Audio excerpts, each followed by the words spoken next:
Hello, my name is Virginia Adams, and I am the Chicago District Young Adult Missionary Society Coordinator.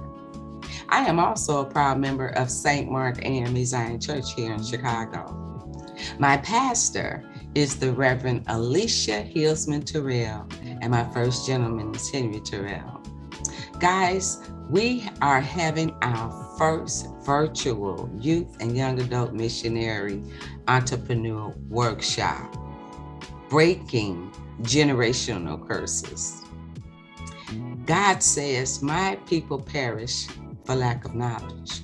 Well, today we're going to give you some knowledge to help you not perish, to help your dream be realized, to give you some answers. A lot of times we want to start some things, but we don't really know how to get them started. Well, in today's workshop, you're going to hear about how important it is to have your credit the right way. The reason why you may be having some issues and not even realize that it has to do with your credit, but it's not what you look at on your credit report. We're going to hear from some inspirational speakers. They're going to tell you how you can get up and make your dream realized. They're going to motivate you. They're going to inspire you. They're going to encourage you. We have entrepreneurs who's going to tell you the ins and outs, some of the things that they had to deal with, some of the things that they had to do to get their businesses up off the ground. We have one entrepreneur who childhood trauma could have stopped her and put her in a position where she would never want to do anything. But through the grace of God, she was able to not only start one business, but several businesses. So come on, get your cup of your favorite beverage, get you some snacks, and squat you a good, comfortable seat, and let's get some of this knowledge. Because St. Mark AME Zion Chicago is handing out knowledge today. So come on and get you some. I'm finna get me some. See you there.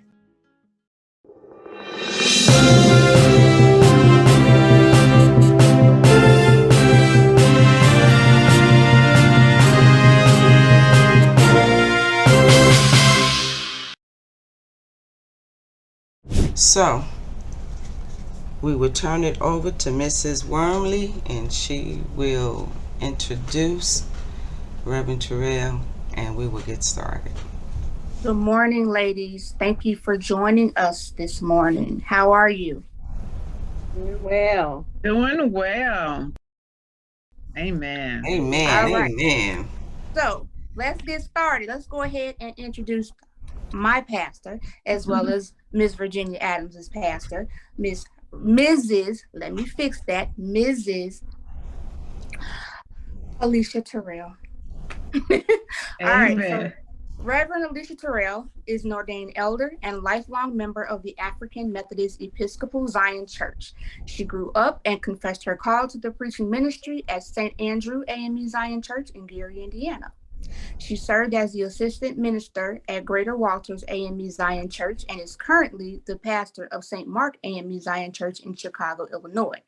She has served in various leadership roles on the local, district, annual, and Midwest Episcopal levels. Currently, she serves as the Finance Committee Chair for the Chicago District Conference. Reverend Terrell is also, a member of the Women's Home and Overseas Missionary Society. Also, she serves as a mentor to the other female ministers within her denomination and women in other denominations. She has the unique privilege of being a bivocational pastor, also serving as a staff chaplain for the Methodist hospitals in Gary and Maryville, Indiana. She has been recognized for going above and beyond to meet the needs of patients and families who experience perinatal losses, and for coordinating families who experience support services. I am so all over the place, but it's okay. We're going to get through it. Support services for the hospital staff, doctors, patients, and their family members. She instituted the first annual community memorial service for both campuses, and she provides perinatal loss training for chaplains and nurses. Also, she served our country as a chaplain assistant in the Army Reserve. Thank you for your service. You're welcome. That is something I did not know. So, Reverend Terrell also holds a baccalaureate. I can never pronounce that word. Certificate in Computer Information Systems from Purdue University, a Bachelor of Science in Business from Indiana State University, where she pledged Alpha Kappa Alpha, and a Master of Divinity from Garrett's Evangelical Theological Seminary. She is currently in a doctorate of ministry program studying transformational leadership. She has also attended numerous seminars and workshops to improve her performance in these vocations. She is married to Henry L. Terrell. She shares in parenting 3 young adults, Marseille, Winston, and Daria, and shares in grandparenting 7 grandchildren. In her community, she is affectionately called Pastor, Auntie Lisa, and Mama. In this season in her life, spending quality time with family and friends is her favorite pastime. Her favorite scripture is Romans 12, 1 and 2. And so, dear brothers and sisters, I plead with you to give your bodies to God because of all he has done for you. Let them be a living and holy sacrifice, the kind he will find acceptable. This is truly the way to worship him. Don't copy the behavior and customs of this world, but let God transform you into a new person by changing the way you think. Then you will learn to know God's will for you, which is good and pleasing and perfect. Her theme song and constant prayer, Order My Steps. She attributes all of her accomplishments and blessings to a loving God who has been faithful in loving her unconditionally and looking beyond her faults and seeing her needs.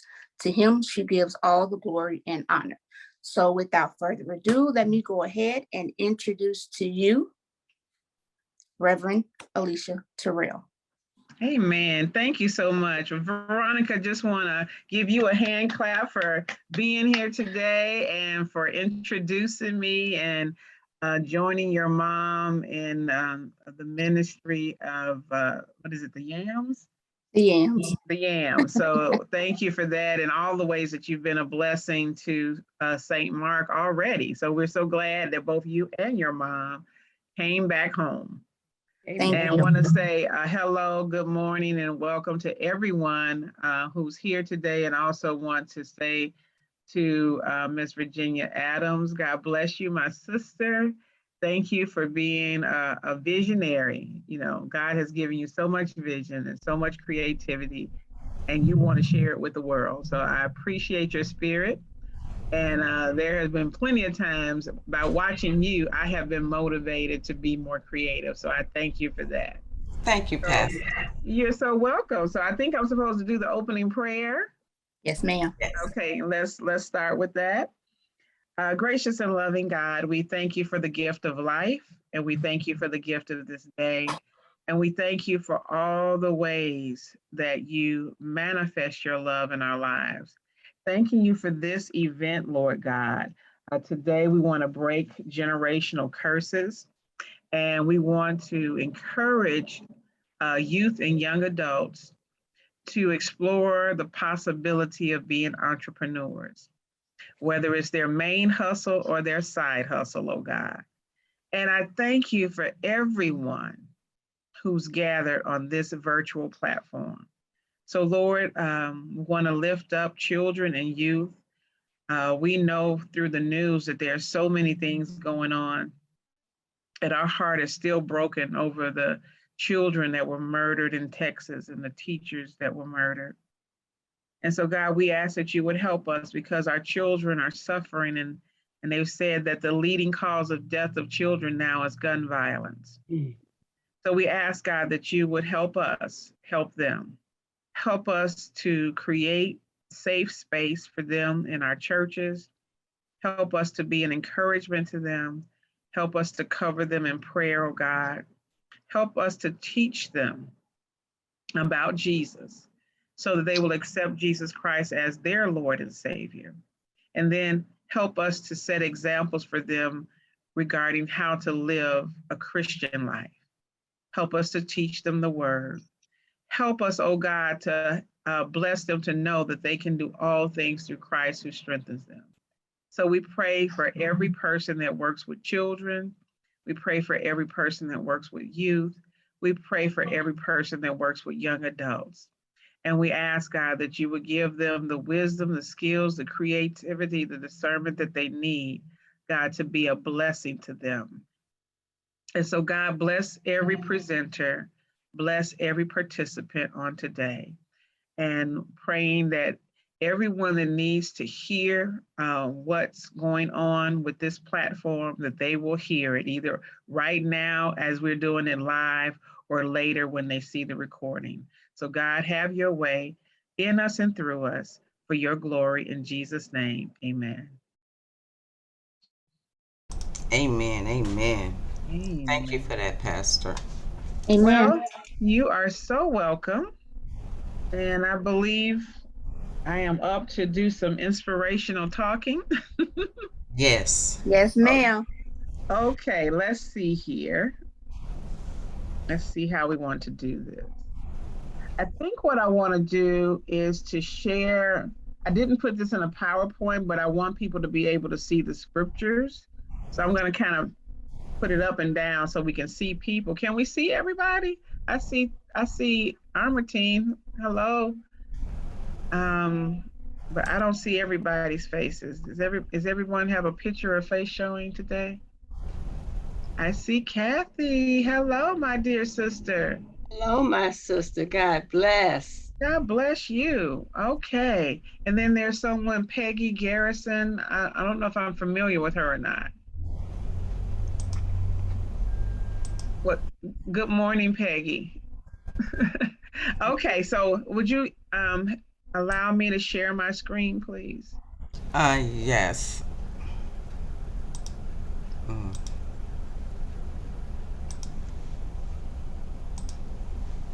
You should be able to do it now. Okay.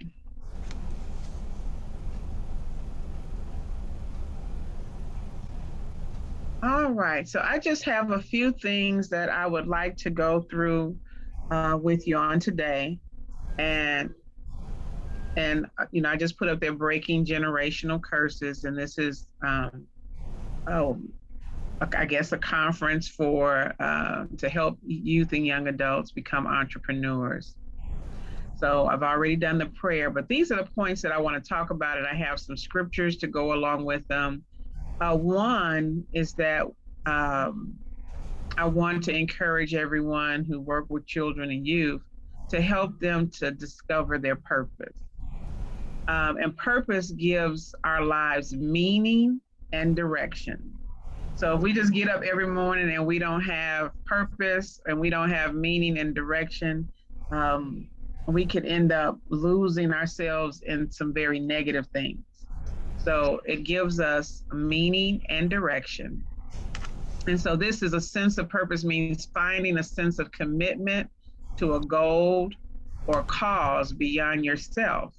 And when you lack a sense of purpose, you feel lost, unmotivated, and have difficulty finding meaning in life. And this is a quote from Dr. Steve Rhodes. And so one of the things that I want to say in particular about young people, especially as they're making the transition out of high school, if they don't have a sense of purpose, I have seen young people have nervous breakdowns because they just don't know what's next.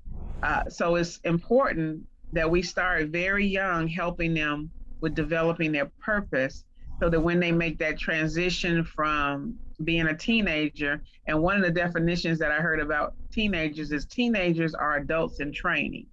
And so we need to be very good about giving them the training that they need and the skills that they need so that they can transition into that next step and that they can do it well.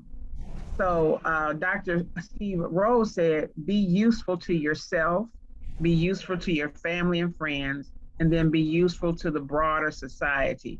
So being useful to yourself means that we should encourage our young people to develop good habits. You know, I don't know about all of us. You don't have to raise your hand. You know, so whose bed is made up right now? But you don't have to raise your hand. So who made their bed this morning? And you would be surprised with helping young people develop these kinds of habits, how that will help them, you know, further along in life. So if you're saying, okay, the first thing you need to do is make your bed. You know, this is the next thing you need to do, teaching them how to cook, teaching them how to plan meals. So teaching them how to set goals. And that was one of the challenges for me as I made my transition out of being, you know, with my parents and going on to college, was that I wasn't taught as a child or as a youth in my parents' home how to set goals. So I had to learn that later in life, but I would have been further along had I learned those things, you know, when I was growing up at home.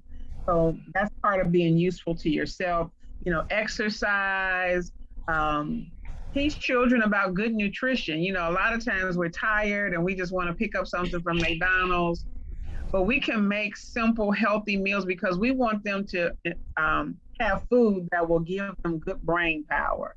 So fries from McDonald's is not good brain food. So these are kind of things, and be useful to your family. So teach them how to care for others, you know, because sometimes, you know, children and youth can be very selfish and self-centered.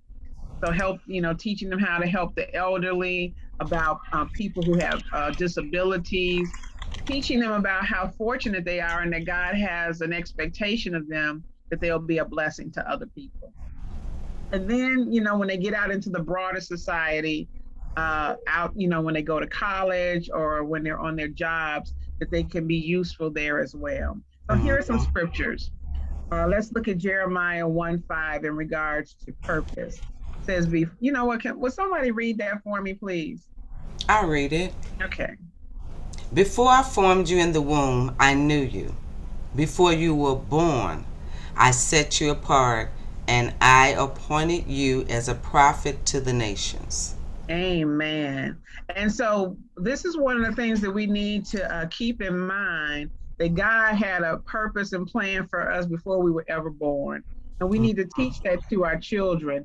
And one of the privileges that I have being a hospital chaplain is that when I go into the perinatal area and labor and delivery, I get to pray for the infants. And one of the prayers that I pray is that God, even as an infant, give this child the gift of faith, so that as he or she grows up, she will believe, or he will believe, that he can fulfill or she can fulfill the purpose for which you've created her. And I pray for the family. I pray that the family will be able to meet their needs, to protect them. And I pray that the family will be able to set good examples for them, because all of those things are important. So we all have to keep in our minds that these children, God has a purpose for their lives, and everything that we do should be in cooperation with the purpose and plan that God has for our children and our youth and even our young adults' lives. Jeremiah 29:11, would someone read that for me? I'll read it. Okay. Jeremiah 29:11. For I know the plans I have for you, declares the Lord. Plans to prosper you and not to harm you. Plans to give you hope and a future. Amen. And so if we're cooperating with God in regards to this scripture, so first of all, God wants to prosper our youth, our children, our young adults. And so we need to teach them about how to prosper. Well, part of learning how to prosper is to learn how to manage money. You know, so if they get an allowance or whatever, we should teach them, you know, you need to give 10% of this to God. You need to save 10%, you know, and then you can spend whatever you need to spend, and then you can, you know, so teaching them about money. And there are a lot of different things out there about teaching them about money, because that will help them to prosper if they learn how to manage money. and then talk to them, when they want those $100 or $200 shoes, say, okay, we need to make some choices here. If you want a home, if you want to go to school, if you want to do these other things, then you have to make sacrifices on this end so that you'll get the benefits on the other end. And then, not to harm you, we need to do everything that we can do to keep our children and our youth and our young adults, everybody safe these days. And I'm sorry, right now, because of what's going on in Chicago and what's going on in the world, we have kept our doors locked at St. Bark for right now until the Lord tells me otherwise. And I'll tell people, you need to know somebody to get up in here. You need to be somebody's friend. You need to be somebody's family member. Because right now, I don't want to let any strangers into our space, because you never know people's intents right now. But, we still have visitors, but it's just that they're connected. So I guess right now we're just doing friendship evangelism. So that, that as the shepherd, that's one of the ways that I'm keeping people safe. So we don't want them to be harmed. John Wesley said, do no harm. And then we want to help them to have hope, because I know a lot of young people, because they're experiencing things in school that we didn't experience. There's a lot of fighting. You have to go to school and be worried about being murdered. That's true. And so we don't want them to become hopeless. And so as we teach them about Christ and that they have a purpose in their life and that God has a plan and a future for them, that will help them to have hope. And then we have to work with them in regards to those things. And then I'm looking at my time. So when I get to my time, I'm going to go through as many of these as I can. So let's go to Psalms 139, verses 13 and 14. Will someone read that for me? I'll read it for you. Okay. For you created my inmost being. You knit me together in my mother's womb. I praise you because I am fearfully and wonderfully made. Your works are wonderful. I know that full well. Amen. So we need to let our children know that they are fearfully and wonderfully made. The world will tell you what's attractive, what's beautiful, what's this, what's that. But we need to let every child, every youth, every young adult, we need to let them know you are fearfully and wonderfully made. I'm always trying to compliment somebody, you look very nice, or I like your dress, or I like, and just telling people that they're beautiful and handsome, because we've all been created in the image of God. And no matter, what our height, our shape, or our skin complexion or whatever, we are all beautiful. And we need to let our young adults, our children, our youth, everybody to know and help with their self-esteem, to know that they have been wonderfully and fearfully made. And then the last one, Philippians 4:13, I love this one. I can do all things through Christ, which strengthens me. That doesn't mean things are not going to be hard. And we have to tell our young people that. Sometimes when young adults go to their first job, and they're like, they want to quit. They want, all of these different things. And we have to say, hey, you need to hang in there for a while. Things will get better. You just have to, my husband, when I went back to school after being out of school for 19 years in this doctoral program, I wanted to quit. When I went back, I was like, oh no, I can't do this. And my husband kept saying to me, just give it 6 months, Alesia. You got to get used to it. I'm like, I don't even know what a portal is. And so we have to do that when they're struggling and frustrated or whatever. We need to give them time, and we need to reassure them that they can do all things through Christ who strengthens them. I remember when I was in college and I was taking those computer classes, and I would be crying because I couldn't figure something out. My mother would lay hands on me and pray as I was trying to figure out the coding for, whatever that is. And then all of a sudden, things started clicking. So those are the kind of things that they're frustrated and want to quit. Say, okay, let's just pray. Let's ask God to help you. Mm-hmm. All right. So do we have any questions about that one, or any comments you'd like to add?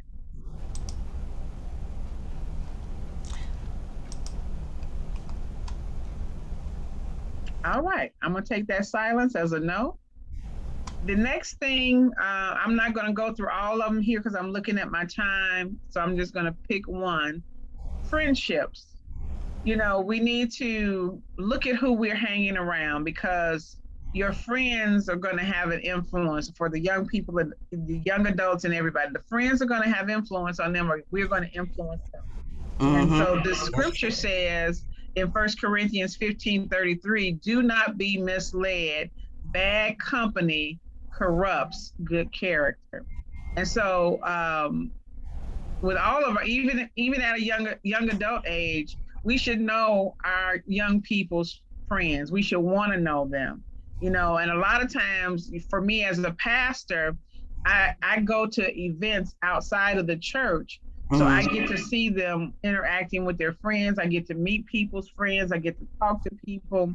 And, but we need to let them know, if your friend is trying to lead you to do something that is against your beliefs or something that can harm you, you need to reevaluate. If your friend is saying to you, call you while you're getting ready for work and say, why don't you just call off today so we can go do blah, blah, blah, blah, you need to rethink how you're going to be in relationship with them, because going to work, showing up, you only call out sick when you're really sick. Not calling out sick because I want to go to the beach, or calling out sick because I want to hang out with my friends today. You call off because you are really sick, because your job is depending on you to show up. And you have vacation days or PTO days.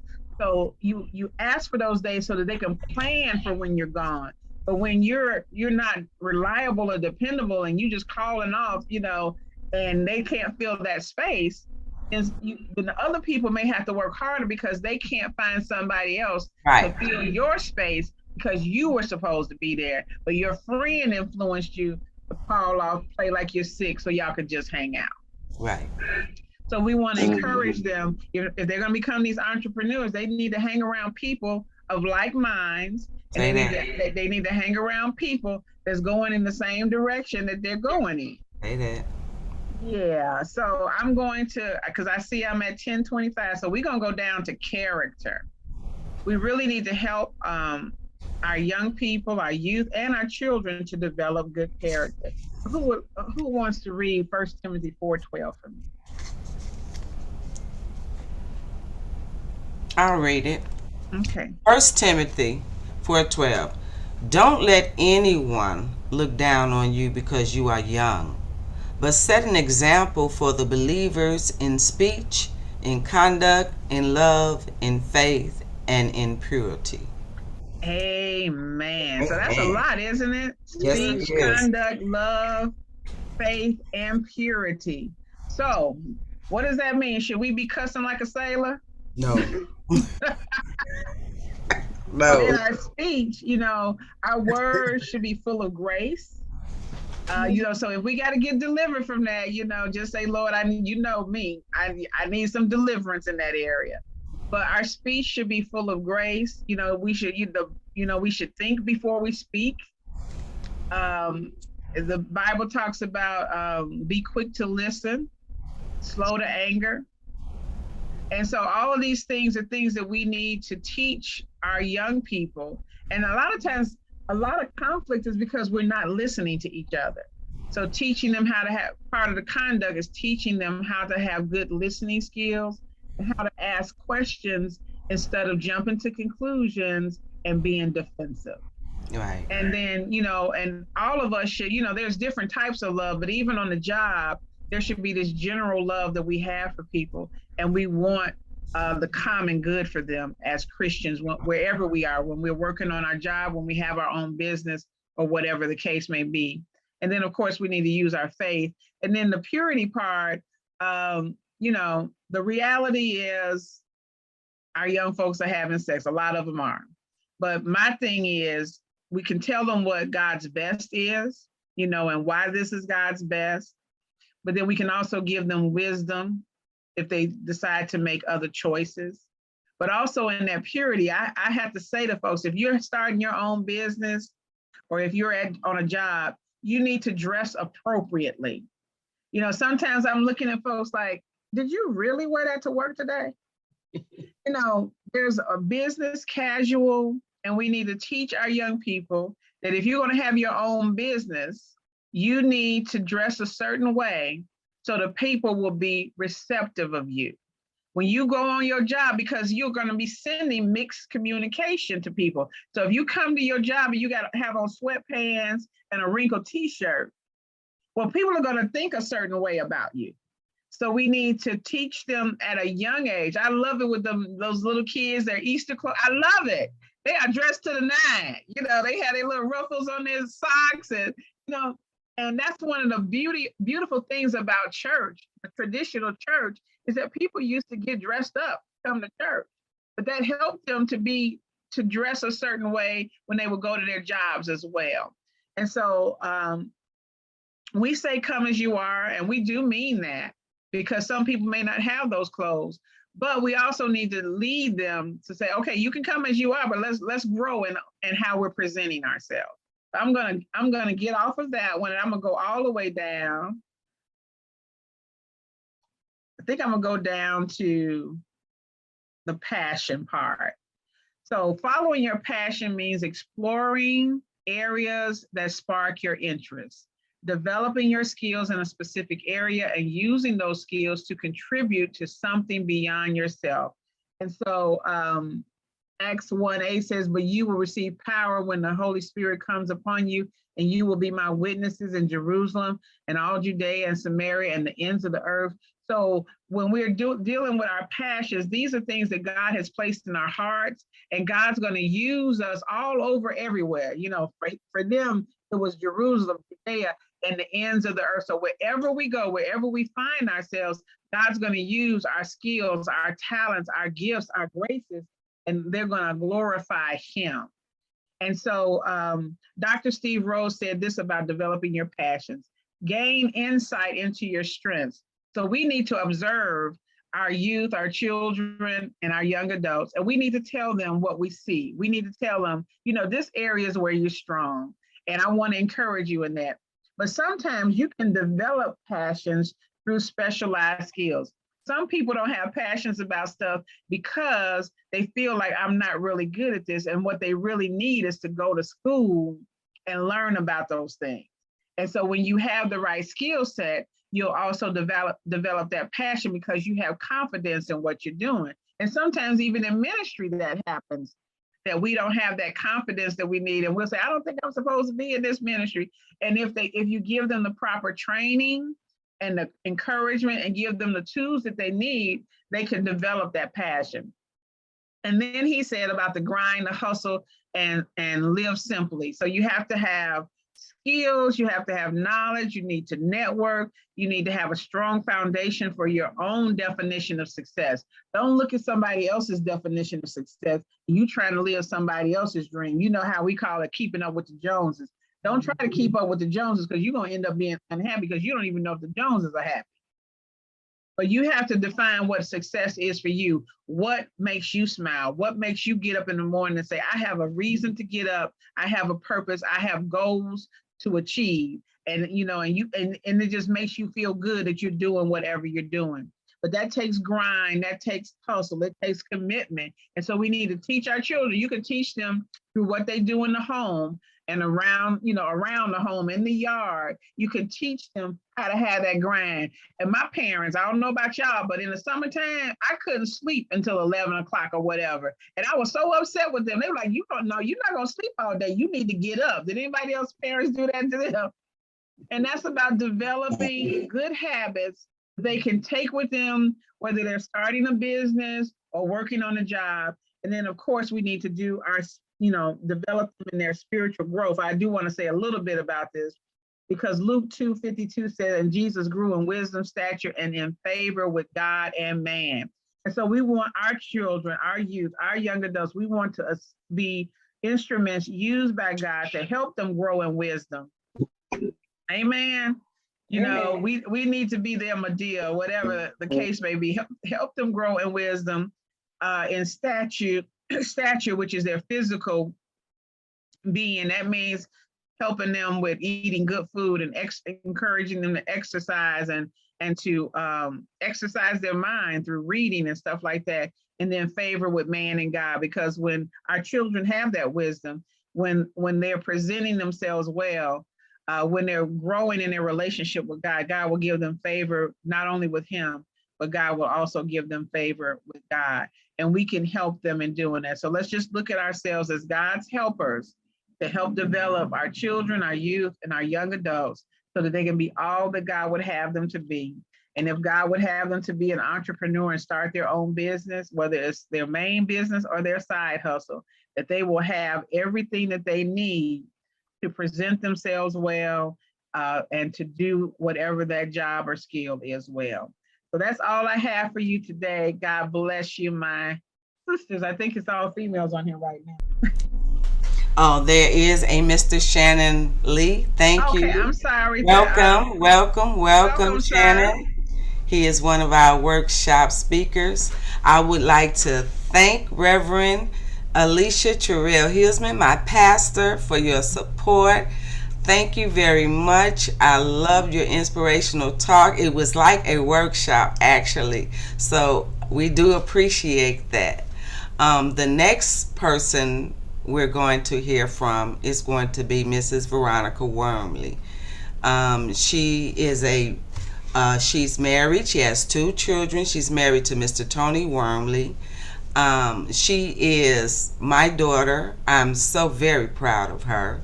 She is a business entrepreneur. She has Eloquent Rose Designs. She is the CEO of Eloquent Rose Designs. She is a member of St. Mark Chicago AME Zion, and she is a YAM.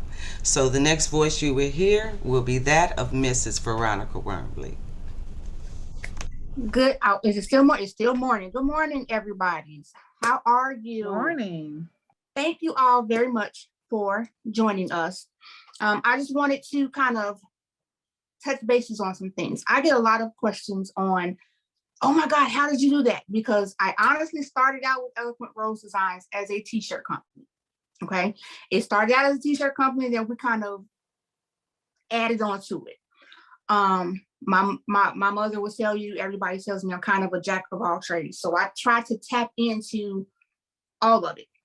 So I'm going to tell you really quickly how to get your website up for your t-shirt business. I get a lot of people asking me, how do I go into making t-shirts? Well, I don't have this, I don't have that, I don't have all that equipment. Guess what? I'm going to give you some gems because I never share anything. I had to learn and humble myself to say, okay, you know what? It's okay to give this information because your customers may not be theirs. It's enough money out here for everybody. So there are ways to do this. You may not have a heat press. Guess what? You can open up your Shopify store, and you can also go and add an app in Shopify called Printful. Now, with Printful, you can design your own t-shirts, put the design into Printful, and they will integrate it into your Shopify store. Now, guess what happens?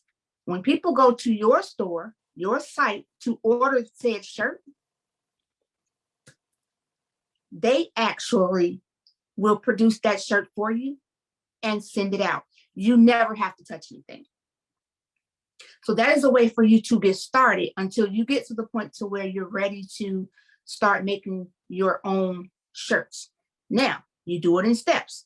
You want to now, I want to make my own shirts. I want to press them myself. Start off small. Don't go and get the biggest heat press you see, because with a bigger heat press comes a bigger headache, meaning electric bill. You know, we're having issues with everything going up right now. So a 15 by 15 is just big enough to start out. So you're going to get you a 15 by 15 heat press. And then you're going to reach out to someone that makes t-shirt transfers. You can either design your transfer or you can buy the transfers that they have already available. And you can buy those, get them mailed to you, and press them onto your shirt. The directions come with the transfer on how to press it on the shirt. It's not hard. I also offer classes on how to do all of this.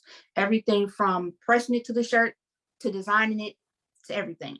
So That's a workshop for another day, but it's coming. And then you may say, well, I don't know how to design, or the design platforms cost too much. There are different ways you can do that, guys. You can use Photoshop. Photoshop does come with a free trial, but I suggest that you go ahead and just pay for it if you can. But here, guess what? If you can't afford it, it's okay, because there is another app that you can download on your computer called GIMP. That's GIMP. It does everything that Photoshop does. Everything. And it's free. So you don't have an issue. There's no payments that have to be made. You just have to sit down and get with somebody to learn how to do that application, to design in, and it's okay. Another one that you can use that offers some of the same things as Photoshop does is Affinity Design. It is something that you would pay for. You can always find a discount code. If I get another discount code, I will have no problem posting that discount code. But once you buy Affinity, you pay for it, it's yours. So there's no monthly fees for that. And then you have the capacity to design from your phone or your iPad. And that is an app called PicArt, which is also a free app, but you can also upgrade it to the paid app. And once you pay for it, it's yours. Another free app to design in is Canva. You'd be surprised at how many people use Canva to do everything. There is a free version of Canva, but there's also the pro version that you would pay for. It's $12.99 a month. It's worth it, especially if you're a student. You'll get a discount for it. And I do believe that teachers, I want to say educators, may actually get it for free if they can prove that they're an educator. And I do know that Photoshop is discounted to educators as well, and students. Let's see. You don't necessarily have to go through Shopify.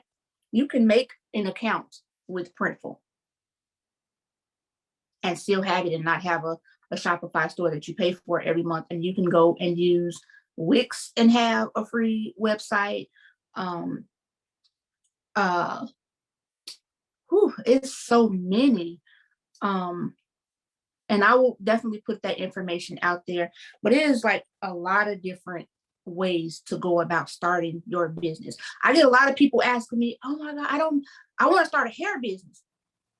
You can do that for free too with no inventory through Shopify. The information is there. People don't want to give it to you. So you just have to get around the right people. There are groups on Facebook that you guys can get into to help with all of this. Anywhere from design to how to be an entrepreneur, how to stay an entrepreneur, all those different things. Now, I will tell you that being an entrepreneur is not for the weak-hearted. Oh my God. I have had many of days, and my mother can attest to this, that I have had a meltdown and I just wanted to quit. But I'm like, you know what? I'm not going to quit. I'm going to keep going. I'm struggling because it's difficult at times. It's not going to come easy. You're going to get difficult clients. You're going to get difficult orders. You're going to even have those times when your equipment malfunctions. What do? That's where your network of people come in. I literally the other day had an issue with a printer and had to call somebody at 7 o'clock and say, hey, I need some help. Can you print these transfers for me because my computer's not working? And of course, because I have a strong team of people, I got it done. So that's another thing you want to have. You want to make sure that you have a team of people because you cannot do it by yourself. I tried it with Eloquent Rose Designs. My mother will tell you. Ms. Adams, you were a very big part of Eloquent Rose Designs. Yes. Did I not try to do everything by myself? I had to go and hire a team of people. I had to ask people I had to barter with other professionals in my industry just to get things done, especially when I started to grow. Now, again, you want to stay encouraged. Remember, every customer you get is not your customer. You have to know how to gauge who your customer is. And it's enough money out here for everybody. So just because you started a business does not mean the next person can't start a business, because you may not have the same clientele and you may not offer the same thing. You know, Ms. Adams may start a business on event decor. Let's just say event decor. And I have a business of event decor. We don't have the same things. We may have the same equipment, but my vision is different from hers. So we attract different people. So those are things you also want to keep in mind. Like I said, again, you want to make sure that you tap into these Facebook groups. Some of them I will tell you, oh, it's a fee, you know, to post up your things, but it's a lot of groups that you don't have a fee for. Of course, like I said, everybody's an entrepreneur. They're out here trying to make some money. You got to remember, we are in a day and age of everything being digital and via some type of video recording. Which is another thing. You can purchase tutorials. And most of the time, once you purchase that tutorial is yours to keep, and you can go back to it whenever you need to. I'm still going back to tutorials, okay? Because I have so many different things that I've tapped into, sometimes I do have to go back and say, wait a minute, how was I supposed to do that? But I also got to a point to where I'm like, you know what? Let me teach the people around me how to do what I can do. I need you to be me when I'm not there. So that's another thing that you have to do. So I can tell you some of the other things that I offer as a businesswoman. I actually run all four of my businesses with my husband. Yes, ma'am. How much does this cost, starting a business, a t-shirt business from scratch? How much would I have to invest in that in order to get started?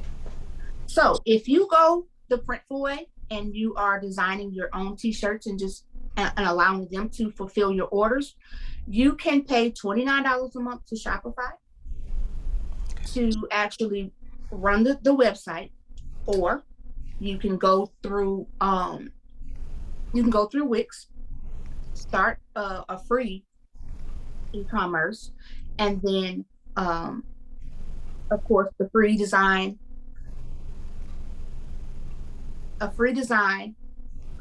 application to design your t-shirts, and then you would upload that into Printful. And of course, when your people pay for it, you would pay Printful to fulfill the order. Now, when they fulfill the order, what you charge may not be the same as what they charge to fulfill it. So you're making a profit on it. Okay. So you never touch anything. You pay them to produce the shirt. They even mail it out for you with your logo. Oh, wow. And the address on it. So you never touch it. It doesn't come from you. It comes from them. This is something that we call drop shipping. You can also do drop shipping through Amazon if you guys didn't know. So it's a lot of different ways to do this. And then it's some days you wouldn't have to put anything in, and then there's some days you have to put something in, you know, just a little bit. I didn't start off with everything I needed at one time. It took me time to build everything I had. I started out with a little printer. I started out with a little heat press, and I did what I could do within those parameters of the equipment that I had. But I also reached out to people that I knew that did certain things. Hey, can you help me? Everybody's not going to be receptive to that, guys. I can tell you that. They're not going to be receptive to say, hey, I can give you this information. Some people will hold it in because they don't want to share, because they don't want you to do better than them. You will run across those people, and that's okay. Because guess what? What's for you is for you. God already put it in the stars. So what's for you is for you. Don't worry about somebody else saying, well, I can't help you. Because guess what? I was told recently, and I have successful businesses. I was told recently, because I actually did step away from doing event decor design, which a lot of people feel like I should not have done. But there's a reason. I am a nurse by trade, 20 years in. I can do nursing with my eyes closed. I'm like, how can I make money off of being a nurse? My husband saw that. My husband made it happen, and I didn't know what was going on. He just woke up one morning and said, hey, you want your spa? I'm like, where am I? So my husband worked, and this is the blessing that I have. I have a husband that is that he's like, I got it. So I've never had to get a loan. I've never had to go and try to figure out where the money's going to come from, because if he saw before I knew I needed it, he made it happen. So with that being said, I was able to open up my own day spa. We are literally, a week old now, but he made it happen. 2 weeks old. I am 2 weeks old now. We made it happen. I made one post on social media. Everything I've done so far, because, you don't have time, is word of mouth. I did one client. I woke up the next morning and I had 6 more bookings. So it's all about how you market yourself, how people perceive you on social media. You want to watch what you actually say and do on social media, because that reflects your business. Regardless of what you think, it reflects you, your business, as well as your family. So you'll never see anything negative or derogatory on my Facebook page, because for one, I'm representing myself. So all of that plays a big part. And like Pastor said, that you want to make sure that when you are out and about and you're doing business related things, you want to look the part. So my husband went out and made sure that the people that were on staff had matching shirts. So you could differentiate my staff from everybody else. So you knew who was supposed to be there and who was not.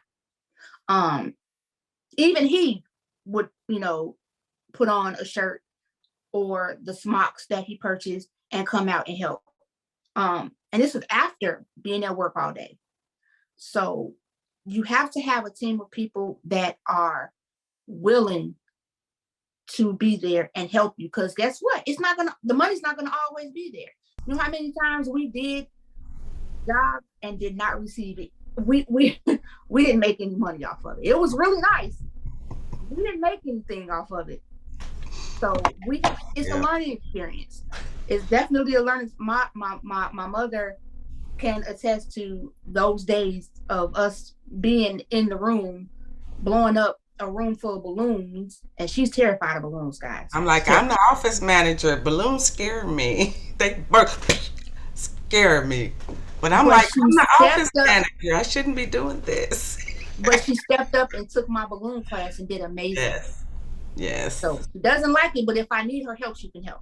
Yes. My mother can also, set up things that need to be set up, because she literally took the time and took the classes that I gave to make sure that we were able to function. My husband, same way. He can put up everything I have without me being there. So those are the types of people that you want to basically put yourself in front of.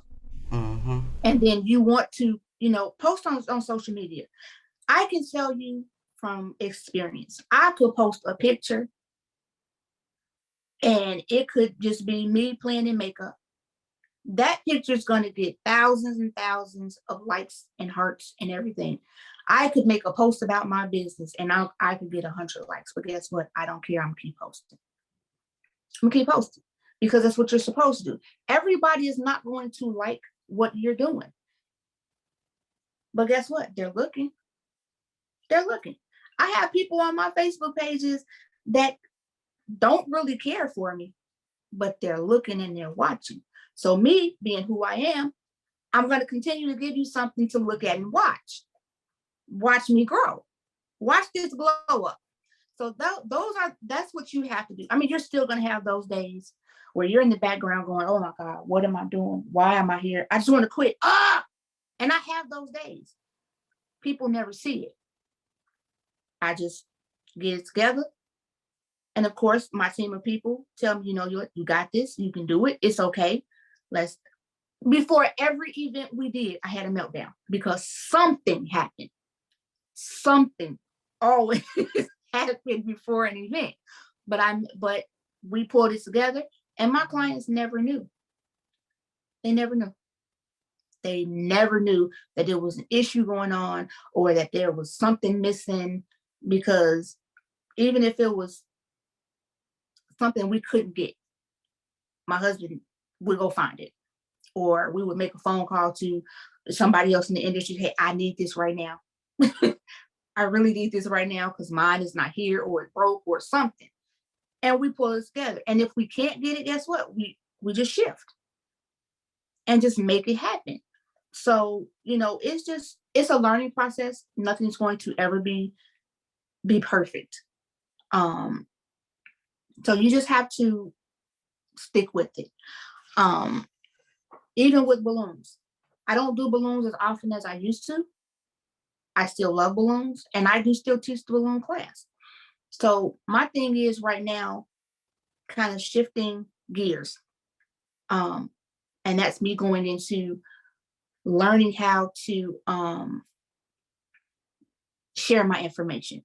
So I'm now going back into the teaching mode to teach people how to do the different things that I know how to do. Everything from balloons to treat labels to we're even going to start teaching the classes from my spa, the body contouring classes. Ms. Adams, what else am I missing? Because it's a lot that we do. Event planning, event setting up, event decor, ordering suites for events, doing the website, doing the t-shirts, body contouring. It's just a lot. It's a lot, but these are all classes that I will be able to offer you guys. And I love that you are willing to share your information. I love that. I have been beyond blessed in everything that I've put my hands on. So why not be a blessing to somebody else and help them get started? Because somebody had to help me. You definitely are a very big help. But when it came to actually learning the tricks and trades of the things that I know, certain people watched me. And I kept asking and I kept asking. And I have one person that actually stepped up and was like, you know what? I see you're hungry for it. So I'm going to go ahead and teach you what I know. And that was JD Peters. So of Sugar Sweet. So she literally, that is how I got started in event decor. Because she was like, hey, I see you're hungry for it. You're still learning what you need to learn. And you're constantly asking me, hey, when can I come? When can I come mentor you? When can I, when can I come help you with the setup? Like all these different things. And it worked. And those are the things that you have to do. You're not going to get paid for everything that you do at first, come walking through the door. And I know a lot of people feel that way. They feel like, oh, I'm going to charge $400 for these balloons, because sometimes you can't do that. Sometimes you're going to have to lowball yourself, unfortunately, because people need to see how you are. But that also means you may have to do a mock setup, which we did a lot of mock setups in the yard, in the house. I know my husband was like, are we still doing events in the house? Like my house looked like a whole event station. So my backyard, do a mock-up, and then put it out. Let people see how people feel about it. But once they continuously see your work, then they'll come out and then they will they'll go ahead and pay what you're worth, but they have to see what you can do. You can't come out brand new and say, hey, it's $400 for this. They want to know why. What have you done before? So you have to continuously grow your craft. So with that being said, we will have another workshop, guys, in December. It'll be a lot more informational. I will actually get on to the computer. I will have all this different information for you to copy down to get started. So this was like an introduction to everything. So I want you guys to be mindful of that and be prepared for the next one, because the next one's going to be bigger than this one. So with that being said, I am going to go ahead and turn it back over to Mrs. Adams. And thank you very much for allowing me to speak to you. Thank you so much, Miss Wormley, for that wealth of information on how to get your business started. I mean, it was just, I learned a lot. Even though I know some stuff, I learned some more stuff. So now I just want to thank you again for that. I want to welcome Miss Lyrik Broaden. Hello, how are you? The next voice we're going to hear from is our workshop speaker, Mr. Shannon Lee. He's a certified financial and credit life coach. He's the founder and CEO of Financial Lee LLC. He's been helping millions of people help themselves. He says his motto is less work. That's his company's motto, less work. He truly believes that everyone should have excellent credit and at least 3 paychecks untouched in their savings account. That is wonderful if it can be done, because that's hard for many people to do. He's located in Columbus, Georgia, 18th 9th Street. And so they're currently providing services to more than 1,100 customers. He served 25 years in the United States Army as an 11 Bravo Airborne Air Assault Sniper Combat Arms Infantry. He retired in 2016 as an E8, and he's a first sergeant at Fort Benning, Georgia. He has a master's degree in human psychology, a bachelor's degree in organizational leadership, and he loves to travel and spend time with family. So I would like to present to you Mr. Shannon L. Lee Sr., financial and credit life coach. You have the platform. Okay, amazing. So real quick, Miss Adams, can you hear me and can you see me? Yes, I can see you and I can hear you, and we can see your PowerPoint. Absolutely. So real quick, let me give it back to you for hosting this. I was having some technical difficulties getting in, but I was able to text Veronica, and she was able to guide me in. So just work with me a little bit. I'm in between traveling right now. So I'm in Atlanta. I'm getting ready to get on the airplane here in about another hour and a half. So I'll try to use the 3 B's a day, not rush it, but I want to try to be brilliant, be brief, and then I'm gonna have to be gone. Because I have another thing that I have to get to. But it is, first of all, let me just say thank God for Jesus, for allowing us all to be on this platform.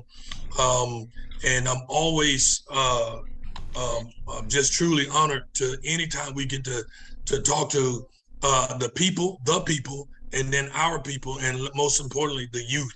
You know what I'm saying? And whoever else may be chiming in. PowerPoint is kind of geared towards educating all, including the folks that's on here on the call as well. Under my platform, we do so many things. I'm hearing all the business things, and it makes the hair stand up on my arm, because when we're talking about business, you know what I'm talking about, you don't always, and it's okay to the young people, whoever is listening out there, listen, this is business I'm talking about. It's not personal, but it's personal and business. You know, you don't always have to be the employee. You can become the employer. You understand what I'm saying? You know, the Bible speaks of it as well. You understand? You can be, you know, the head. All right. You can be the lender, not the borrower. So I'm going to touch on a couple of things and a little bit about myself outside of that. You're absolutely right. Those things on there, Veronica asked me to send up a bio. I did it. So thank you, Veronica. You can see me. I'm not, you know, like normally I have a staff doing all this stuff for me. So please, family, be patient with me. I'm not the most techie guy, but I think I can get through it and get it done. Again, I was born and raised in Panama City, Florida. Just to kind of walk it back. Same stories to all the people that's out there. I get it. Single mother. My mother, I'm the second of 3 boys. My mama was a young mother. She's went on, she's rested in paradise now, but she was still fairly young when she passed. But my older brother, all 3 of us, we all went in the military. That was our way out because everything around us was saying no. All right, but at the same time, coming from a family of praying folks, my grandmother, mother, and all those folks, we stand on the shoulders of those giants, and that's why we were able to go out and do what we do. From Panama City, Florida, she was 16 when she had my brother, 17 when she had me, and then 19 when she had, all from the same man. He just never married. He's still our father, and we love him, and we all close. But we you know, just kind of came up in the projects. And where it seemed like everything was dark. Let me fast forward. It went on and I retired from the military. My goal was to do 30 years in the military, family. 30 years, all right? But I did just slight of 26. And that wasn't by me, by choice. It was, I had to end up medically retiring because, short story real fast, I was out on patrol. I was the brigade senior first sergeant in the entire brigade. A lot of soldiers have been to combat. This is my 5th deployment, my 5th deployment. And I went out with one of my platoons. We only had about 45 days left in theater when I was in Iraq. We had about 45 days left. And as we was coming, so I decided to get spin up my crew, and we went out on the patrol with them. Things changed out in the theater that we were in. And we went out, and in my vehicle, I had a driver, my young driver, Davis, and then I had 2, my gunner and the gunner's hatch on my vehicle, and then I had 2 guys with the back called dismounts. So what happened was, as we were driving, we got hit with a mission while we were out there, got what we call an HVI, high-vis individual. So it changed the direction of the mission. And as we were going out, headed to that mission, it was actually a setup for us. All right, but we didn't have a lot of intel. We should have aborted that mission, but we didn't. All right, so we did what the orders of the superiors were. I was one of the senior guys on the ground. And long story short, as we were pushing forward, it's like 2:30 in the morning. And we were waiting on the call to go in advance and get to go ahead and get the HVI. As we were advancing forward, my vehicle got hit by an IED. Oh. Boom. All right, it got hit by an IED. All right, and in that vehicle, multiple people was hurt, but in my vehicle, it was 5 of us in the vehicle, and it killed everybody in there but me. Okay, it killed my driver, killed my 2 dismounts in the back, and it also killed my gunner. Now, they did call my parents and say that I wasn't gonna make it. They said, hey, listen, hey, you know, prepare a funeral arrangement for your son. He's not doing well. And then I didn't know all this till later on. My mama fell out, had a heart attack. She didn't pass then, but you know, all this stuff, because no one wants to hear that kind of stuff. We already hear so many things going on in the world. You don't never want to hear anything about your children. I'm a father myself. But at the end of the day, I had to fight, and I had to fight it hard. You understand what I'm saying? And stand on my faith, because I couldn't really speak. I was hurt. They had to get blood flown in from my oldest son from Florida, get it shipped to Germany, a whole bunch of different things. But at the end of the day, I'm here. And that's why I don't mind sitting here talking to people and telling you it's not how you start, it's how you finish. But don't ever give up.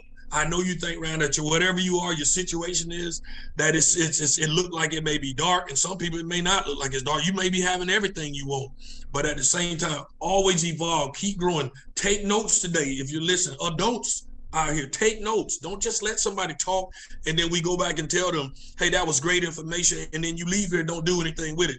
At a minimum, go tell somebody what you learned today. Okay, we're talking about business right now, and credit and finances and things, the things that plague us in our communities so deep. It's generations after generations after generation. Well, today, I hope that I'm able to bring you guys some stuff that you can use. And I like to say, Miss Adams and Veronica, I'm not really sure what the complete audience is, but what I'm gonna give today, we as adults, if the children don't get it, then let's make sure somebody's recording or making some stuff so that they can get it and teach this stuff that I'm gonna share with you today, because it's applicable, all right, if you keep living. It's the bottom line up front. So I'm gonna go ahead and advance. Those are my logos, that is me. We'll go ahead and drive on with the PowerPoint. Well, we heard the pastor earlier speaking about scripture. That's one thing about it. It's one of the most powerful books that's out there, but most less read, and it's also misunderstood. But it speaks, and if you read it, if you study it, and you marinate on it, it'll speak back to you. Proverbs 22:7. It says it. These are not my words. It reads, the rich rules over the poor, and the borrower is a slave to the lender. Okay? Whenever we borrow money, whether via a credit card or some other means, we have certain obligations. Listen to me, family. We have young people, whoever it is that's listening out here. Listen, think about this. If you borrow it, we must repay what we borrow. God, the Bible speaks on that. All right. This is a lot of reasons we'll speak of give. All right. But we also need to talk about how we need to pay back as well, because, you know what I'm saying? Yeah, we got to do that as well, because that's called discipline. We get blessed or block blessings because we also don't do this portion the best. All right. Now, I know I might not get a lot of claps and high fives on this, but I'm just here to speak the truth. I travel all over the world to teach what we teach. And I'm just going to be a student and obedient to God, and I'm going to keep on moving. So let's go. All right. All right. Here's some facts here. This is why I'm able to do what I do. All right. And if you follow my cursor, about 79 million people have a 599 credit score or lower. I'm talking to you, two young people. This might not affect you yet, but you don't have to fall into this category. I'm hoping to leave you some nuggets today to show you how not to go that route. Nearly half of the Americans that we know, they don't even know their credit score. There's no way that you should be 21 years old and above and don't know what your credit scores are. All right. You should know that. It's important, especially talking about business, because when you get into business, you want to learn how to do business credit. This is where your money works for you. This is where your money works for you when you're sleeping.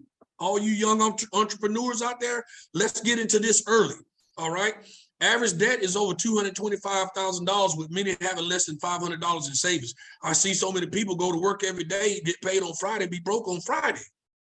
Okay, that's a mindset and a mentality, and just because of bad habits, we have got to correct that. So I'm here to lay it down. 49% have no retirement. Only 18% know that they're on track to reach their income goals for retirement. We got people just keep work. Listen, that is not what God speaks about either. Not that I'm going to keep everything there, but I'm just telling you, he didn't ask you to work till you die. He said he wants you to enjoy the fruit of your labor. It's spoken in the Bible. All right, let's talk about that. All right, 65% have no will. It's too much happening right now today. All right, families, we owe it to our young children out there. Young people, hold your parents accountable, whoever's over you, mama, daddy, uncle, auntie, grandma, nana. What's the will? If something happened to you, then what? Because what I don't want to see is your children that you do have, or the little bit that you do have, people fussing and fighting and never speaking again. We're telling you to rest in peace or rest in paradise, but you go on to be with the Lord, and the family's in disarray because we didn't have for certain things in order. All right? We didn't have certain things in order. That is called being a good steward. That is also Christian wise as well. All right, get those things in order. Stop turning the blind eye to it. Face it. Don't Facebook it. Face it. Over 58 billion in unclaimed life insurance policies, bank accounts, and what they're talking about right there, young people, just in case, what they're talking about right there is because we don't have wills and things in place. So when someone does pass on to go on, the government get tied up into the property or mama's washing machine and dryer, whatever the case may be, because we can't come in an agreement on who's supposed to be doing what. So they get involved in it because we didn't take time and get our affairs in order. All right. Another thing that we have to look at as well is every 2 seconds, identity is stolen. All this has to do with you talking about becoming a business owner. You got to protect your identity. Get some identity monitors, some stuff to lock all your stuff down. All right. And if I'm giving you some value out there just based on that, because I'm going to get past this right here, drop me some 5s in the chat group. Somebody let me know if anybody's participating. It don't matter, 1 or 2 5s, just to let me know that I'm not on mute and I hadn't lost the audience. Drop me a 5 in the chat group, if you will. Let me see if I got some people participating. No, okay, that's all right. I'll keep talking to myself, ain't no problem. No worries. All right, got a couple of them out there. Okay, so I got a question for the audience out there. Well, actually not a question, this is a statement. It's always asking me, well, why is it that we're not that great when it comes to credit, business credit? Why is it not that great when we talk about our regular credit? Or why is this a subject that we never talk about? You know why? Because a lot of times, I'm 49 years old, I'll be 50, to God be the glory, come July 30th. But I'll be 50 years old, but I can tell you this. I just told you I had a wonderful mother. She was young, but she raised us. We got all out the project. All three of my brothers, all two of them, me being the third, are successful because she made sure that we took education and she taught us what she could teach us, but she didn't teach us anything about credit. Like most of us, we had to learn through trial and error. We had to learn through blunt force trauma. We had to be told no. We had to be denied. We had to wait till our back was against the wall and say, Lord, I just don't know what else I'm gonna do, and go try to play, knowing that you wasn't squared away. But now more than ever, we must teach our young people about the importance of credit. That's part of finances as well. Not just how much you can earn, how much you can keep, you understand, and how to balance and maximize it all. Okay, that is what is your social security number is tied to it, then you need to know how to maximize it to the full effect. All right, and that's why we have so many issues today. All right, with that, because we don't have those conversations. I think my age group is doing a little bit better with teaching our children that kind of stuff. Because I know I've worked with mine. I've had 3 older children, and all 3 of them fully understand about credit, because I was very hard on them about it, but it was later. But I was very hard, and I'm still a student. I'm very hard on them about it now. Okay, so we drive on. Questions right here, and these are questions for you. All right, these are questions for the audience out there. I'm going to ask, and this is what I want our young people to know. These are fair questions. You shouldn't be getting in trouble about this. Well, listen, why? Is these the top 5 reasons why people won't get their credit restored or won't get their credit fixed? Here's the biggest one. Most people are embarrassed or ashamed because you're saying you're something that you're not. Okay, it got real quiet on me. All right, here's the second one. A lot of people don't get their credit fixed because they don't know where to go. All right, we don't know where to go. Well, you can call me. I'm not trying to put a plug in there, but I'm just giving you facts, because I don't care what the situation is. It don't matter what it is. We're going to do our best to help you. That is why I sustain the way I do. Here's another one. They're not even sure if they can trust the person with the information. It kind of falls under that they're embarrassed about it. All right. Okay. We looked apart. We looked apart, but we only one fatality from being a catastrophic. I'm just telling you, and we don't have to be like that. All right. Here's another one. We don't know how long it's going to take, and even if it works, because we have trust issues. All right. You got a lot of people. I just heard Veronica talking about business and all this other stuff and making sure that she looks the part. And we really have to do all that. All right. Others don't have to do it. They don't have to work as hard. We just go with them just because they said it. But when it comes to us, we got to fight and wrestle and tug and work. And even still, we get people in positions. You know, we pray and we ask God. Okay, we do. We pray and we ask God to enlarge our territory, to give us a full plate, all right, to grow us. And then when we experience growing pains, we start crumbling, all right? We start crumbling, all right, because you wasn't prepared for what you was asking for. You have to make sure that you are a student, never stop learning, okay? Those who know it all, you leave yourself no room to grow it all. You got to keep learning and improving. And lastly, we don't know how much it costs. We got to know that. But one day I hope that we get to the point where we just say, I want this. You don't have to say, well, how much is it? Right. Hopefully we get there, young people. Hopefully we get there. Let's go. I got a couple questions for you. Somebody help me out. You can unmute your phone if you will, Ms. Adams. I hope I'm not out of protocol, but why is having great credit so important? The young people need to know that question. I'm going to go through all these right here with you guys participating. Someone out there help me out. Help me narrate that, Ms. Adams, if you will. You don't have to answer, but if someone can help me with that. Why is having great credit so important? You want to buy a house, you can't buy a car. No. I mean, it's certain jobs you can't get if you have credit problems, because they feel like you might steal it or rob them or mess with the funds if you having money issues. So it's very important to have your credit straight. 100%. Anybody else? Go ahead. No, go ahead. I was just going to say it's important to have good credit, because in the event you need to borrow, you get a lower interest rate. Okay. Anybody else?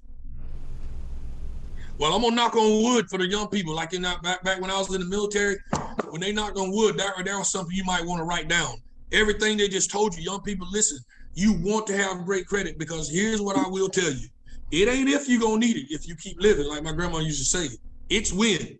You will not go through life, even with money, okay? Because let me explain something to you. You can go to a homeowner with $30,000 cash, and they're gonna tell you straight up, that don't mean nothing to us. You can put some money down, because you're trying to buy a $130,000 house. So $30,000 to a $130,000 house, somebody got to finance the other. See what I'm saying? So you got to make sure your stuff is in order. You do. Start now. And I'm gonna kind of walk you down a little bit on how you can start doing those things. All right. But here's some other ones right here. It says, what are some things you can, well, we've already talked about it. We covered that. What are some disadvantages of having great credit? We talked about what some things you can, and Miss Adams, you slightly touched about kind of both. But let me hear from somebody out there. What are some disadvantages of having great credit? Like living with bad credit. What are some things that happens when you don't have good credit? You can't buy anything. And the interest rate is sky high. The interest rate is ridiculously high. Mm-hmm. Absolutely. Well, I made a list, and I don't know how much you can see of things that you can do when you got horrible credit. Tell me if you can see it. Nope, we can't see that, Shannon. You can't see it? Well, guess what? Nope. It is? It's a blank piece of paper. It's a blank piece of paper. Yeah. This is why you see so many check cashing places on the corners. I'm not knocking anything, because those are business folks that said, hey, I'm gonna capitalize on people with negative. It's more opportunities to continue to stay with negative credit and or in debt in our neighborhoods than it is things that can all the good positive things and things. You got to drive out to those things. All right, you got to kind of travel to those things. But all the negative stuff, and I don't know where you guys are at and stuff like that. I was born and raised in the South, and it's that way everywhere. You understand? I'm trying to say, you got local check cashing place or a little, a subpar type grocery store. You understand what I'm saying? They don't have the best vegetable fruit and all that kind of stuff like that right there. And then when you go into your Publixes and your other bigger brand stores and everything, even you yourself, people's looking at you strange. Stay on 1 hour way too long. You understand what I'm saying? Trust me when I tell you, because these are things that we've researched and we've talked to these people about. What do you look for when you think, or what type of person does it look like when you're watching them, and what makes you do those things to those people? Listen to me. I can get in there with the best of them, but it's no different. I've been in certain places, people looking at me. I've heard them say, hey, can we please turn the camera on aisle 7? And I look on aisle 7 and realize I'm on aisle 7. I'm the only one on there. And I'm sitting there like, man, you got to be. Now, I could be out of order because no one really said that that's what it is. But because we understand what's on us, we always have to kind of be tied into that. We got to be vigilant. We have to always be where. That's why we show so much to impress each other, because you don't want me to look like I'm what they think we are. All right, but they still think like that, and I'm not trying to go be that way. But we have to make sure we carry ourselves well and be good. Be about your business. Be about it. All right. Be about your business. All right. Does anybody know what the 3 major credit bureaus are? TransUnion, Equifax, and Experian. Absolutely. TransUnion, Equifax, and Experian. But I will tell you something. I don't know if I better get to it. All right. Those are the 3 majors. But that's just 3 independently owned. And the thing about those 3 out there, adults and children, remember this. Those 3 agencies, they are independently owned. Independently owned, meaning someone in there calls the shots when they're going to update it. They call the shots whenever they're going to change it. They call the shots when they're going to respond. They own those independent companies, everything about it, including their algorithms and how they score. That's why you see 3 different scores in all 3. That's why they don't line up the same. All right, because the owners own all those things, like you do in your business, like you want to do when you want to start your business. You want to be able to call the shots. You want to be fair, but you want to be able to call the shots. Let's go. I'm just going to blow through this real quick. This is why the 3 major credit bureaus are able to operate. Well, and this is why you're able to fix your credit for any adult out there or any young adult out there saying, well, listen, I am all those things that Mr. Lee was just talking about, but how do I even know it's legal to do that? Well, first of all, this tells you about the Fair Credit Reporting Act that started back in 1971. That lets you know that they didn't even start treating us right with credit, or when I say us people, right, with credit, until early 1971. I was born in 1972. 50 years ago, is when they first, just 50 years ago. So you got to go back and look back and say some of the people that's older than me in your child, mom and granny, before back then, in order for them to get there, and I still remember it, and it wasn't worldwide, but I still remember when I was growing up at my grandmother's house, my granddaddy was a great word. He was an entrepreneur back then. He was a fisherman. He was a fisherman. That's what he did. And I remember him buying my grandmother her first washer and dryer. The people had to come to the house. They had to go look at the neighborhood we lived in. All right. And then too, they had to write down about 6 or 7 references, and they physically called those people to see if you, that's how they did it. You know, we don't do that now. You got Equifax TransUnion Experian. But for people that's close to me in age or a little older, you know what I'm talking about. You know what I'm talking about. You just have to get verified. And you didn't want all them people in your business. But if you wanted to get something, you had to do that. That's how they did it. All right. So, but because of this, anything that you have, any late payments, charge-offs, collections, evictions, repossessions, child support, medical bills, student loans, because here is the bottom line up front. What goes on your credit report, it's up to you. It's not the law that they put anything good or bad on there. Equifax, TransUnion, Experian are not the law. They're independently owned business. They're LLCs. Yeah, they just own it. So they just went in there and said, how can we make money and become billionaire or generational billionaire, millionaire companies? That's how they did it. And they said, well, let's look at a subject. And they talk about back, and then they went into competition with each other. Okay, so we're going to keep on going. This again was just based on some history talking about it. How that's like FICO score is one of the scores that we use. So you have 2 different scores, two different algorithms that they use. They use FICO score. That's why it's great to know your FICO scores. And I didn't say scores, your FICO scores, okay? And then it's great to know your Vantage scores. A lot of times when you're trying to purchase a house, they use Vantage scores, all right? Your Vantage scores, okay? That means it's a different set of rules. You can still have a few this and that, and still get approved or disapproved for a house based on your Vantage scores. But FICO scores, you have a total of 28 scores. I know it sounds confusing, but I'll get to you in just a second. Just so you know, young folks and family, how your scores are calculated. 35% is payment history. That's why it's so important to make your payments on time. And for the folks that's out there that's paying bills and young folks, if you get to the point you can't pay it, pick up the phone and call the people.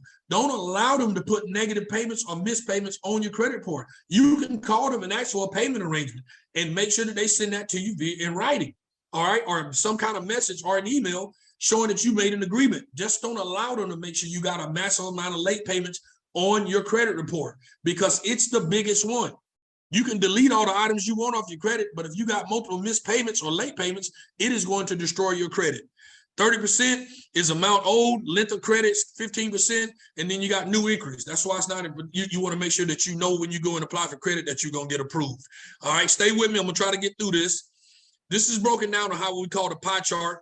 It's the same thing. It just kind of makes it more of how it looks. Mixing credit is 10%, but it's worth 85 points. Mixing credit, 297.5 points. That's one missed payment. You can lose that amount of points. And the scores go from 350 to 850. But you can miss one payment, and then you can call somebody and say, man, everything's just all jacked up. Be honest with yourself. Say, hey, listen, no, I got some late payment. This is why. Will tear your credit apart. All right, debt level, debt to rate, having too much debt is just as bad. Length of credit, meaning having new credit. Listen, I hear people say all the time, man, I want to close this credit card so bad. My recommendation is that you don't. Because credit age, especially when you're talking about making big purchases, they want you to have something in your report showing you have at least 9 years. Some people say, well, I'm still new to credit. That's fine. But every time, just take the number 9 real quick. 9 years for somebody that's had a credit card for at least 9 years, and then you decide to get a new card after your 10th year. Now that, I'm sorry, just say, I'm gonna say you got 9 years, so you decide to get a new credit card. They'll take that 9 years and then they'll divide it by 1 or 2 based on the new credit you got. And then that difference between is worth the length of your credit now. So you lose that 9 year, all right, you lose that 9 year. And it becomes 5 years now, or whatever that division is between that new credit. That's why they tell you, try not to keep opening new credit. And if you do, understand what it does to your length of credit. Man, I hope everybody with me, okay? And I hope I'm not going too fast. But Veronica, Miss Adams, I will do this again if you need me to. All right, this is just to introduce you Vantage Score real quick. Basically talking about what I just told you guys. When you start looking at Vantage Score is kind of one of your things that they pull when they put your Social Security in to look at certain things. You know, FICO is in both of them, but they use Vantage Scores most of the time now. It's kind of new what they do. And what they came up with Vantage Scores, they did Equifax, TransUnion, Experian. They all did come together and say, since we all have different rules, we're going to come up with one score, a Vantage Score algorithm, so we all look at the same things on this one. That's what they're talking about. Hopefully that's not confusing. All right, let's go. Let's do this real quick, and I'm gonna try to wrap it up. Stay with me. So if you got your phones out there or somebody got a calculator, I want to show you something real quick. If you want to know monthly what you should be spending to be in the safe zone and maximize your credit, here is an example, and let me explain it to you. People tell you all the time, keep your credit scores under 30%. They're saying keep your total credit under 30%. That's what they're mean. They're people that's telling you that are folks that not really understand how it works. Now, if you got one credit card, they may be talking about that. But when you have multiple credit cards or multiple lines of credit, they're talking about your credit, your total credit under 30%. Your individual credit cards or department store cards need to be under what we call 10%. 10%. So this is basically how it's broke down. If you have a $1,500 card, that is what they loaned you. They gave you a $1,500 credit card. And you say every 30 days, what's the most I can spend? Well, I got $1,500 on it and I got an emergency. I'm going to do it anyway. That's fine. Well, if you want to not get your credit tore out the frame, then you need to make sure you stay under this. So for example, you would take 0.89 of 1,500 times 0.89, and it'll tell you out of $1,500 in 30 days, the most you're supposed to spend is $133.50. Don't shoot the messenger. These are just the facts. Your total utility creditization, if you only had that one credit card, okay, if you had multiple, then you add up each one of the balance. So if you had a $1,500 credit card, a $2,000 credit card, a $5,000 credit, you add all those up and then you divide that by 28.9%. Okay, and it'll tell you what you're supposed to be utilizing. Let me yield for a second because I don't want nobody to be confused and be like, man, I muted him after that because I was lost. And I don't want to do that. Is that confusing to anybody? No. Okay. Everybody good? Yep. Make sure if you don't screenshot anything, somebody take a picture of this. And this is the thing you need to focus on going down here to 0.89, 28.9. Your balances may be different. This is just an example. This is the same. This is all on the $1,500 card. Yours may be $10,000 or whatever the case may be. That's what we're talking about there. But if you want to show, if you want folks to give you increases or you maximizing your credit or the banks to see that you are, even if you don't have the most money, it doesn't matter. If you're doing these things right, they will extend you more money and more credit because you're showing that you're disciplined here. All of those 4 or 5 pages that you got when you got that new credit card that you didn't read, you just got the credit card, turn it on the back, sign it, and make sure it was activated through the rest of the. That's what they're talking about right there. That's what they're talking about. All right, we're gonna keep going. Okay, I'm gonna leave you with something here real quick too as well. All right, because I want to do some questions and answers if I have to. You can barely see this. We talked about the 3 major credit bureaus. Somebody please make sure you're tracking this because we want to make sure we're able to teach our children this. It may say that's too much for an 8-year-old, 9-year-old. It may be, but you as a parent, you need to know it, or somebody, some guardian, so you can walk them through these things because it's not going to change. So what happens is you do have Equifax. You do have Equifax is in Atlanta, Georgia. You have TransUnion, which is out in Allen, Texas. And then which is out in Chester, Pennsylvania. And then you have Experian, which is out in Allen, Texas. Those 3 credit bureaus, that's not really where they house your credit. They have to pay to the 5 minor credit bureaus to get certain information. That's why you can get it fixed. Because watch this, Check Systems is one of these are the 5 minor Check Systems, CoreLogic, Innovis, SageStream, and LexisNexis. What do you mean, Mr. Lee? So Check System, this is the one that reports data on your checking accounts, This is how they verify money in your check accounts, opening and closing, including reason. When I just talk about new inquiries and all that, that's where that information is stored. So whenever a bank uses Equifax, TransUnion, or whoever they're using to see if you qualify, they got to get that information from these people. That's who stores all of that for all of them. CoreLogic is where it reports down on payday lenders, rent-to-own furniture, auto finances, leasing, subprime home lending, and debt buyers and collectors. This is where that information is kept. Everything's not housed in the same place. Money works for them all. These are all businesses that tied into it and found out how to capitalize on people with bad credit and or good credit.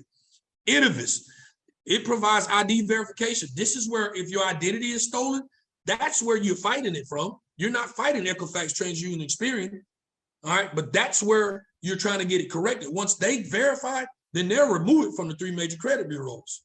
SageStream, I gotta go through these. Report information on consumer reports, auto lenders. This is where they get your information because you have an auto score, not just a credit score, but an auto score, okay?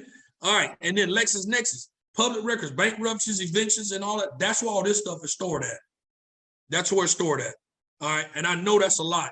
So I'm hoping, you know, that I'm not laying it in there too much, guys. So just work with me, all right? Here's where we at real quick. I asked you guys earlier, all right, how many scores do you have? You have a total of 28, all right? Here's what I mean. You have the 3 major credit bureaus, guys, ladies and gentlemen, Equifax, Experian, and TransUnion. As you go down here, you have FICO 8, all right? You have, this is one we most widely use when someone pulls your credit. You have FICO mortgage. So your regular credit score that you see may not be your mortgage score. This is why you want to make sure you know that before you purchase a home. Yeah, you have a mortgage score. You have an auto score. They don't tell you when they pull your credit.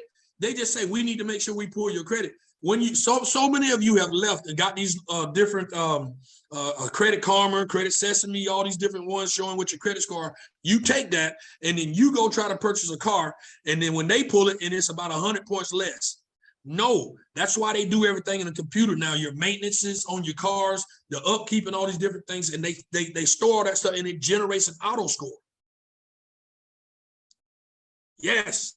Your mortgage score, it generates a score. It may be separate from your credit score, your overall credit score. They target your auto score because guess what? You can have a strong payment history and great credit card utilization, but have missed 3, 4, 5 payments in your mortgage somewhere. All right, but you looking, so your credit score is gonna end up showing that you got a strong payment history, but they're gonna see them problems that you had 2 years ago, 3 years ago with the mortgage. It don't go away. That's why it's important to get all those things kept, keep all that stuff that you've been mortgaged to up. I know it gets difficult, but that's how they do that. That's how they do it. So if you look here, you got FICO score 5. These is whenever they start lending. Like when I was talking about, you know what I'm saying, doing lending, like lending you stuff like at department stores and different things like that.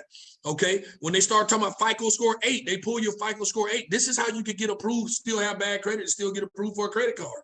Because they're looking back at the last 24 months, seeing that you have been doing some pretty good things based on your credit. I'm gonna start with that because that's confusing. And it really takes me about 35, 40 minutes just to break that down. I did want to introduce you to it because I need you to get me back on the platform somewhere so that I can break this down, because you need to know this information. I promise you I do. I need you to know it. Okay. All right. Okay. All right. So we're going to keep pushing real quick. All right. So some people, even for young people, real quick, and then I'm going to wrap this up. So this Sable credit card is a great starter card for some people, for adults, especially if you don't have any credit or can't get approved. Why? Because it doesn't do a credit check. It doesn't do a credit check. All right. It doesn't do a credit check. And after you have this credit card and you end up getting, and you get it, once it's open, then it'll go on your credit as a new line of credit. It'll go on as a new line of credit. And then after about 9 months of paying it on time, it will switch over to a regular credit card. They will send you back with your balance, which you open it with your $100 or $200, and then it'll issue. And that's how you're able to restore and build credit. This credit card here, it's a powerful credit card. All right. Let me go here. Now, for the young people, parents that's got some child that's getting ready to go to school or is in the 10th grade, 11th grade, 12th grade, or even in college, highly recommend. This card here is called Discover It. All right. It is one of the most powerful cards because when these kids go to college, ask them about it. When they come out their DFACs, their child halls, you got a whole lot of credit people out there in those places. All right, my daughter's studying to be a doctor right now, and we walked the campus, and when we walked out of the where we ate at, it was a whole row of people to come and apply for a card because they know that kids don't understand credit, and they're trying to go ahead and allow them to get into it. So a kid walks out with student loans and already with negative credit, owing a whole bunch of stuff and still can't get approved or hired because they done messed up with their credit. Well, this Discover It credit card, highly recommended because it's a secured credit card, but it also gives perks based on students' grades. Okay, their academic, they give back. They do academic scholarships. You have so many rewards based on that credit card, right? And if a child maintains certain GPA, then it will issue a credit card to that child, to that young person, right, with a line of credit, because now they're showing that because it walks them through. If you don't understand how credit works, it walks them through step by step, constant sending them emails and all kinds of stuff. They can even tap into an advisor. Powerful credit card. My daughter has it as well. Yeah, and I'm the credit guy. She has it. Yep. And lastly here, the air mix for the adults here. There's a couple of perks that go with this credit card if you're able to get approved with it. Because you want to maximize your credit, because you want credit cards that give you rewards. If you pay an annual fees just to have a credit card, you just happen to have a credit card, then I can tell you that's a mindset that you want to switch over. You want to ask them, how, if you've been with a credit company for a long time and been paying that credit card. I'm sorry? I'm sorry. Somebody say something? Armatine, mute your phone. I believe that was an accident, Shannon. Oh, okay. I'm gonna get out the way because I know we got. Take your time. You still got 30 minutes. Okay, so real quick, but I want the parents or the adults to know this. This AMX credit card. One of the good things about having this is this, and I keep talking about certain credit cards because you want to be maximizing your credit. You don't just want to have a credit card that's causing you hardship and pain. You know what I'm saying? Because they're making money off of you. Your job is to have good credit so that you can maximize your credit. All right. So what this card does, okay, is this. What it does is so many different money back guarantees, cash rewards, things of that nature. I just posted something on social media the other day. I've had so many people calling about if you're a person that travels. If you travel and you like going to these other countries and different, I understand it's rough out here right now, but some people do it. I'm getting ready to go on a cruise myself. Okay. But here's the thing out there. When you're doing this, my spouse, I am married, my spouse, she can travel with me free to a place because this is me. This is a reward for me having this card. I have to purchase my ticket. But you're talking about that's great. That's a perk for me. So why wouldn't I want this card? All right. Versus me paying an annual fee every month or every year and all this other stuff or getting towed up on interest. Listen, I don't pay any interest back on this. Okay. I don't. I got an 810 credit score. I don't pay any interest on this. So everything that's in it, I can use it. I don't have to worry about being punished for it. So that algorithm thing I just told you, the 0.89 and all, no, because I fall into a different category. And I'm humble by saying that, but I'm using me as an example. I know many others that are the same way. Okay, so I just want to leave that with you real quick. All right, so let me do something real fast so I can get out of the way. I want to do something. Just stay with me. All right, real quick. Thank you. As I wrap this up real quick, I'm very passionate about what I do, so I hope it don't sound like I was yelling and screaming. I'm an old soldier. You understand what I'm saying? But I want you to hear me with your heart. You good. I want you to hear me. I want you to hear me with your heart. Listen. Don't deny this. Get into this stuff. Young people, just like you saying, I want to be an athlete. I want to be a movie star. I want to be a YouTuber. I want to be a pastor, a preacher, or I want to be a teacher. I want to be a government official, whatever the case may be. One of the biggest rises and falls is right now for us, right now, I'm talking about us, is this destroys us. So many of my clients come in that have high profile jobs, but when annually, especially when COVID hit and they started saying, who do we need to let go? Or who do we need to lay off? These are people that's been in 15, 20 years. They thought they had rites of passage. Well, they said, okay, listen, Well, we got to go back and do a background check on everybody. And then what stipulations, the meeting room that, for the folks that don't have a seat at the table, they say, well, what do we need to look at? Well, let's look at credit as one. Let's go back and do a new background check. It's been a while, even with some of our old employees. They did those things and came back. And some of those people that have been on them jobs 10, 12, 15 years, even in the military, it stopped promotions. It stopped. They had to get rid of some folks. And that's how they started doing the elimination process. I'm telling you what I know. I had a lady that's been working at Aflac, new home, new car. I'm talking about bad and bougie, but credit was tore up. Yep, tore up. I'm just calling it what it is. Came in my office, big BMW sitting down. I ain't judging them because I have that type of stuff. So I'm humble, so I get it. You understand what I'm saying? And came in there. Now, looking at her, you would have never known. But they told her, hey, listen, you got a letter as well saying that, hey, listen, when we look back at your credit, it shows signs that you are undisciplined. So guess what? Someone just spoke, I want to say it was Miss Adams earlier. Things start missing, mishandling the funds. They start looking at, well, listen, we got to start looking at these things. You have a credit, you have a higher index score. If you've never met somebody that's came and told you, it's crazy. It's the system. Oh girl, she's got a master's degree. Oh boy, he's been a student, a pillar in the community, and he's got a bachelor's degree and all this experience, and they still want to hire. It's them. That's not always the case. Stop telling our people that right there. That is the case in some cases. But we don't meet all the requirements. That's the part we're not talking about. And so many of us fall into that right there that we band together. We band together like pigeons, but eagles fly solo. They do, all right? But we like to bring people with us. We have got to address these things. I'm not talking about anybody, so somebody don't defriend me today and say, I don't never want to hear him talk again. But the bottom line is we won't tell the truth. We'll tell most of the truth, but not all the truth.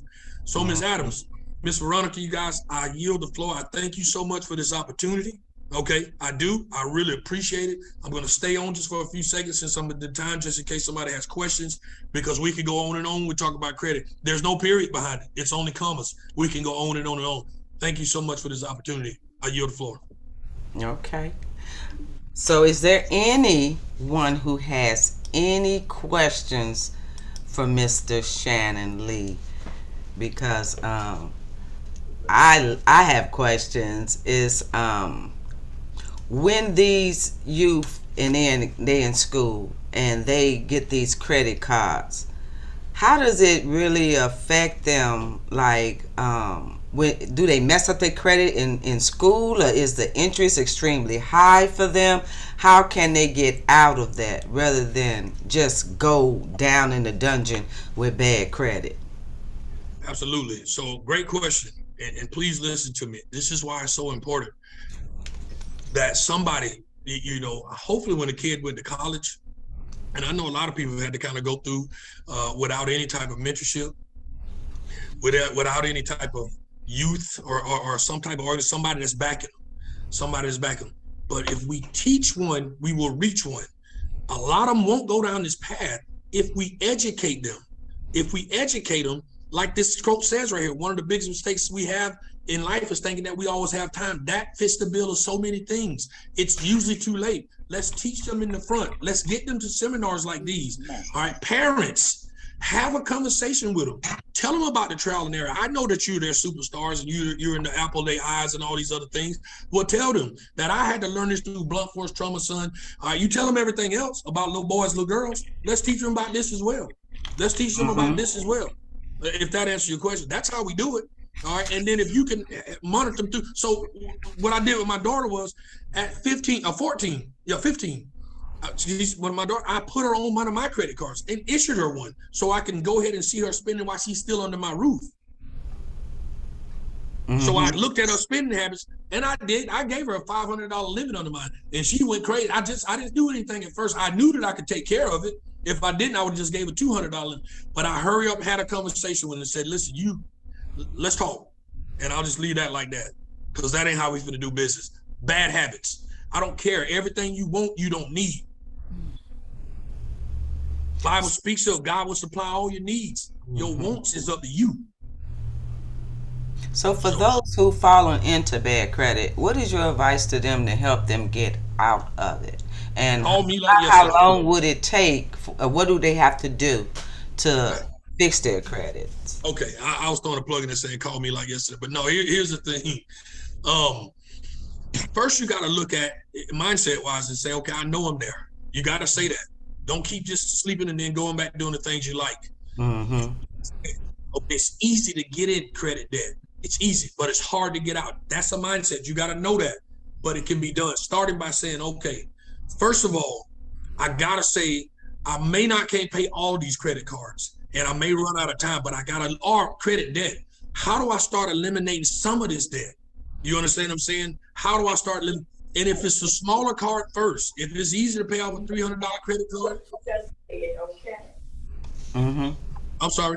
If it's easy to pay off a smaller credit card or some smaller debt, pay it back. Let's start paying it back. It was yours. If they gave it to you, if they lended it to you, because that's what they did, then it's your obligation to pay it. Just be disciplined, and after a while, it will. Put a game plan in place. Mm-hmm. Okay. All right. Listen, we don't just charge, but you can talk to me about budgeting and financial, and we can be honest about it. And then we can sit there and say, hey, listen, this is my regular. Get with somebody that's saying what's realistic for me, because I just don't have it in me. And that is okay, if that answers your question. Or you can reach out to a credit repair company like myself or someone else. You can do it that way. Shannon, can you do me a favor, please, and put your contact information on the screen? Absolutely. Thank you. Shannon, when they come to you and they ask you to help them with their credit, do they always do what you ask them to do? Or do they give you a problem? Well, I'll do this. Let's think about everything that we do. You know what I'm saying? I know we had the pastor on the phone a few minutes ago. I don't know if she's still on it. She probably going to tell you absolutely not. But here's the thing. Remember this right here. But I'll go with a high percentage. About 80% of the people, especially if I do a small presentation like this, they'll stick to it. Because a lot of times, most people come to me, it's after blunt force trauma, back against the wall. So a lot of them saying, I don't have no other choice. I gotta. But for the ones that don't do it, it's usually just because in reality, they want it, but they don't want it bad enough. If you step on a nail and you don't take it out your foot, it's only because it don't hurt bad enough. Right. Yeah. Right. So how much would it cost for someone to come to you and say, hey, I think I'm ready to go ahead and try to fix my credit?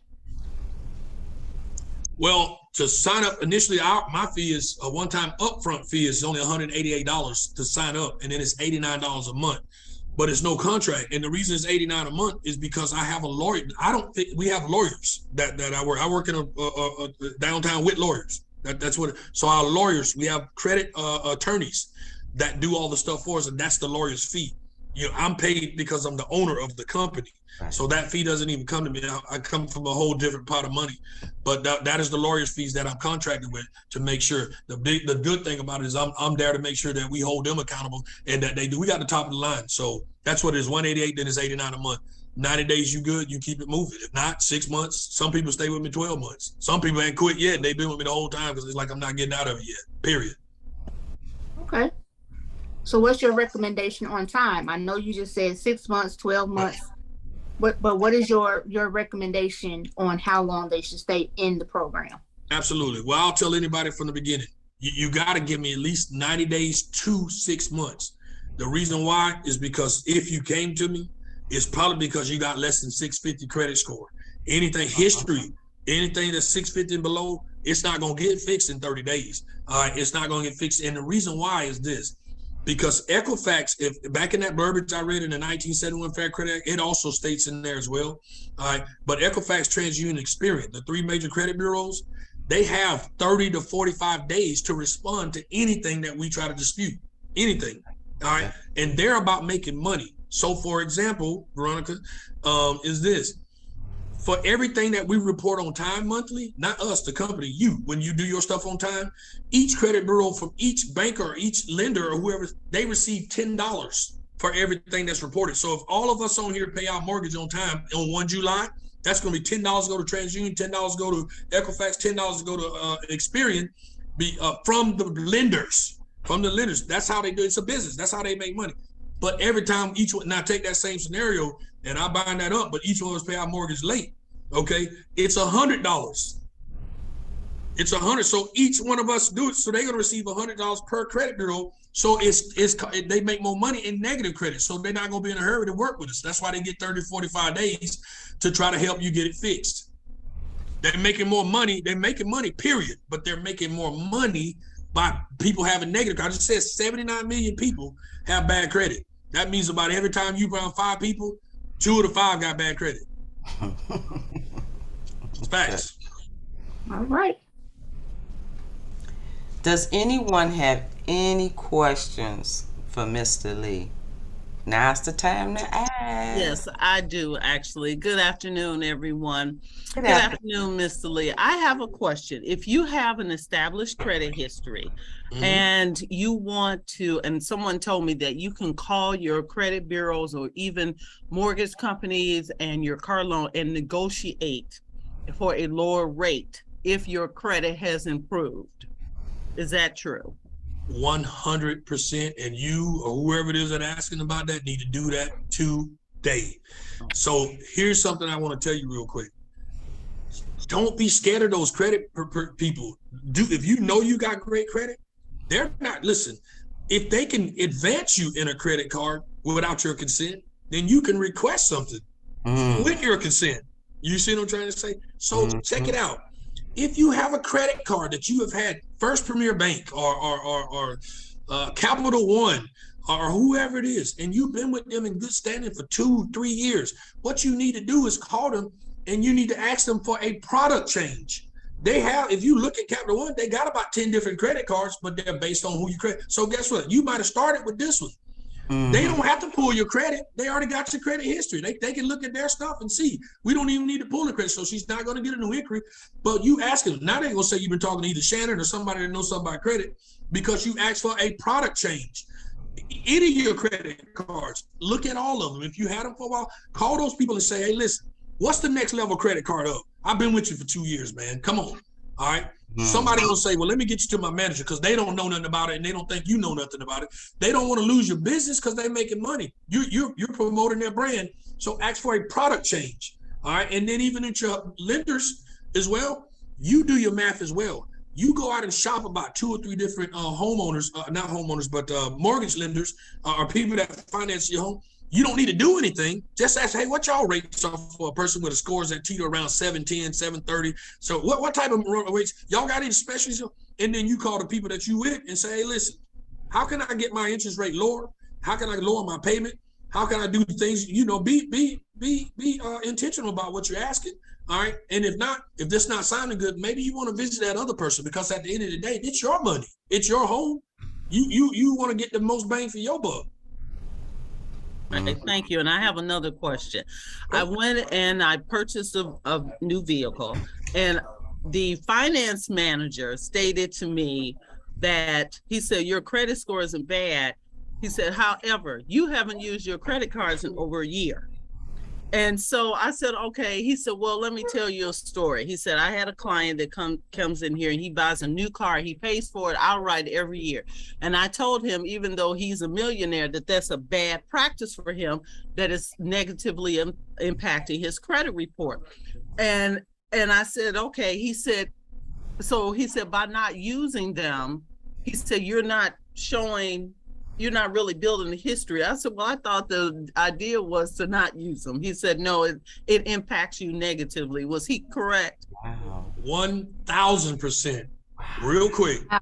One of the worst things you can do is have a credit card and go more than 30, no more than 60 days without some type of activity. Let me show you guys something real quick. Ma'am, listen, you can have an okay credit score, 650, 670, type of thing, okay? But you can have an okay credit score, but a bad credit history. You're not getting approved off of just a credit score. You're getting approved. See, listen, your credit history is your report card. How do you want me to, so listen, it sends a red flag to lenders when you try to do big things because they're saying, you don't have enough reporting on a $500 card, but you want a $5,000 or $10,000 car or 20,000, but you want, listen, your credit, but it's because you're building a history. So that's why I'm gonna tell you now, that person that's doing with the million, more people that make a whole lot of money are some of my clients that have the worst credit. Wow. I want to make sure I answered her question though. Did I answer that? Because I can elaborate some more. Absolutely. Yeah, most definitely. Thank you so much. I thought, and I've had credit cards close. The lender contacted me and said, due to non-activity, we're closing your card. I'm thinking, well, it's my card. You gave it to me. I should be able to use it when I want to, not based off when you think I should. Yeah. And I've had a number of lenders do that to me. No, American Express being one of them, but yeah, oh my God, and that's So I mean, that was thank you. I never thought about that because you're thinking along those lines of using less credit, right, so that your score will be higher, and not thinking that non-usage will negatively impact you as well. Let me do this before I answer that question, because I think this is going to cover a couple of things. But I want to share something with you real quick, and this is talking at you, but to everyone. Check it out. Steve, here's the thing, and I'm gonna use me for an example. That's something because we wasn't taught that. So let me do this real quick. My mortgage, my family, my wife, and my children. Okay, here's my mortgage. I'm gonna pay that every month as a man. I'm gonna pay it. What I do is, because I have several credit cards as well, but I use my credit card to pay my mortgage. And then I pay my credit card, so I still have my money. Watch this. If I pay, I'm gonna pay it anyway. Most of us pay it from my checking account or from my debit card. That is a debit. But if you pay it from your credit card, if not that, something else. If I pay it from my credit card, all right, just say $2,200. I'm gonna pay regardless if it's from my checking account, debit. But if I pay that in my credit card, but if I do it for my debit card, that's a debit. That's $2,200 that I don't have, okay? But I did have my mortgage paid. But if I pay $2,200 from my credit card, and then I turn right back around and pay my mortgage pay it right off, I was gonna pay it regardless. I still have $2,200. I still have it on my credit card. I just got it in a different place, right? Versus it coming out of my checking. I'm not gonna get it back no kind of way with no perks in my checking account. It's just a loss. It just makes me sleep good at night. Somebody tell me, does that make sense? It makes a lot of sense. Yes, it does. Yeah. Get used to using your credit. Pay you. Because guess what? If emergency happens, if you took $2,200 and paid your mortgage out your debit card, you may still have your $2,600 credit card. All right. You may have that. I get it. But at the same time, all right, you got it in less place. Now you're saying to yourself, okay, the place don't want credit, or my credit got compromised, or something like that, or you end up messing up with. Now you don't have you still got access to that cash as well on the credit card as well. You got it two different ways: access to the cash or the credit. Okay. So is it a bad thing to constantly buy things with cash? Yeah, I mean, absolutely. Yeah, that's why they gave you credit. So we put our credit cards in our wallets like the big joker, you know what I'm saying, and stuff like that. But at the same time, listen, pay yourself back. So now you're building a strong credit history. If you ever get in a situation, if you show people that you can use credit, they're going to always give it to you. All right, if you show people you can use cash, they ain't going to always give it to you. That's true. Gotcha. Very true. I have a question. When they're reporting these numbers, 500, 600, 700 at the credit bureau, how long does it take them for your credit score to go up or down?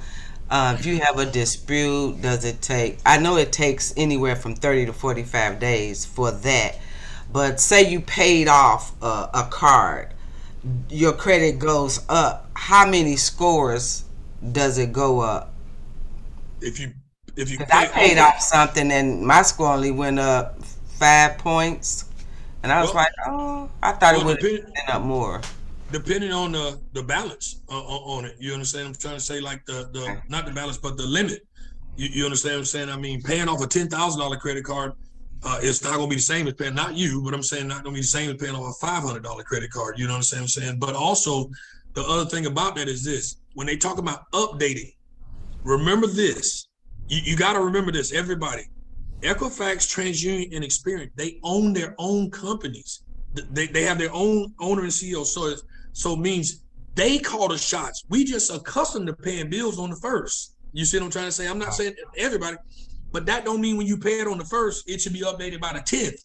No, Equifax doesn't update anything. They update in the middle of the month. They don't care who paying what. They're not going to do any updates until, I want to say, it's not from, just hear me, because I think I said it's like the 15th to the 30th. It's 15 days. The 15th to the 30th is when Equifax does it. But from the 10th to the 20th is when TransUnion do it. Wow. And I want to say Experian does it towards the end of the month. They all do it in 10 days. So it doesn't matter that it don't like. So for what I'm saying is this. So let's take Experian, for example. If they're updating from the 20th to the 30th, Experian, okay? But you paid it on the 1st of June. You see what I'm trying to say? It's not going to even show an update again until they do the updates of all their updates in their system. Okay. You see what I'm trying to say? When they do it, this is when so first week, we take in all disputes. Second week, we take in all the audits. Third week, we take in all. Fourth week, we do all our updates. Does that make sense? Does that make sound a little bit better? Yes. Yeah, they have their bylaws. They control that. We don't have anything to do with it. That's why it's good to stay on top of it. But in time, eventually it's going to catch up. You just want to stay in front of it. Okay. Is there any questions that anyone would like to ask Mr. Lee before he relinquishes his time?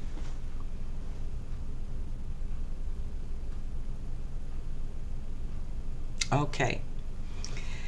Shannon Lee, thank you so much. That was a wonderful workshop. I truly enjoyed it. I've learned a lot. It's given me a lot to think about, put some things on my mind. And I'm sure a lot of us on here is saying the same thing, that there are things that we've learned today that we didn't even think about.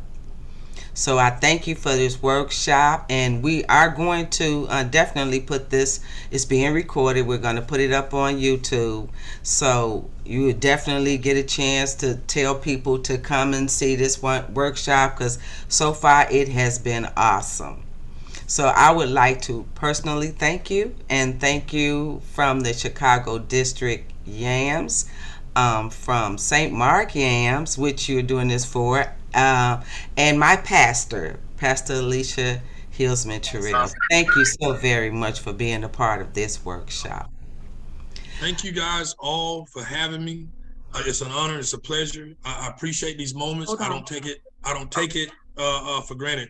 So hey, listen, it's just been an honor. I appreciate you guys. Just pray for my travels that it's safe. I've got to get ready to get out of here so I can get on the bird going to another conference. But I appreciate it so much. And listen, I'll see y'all at the top. Let's go. Let's work. All right. And we're going to be coming back in December now. Let's go. Come on. I'll come there. Let's go. Right. See y'all later. All right. Thank you. Wonderful workshop. We are going to have a 10-minute break. I'm going to show a video, and then I'm going to come back. I'm going to introduce my missionary president from my church, and she is going to introduce the Women's Home and Overseas Missionary Youth Secretary, Miss Melva Polk Wright. So let's check out this 10-minute video, and we will be right back, and we're going to start with me introducing my missionary president, Miss Armatine Cook. Thank you. 76% of Americans live paycheck to paycheck. 64% of Americans that have businesses break even or lose money. Most people don't have any money and have accepted the fact that they don't have any money. They don't have any leftover money. They're fearful of money constantly. They overspend. They don't know how to produce money. They definitely don't know how to multiply it. The land of the brave and the home of the free, it's not even close to the truth. It's just important for people to understand that complaining has no value. And if you complain about not having enough money, work more. If you complain about not having work-life balance, spend more time on vacationing and your family. It's super simple. Let your actions dictate instead of sitting there and feeling like you're not in control. Poor people say, I can't afford it, I can't do that, I don't have time. It's an escape, you know what I mean? It's easy to say I can't afford it. Oh, I'm too tired. Oh, I can't go to the gym. You know, when you could go to the gym, but no, I can't. Truth is, I'm just too lazy to go to the gym. Money doesn't have value, right? And this is an important thing that most people don't immediately understand, is that money itself doesn't have value. Money is a vector for transmitting value. It's how you express value. But the value isn't in the money, it's in the product or service you bought with it, and it's in the labor you gave in order to acquire it in the first place. That's where the value comes from. There's nothing intrinsically valuable in the money. You shouldn't put money in a house, you should put money in your brand. You should put money in the marketing. You should promote yourself, not put money in where you and the kids live. Right. Why is that a mistake? Because it's dead money. I mean, it can't, a house can't make you money. A house does not make you money. The only reason people think a house makes them money is they're comparing it to, if I rent, that costs me money. But, you know, if you need to go to a hospital, you don't buy the hospital. You rent a bed to get out of there as fast as you can. If you go on a trip, you go to America and you want to go to Disneyland, you don't buy the hotel, you rent a room. And nobody thinks poorly of that. They're like, yeah, I'm gonna go there, use the place and get out. That's what you should be doing with your living. Find a place where you can rent. Pay rent monthly. Don't own the house. And take all the money that you would have put in that house purchase, down payment, extra money, fixing it up, use all that money to improve your business and yourself so that you can get more money. Right? So I see so many people here like, I'm gonna invest 300,000 pounds in a house to hopefully make $30,000, 30,000 pounds. Right. I'm gonna buy it for 300, maybe I'll sell it for 600,000. I'll double my money. Fixed in one place, by the way, where no money comes to you. Money does not go to homes. Right, and that's a big thing on your career is moving locations. Yeah, I've moved 5 or 6 times. I can move another 4 or 5 times. Because people who stay in the same place get too comfortable. If you study wealthy people, they're mercurial. They're moving, they're mobile. They're not talking, Warren Buffett and Bill Gates do not talk about the home they live in. They talk about the places they're going to. They go meet money, they go meet wealth, they go meet connections. People are stunningly accepting of anything if they actually believe that's the purest form of it. I think I'd be less acceptable if I hedged. I really do. People will accept you. People accept everything. Just be you. Be you, and clearly people like react. When you're trying to fake something and you've got bad intent, well then that's visceral and we hate. But I actually think we don't give love to the person that actually knows they have it and they're trying to fake it to conform. Hence why I won't adjust to this market all the way, because I don't think I'll be respected. I know what my intent is, so why would I be scared? I want to build the biggest building in town. That's who I am. And you know how I want to do that? By building the biggest building in town. And a lot of people want to build the biggest building in town, and you know how they want to do it? By tearing everybody else's building down. Poverty is passed on. It's taught in your families. And middle class is taught in families. And so the people right now who are sitting at home, who are struggling financially or worried about money or unhappy, they may be making a lot of money, but unhappy with what they're doing, it was probably taught to you. You know, your super ego was taught, get a job, work hard, or you'll never be rich, or the rich are evil, or whatever. And until you change your mindset, Correct. Money won't help you, right? Correct. And we see that with people that win the lottery, people that make more money, they still have the same problems. Right. Because they have that poor man's soul. Correct. If you're poor, you'll always be poor. That's really hard for people to understand. Yeah, the money will disappear that fast. Just like most pro athletes, they make millions of dollars, and 65% are bankrupt 5 years later. It's because they come from poor families. Now you tell them that, they get very angry at you. It's the rich fault. It's you guys ripped me off and government ripped me off. But unfortunately, what Mr. Lipton was saying, it's passed down genetically. That's the frightening thing. And it's interesting when you commit to something, little gifts just start automatically showing up. It's a phenomenal thing.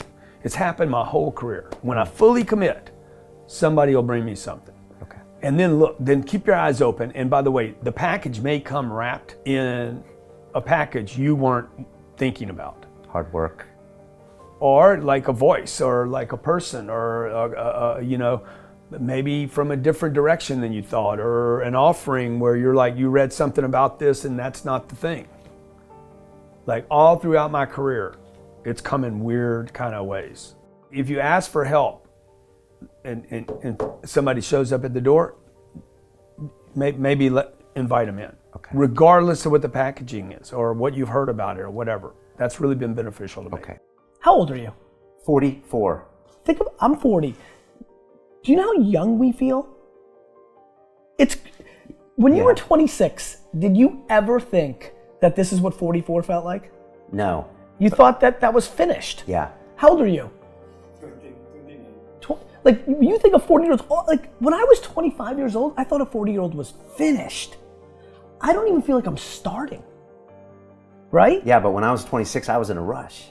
I understand. And all of those guys and girls on the streets last night, when you say that to them, like their face kind of goes blank, because all the stuff they watch, MTV, music videos, it's all about the bling now and the this now and the this now. And MTV's tamed. You start following people on Instagram and it's a disaster. They're all pushing it's all about champagne and private planes and you can get it too and just sign up for my course. And everybody's falling for it. So I'm coming out and first of all, I want to be historically correct. Nobody in 100 years is going to watch that video and say that I was full of crap. I like that.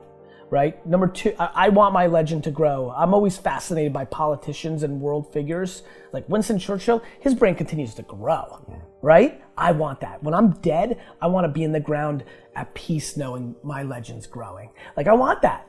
I want that in the business world. And so I'm giving real advice, and real advice looks like this. When you're 19 and you can spend 7 full years learning your craft, meeting people that are mentors, being patient, and you wake up and you're 26 years old, you have your entire life in front of you and you've done great foundational work to go on and then be successful. I have bad luck too. I've had financial crashes. I've had people stab me in the back, but they're all good because I grow from it. That's spirituality. Right. People who are afraid of making mistakes like they teach in school, they don't ever grow. Because spirituality is there's good and there's bad, there's right and there's wrong, there's up and there's down. Most people only want to be right, they only want to be positive. Well, you can't have that, that's not reality. And the average person, the reason they're poor is they haven't failed. They play it so safe, they haven't made any mistakes like they taught in school, that means they don't learn anything. That's why the school system's actually fundamentally corrupt. It's anti-education. Don't make mistakes and don't ask for help. And if I didn't ask for help, I have my accountants, my attorneys, my bankers and all that. I go into business like a rugby team. Boom, boom. And we kick butt. But the average guy is standing there, I'm an A student, I'm going to do this all on myself. And a bunch of rugby players run you over and you go, well, they're not playing fair. You're playing stupid. You should have a team. You should have accountants, attorneys, and bankers and all that stuff. But that's not the game I want to play. I said, then don't play the game. The game of business is played with accountants, attorneys, bankers, hate to say it, politicians. You got to know the game. I don't want to hustle. I want to prosper. I don't want to grind. I want to create a machine that monetizes. I'm not shameful of money. I want money. I want a lot of money. I want to give money away. I want to raise a lot of money. You can't do that if you're broke.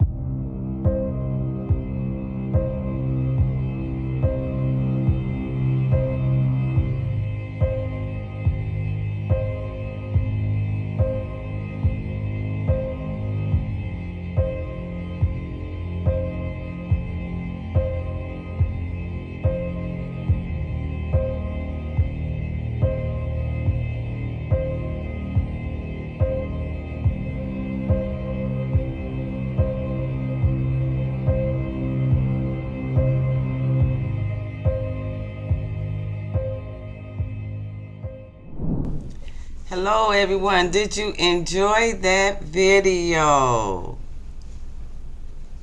Can you hear me? We can hear you. Yes, we did. Okay. So I'm going to turn it over to my missionary president. She's the missionary president of St. Mark's AME Zion Church here in Chicago, and she is a wonderful missionary president, and she is going to tell you about our next speaker. Go ahead, Armatine. Good morning. Good morning. Good morning. Good morning. First, giving honor to God for waking us up this morning. Amen. Kept us safe while we slept last night, and to keep us safe thus far. I first want to acknowledge a few people on the line. Our First Lady, Reverend Ruby Miles.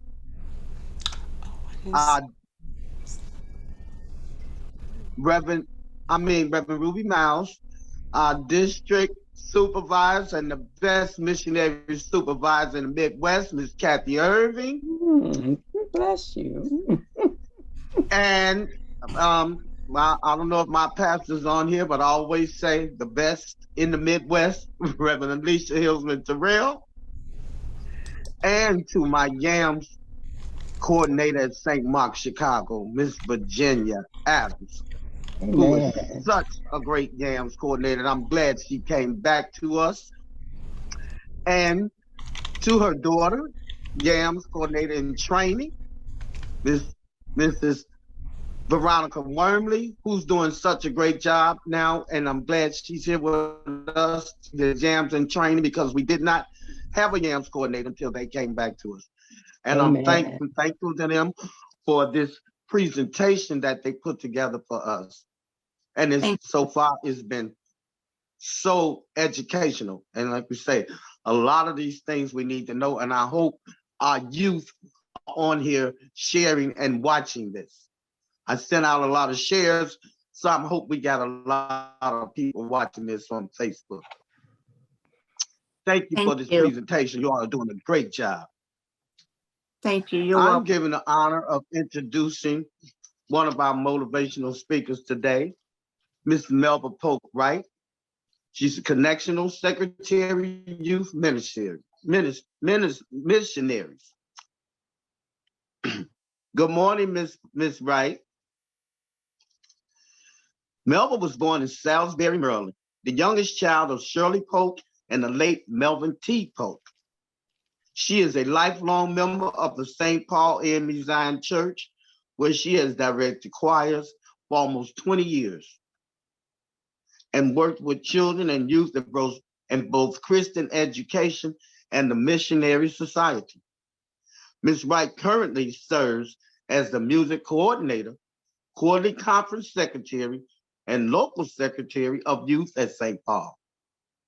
Melva is a graduate of Tulsa University, receiving a bachelor's degree in elementary education. She received her Master of Education degree with a concentration in administration and supervision from Salisbury University in Salisbury, Maryland. Melva has been employed by the Wicomico County Public School System for many years, having served as the first grade teacher, assistant principal for 9 years, and a principal for the past 20 years. Great job. Congratulations on your Mrs. Wright has served the Missionary Society at every level at St. Paul. She served as local bud superintendent, secretary of youth, parent body president, and at the district level, she has served as district secretary of supply, district superintendent of buds, district secretary of youth, and currently district president of the Eastern Shore District Missionary Society. Mrs. Wright was elected the 13th General Secretary of the Youth Missionary Society on July 18, 2019, at the 29th Quadrennial Convention of Women's Home and Overseas Missionary Society. Melva is active in her local community as corresponding secretary of the Princess Anne MD chapter of the Links Incorporated. She is also chaplain of the Princess Anne Alumni chapter of Delta Sigma Theta Sorority Incorporated. She is also a member of the National Association of Elementary School Principals and the Association for Supervision and Curriculum Development. Melva is the proud mother of 2 fellow educators. Mallory is a staff specialist, Title I, Baltimore City Public Schools, and Jenna is a 3rd grade teacher in the City of Boston Public School System. Both young ladies served as members of the Barrett International Christian Youth Council Executive Board. Jeremiah chapter 29, verses 11 through 12 is her scripture to live by. For I know the plans I have for you, declares the Lord, plans to prosper you and not to harm you, plans to give you a hope and a future. Then you will call on me and come pray to me, and I will listen to you. I can do all things through him who strengthens me. Now the next voice you will hear will be that of Miss Melva Polk Wright.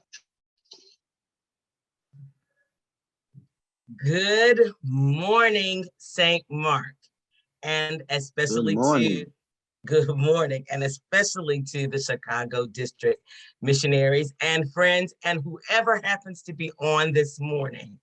Thank you so much, Sister Cook, for that introduction. And, you know, it's interesting because this year is my 40th year in public school education, and in less than 2 months, I will officially retire. I am excited about being at that place because what that allows me to be able to do is really focus full-time on the ministry that God has called me to with youth and young people. I'm excited to see thank you. I'm excited to see a name on a screen that I recognize, and that would be the Reverend Ruby Miles. I have known her for a number of years. She and Pastor Miles are just friends, beloved. And so it just warms my heart, certainly, to see her name on the screen.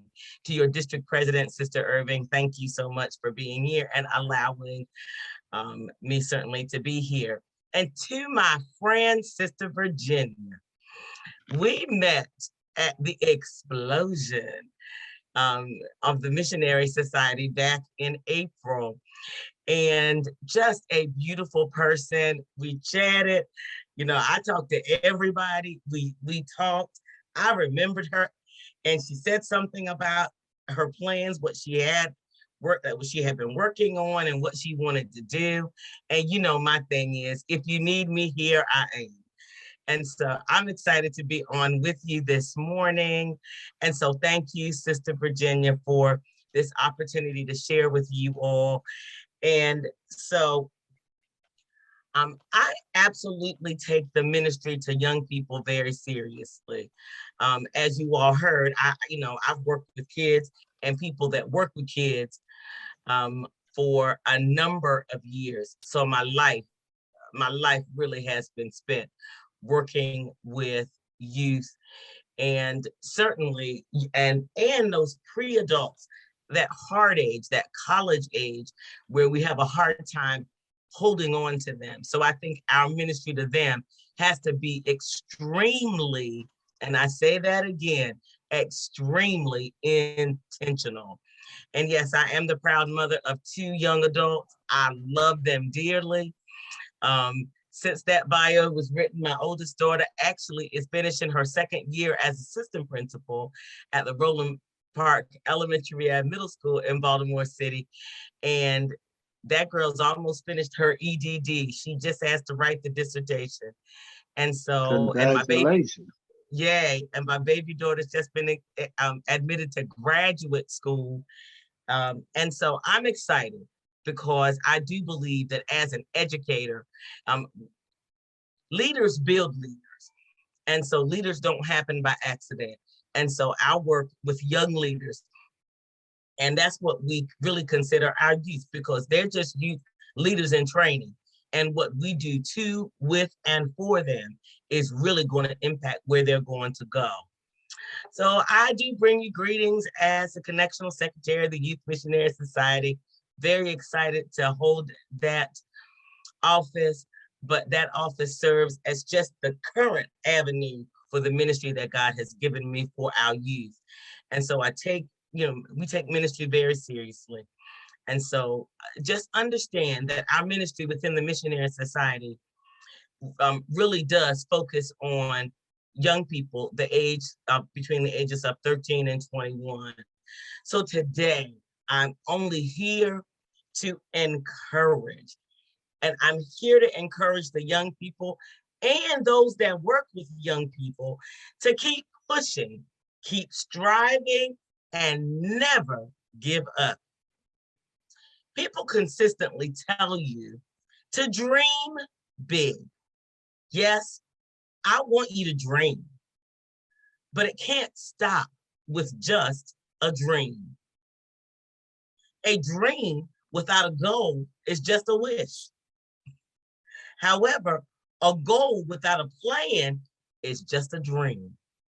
Therefore, it is essential that with whatever you are undertaking, you must have a plan.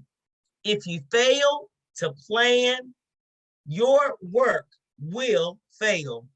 You must write it down. Habakkuk 2, verses 2 and 3 from the Message Bible states it like this. And then God answered, write this.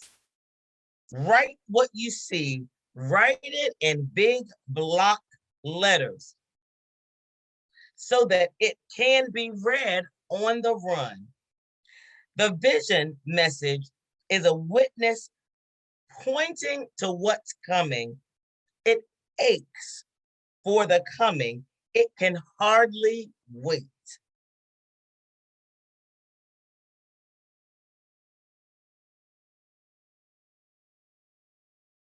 It really has its own way, and it doesn't lie.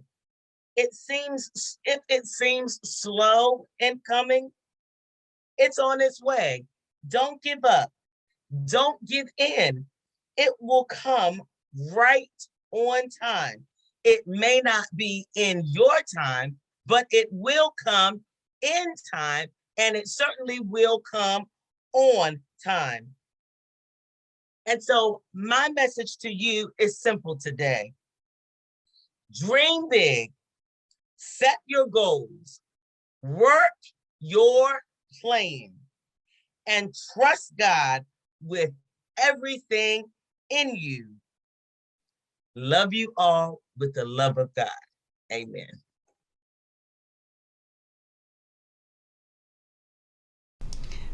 Thank you so much, Miss Wright, for that inspirational speech that you spoke for the children.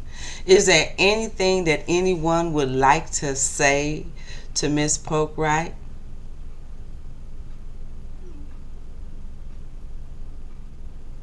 Virginia, if I do have an opportunity just to share a couple of additional things, let me share that.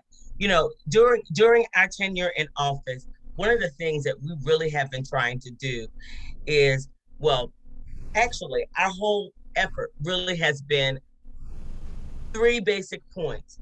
It has been the ongoing training and development of our youth secretaries at the district level, and those secretaries in turn would then develop our local secretaries. But it's all just in that perfect opportunity to really give our young people everything that they need. So we have worked really hard to have quarterly meetings with our youth secretaries so that they stay connected. Do they only hear from me? No, they hear from each other. And they share best practices. They share, there are things that if things that you all are doing in Chicago that really could impact someone living in Schenectady, New York. And the reason that we meet quarterly is so that youth secretaries can share. And you know what? We steal ideas from each other, because if it can work in your area, it may very well be able to work in someone else's area. That's true. And so the first tenet of what we've been doing really is that development of people who work with youth. And you know, that is not specific to the Missionary Society. The same strategies can be used in Christian ed and certainly in any aspect of the church. The second area that I've been very passionate about is really mission ministry and getting our young people in. I'm actively engaged in mission projects, so they understand that the world is bigger than just them. That the world is there to help others. Our current project is called 2,500 Teas for Teens, and the idea is that each presiding elder district will donate at least 20 brand new t-shirts to a shelter that serves youth and young people. Everybody can do this. And all you have to do once you collect your t-shirts is you send us pictures of what you've collected, the number you collected, and then you take them to a shelter or give it to a high school or give it to some entity in your area. Because it's not just about sending things, collecting and sending these overseas. Right. We have home mission work that needs to happen. That's right. And so we take that on the honor system. You send us what you have collected, and you know, the presiding elder district that donates the highest number gets a $100 seed for your next mission project. Also, the Episcopal area that collects the most gets bragging rights. And certainly we will publish those numbers. And but our third area that we have really worked on is really getting the young people to understand. Well, it's really two-part, because we talk about really working with our young people, and it really is about increasing their faith. How do we help them increase their walk with the Lord, but also to get out the name of the Youth Missionary Society, to mobilize our youth as a force, as an entity, and that they be proud of the things that they are able to accomplish. And so it really is about branding, and to some degree rebranding, but it really is about branding to bring about our visibility, so that people know that young people really are good change agents in our society as well. We don't have to wait till they get 25 or 30, but certainly their ministry to the world can continue to blossom and grow. And so I've been in office 3 years, and I'm excited that we have made some pretty sizable strides even in those 3 years. We've had many projects that have mission projects that really have done very well. We did the Super Bowl of Caring back in the winter of 21 and did very well. Collected about 10,000 plus cans of soup for local food banks, because all of those things collected stay in your local area. We just report the numbers. Around at Christmas, right before Christmas in 2021, we finished our second project, and that was called Blessings in a Backpack. The youth missionaries as a collective organization across the nation were able to report $8,475 to the Blessings in a Backpack national initiative. And what they are is they are an organization that gives 38 weekends full of non-perishable care packages to students during the school year. So we understand that food insecurity is serious. And so we certainly were able to make a major contribution to Blessings in a Backpack. We've also done another collaborative project with the supply department and the Young Adult Missionary Society in a project that was called the Triple P Project. We did period products, diapers, and wipes. And those items also collected stayed in your local areas. And so we've really been able to be a part of several mission projects that we believe have helped our local communities, but we've had a national push really to just help our local communities. So I just wanted to share those things, toss around a few ideas, because where we have national projects, certainly there are a million local projects. And certainly if you need any assistance in trying to come up with where we're going with local projects, our Connectional officers all try to really share what our global projects are, so that gives you some ideas. But that's not all you have to do. You certainly are at liberty to do whatever else really will impact your local area.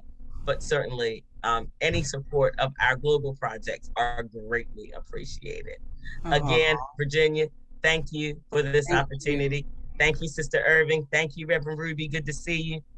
Thank you, Sister Cook, for that lovely introduction. And thank you to the Chicago District, to the St. Mark Church, especially just for this opportunity to share with you on this beautiful Saturday afternoon. Thank you for your support. Right. God bless you. Thank you so much. You are quite welcome. Thank you. Thank you so much for coming on. I would like to go ahead. I know everybody doesn't know who I am.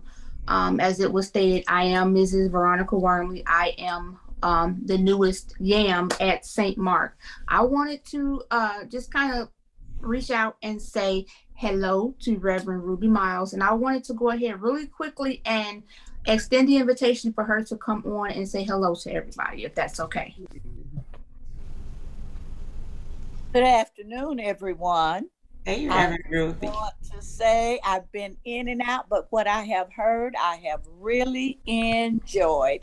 Thanking Sister Polk Wright and you, Sister Adams. Just continue doing what you're doing. And Miss Veronica, you just continue to carry on. Be blessed. Thank you. Thank you. The next guest that we have to do a workshop is none other than my son-in-law. I love him. I love him. He is the father of 10. He is a retired Army veteran. He is the lieutenant police officer. He is the financial, he's half co-owner of Eloquent Rose Designs.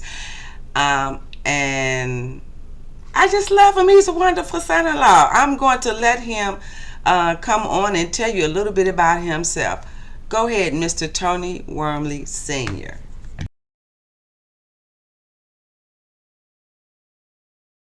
Those things right now while we're trying to get Mr. Wormley on the line. Hello, this is Kathy. I would like to make a comment to you, Veronica, and certainly to you, Virginia. This is a wonderful forum. I think you all both know how passionate I am about the youth and the young persons, and I know our needs, especially on the Chicago district. So I applaud you two, and I certainly hope that you will have additional forums such as this so that we can engage and draw in our youth. The one comment, if you can share this with Reverend Hillsman, I didn't get to say it when she did her presentation, but I've often heard parents, and I've even used the words myself, I did not get a manual when I had my children. And so I know now things that I did not do as well as I should have. I've learned some lessons over time, but that presentation that she had, that list of scriptures, that's what we all needed as parents. I know I could have used some of that as reminders. And even though my parents and grandparents, they were in the word, they were taking me to church, I didn't learn all of those things until I started to grow on my own. So I applaud you all for what you're doing. Thank you for everyone that's here. I don't know everybody, but those of you that I know, thank you for being present, and keep on keeping on. May God continue to bless you in your work. I would like to give greetings to my fellow district officer, Ms. Raymond Vance, and if you would like to speak, I would appreciate you welcome us. And then I would like for my YAMS coordinator, Greater Walters, to say something. I would like for you just to say hello to us. Good afternoon, everyone. Yes, I ditto what President Irving said. Veronica and Virginia, this is absolutely fantastic. It has been, I missed the first portion, so I hope you all recorded. I had my missionary meeting this morning, so I hope you all recorded the whole segment and are willing to share. And I think is the information that, and the presenters that you all have had on the forum thus far have just been outstanding. And it is a word that needs to be shared globally, if you ask me. That's just my personal opinion. But Virginia, you always do a fantastic job, and Veronica, you're doing a fantastic job. And I'll be glad when we can do this in person.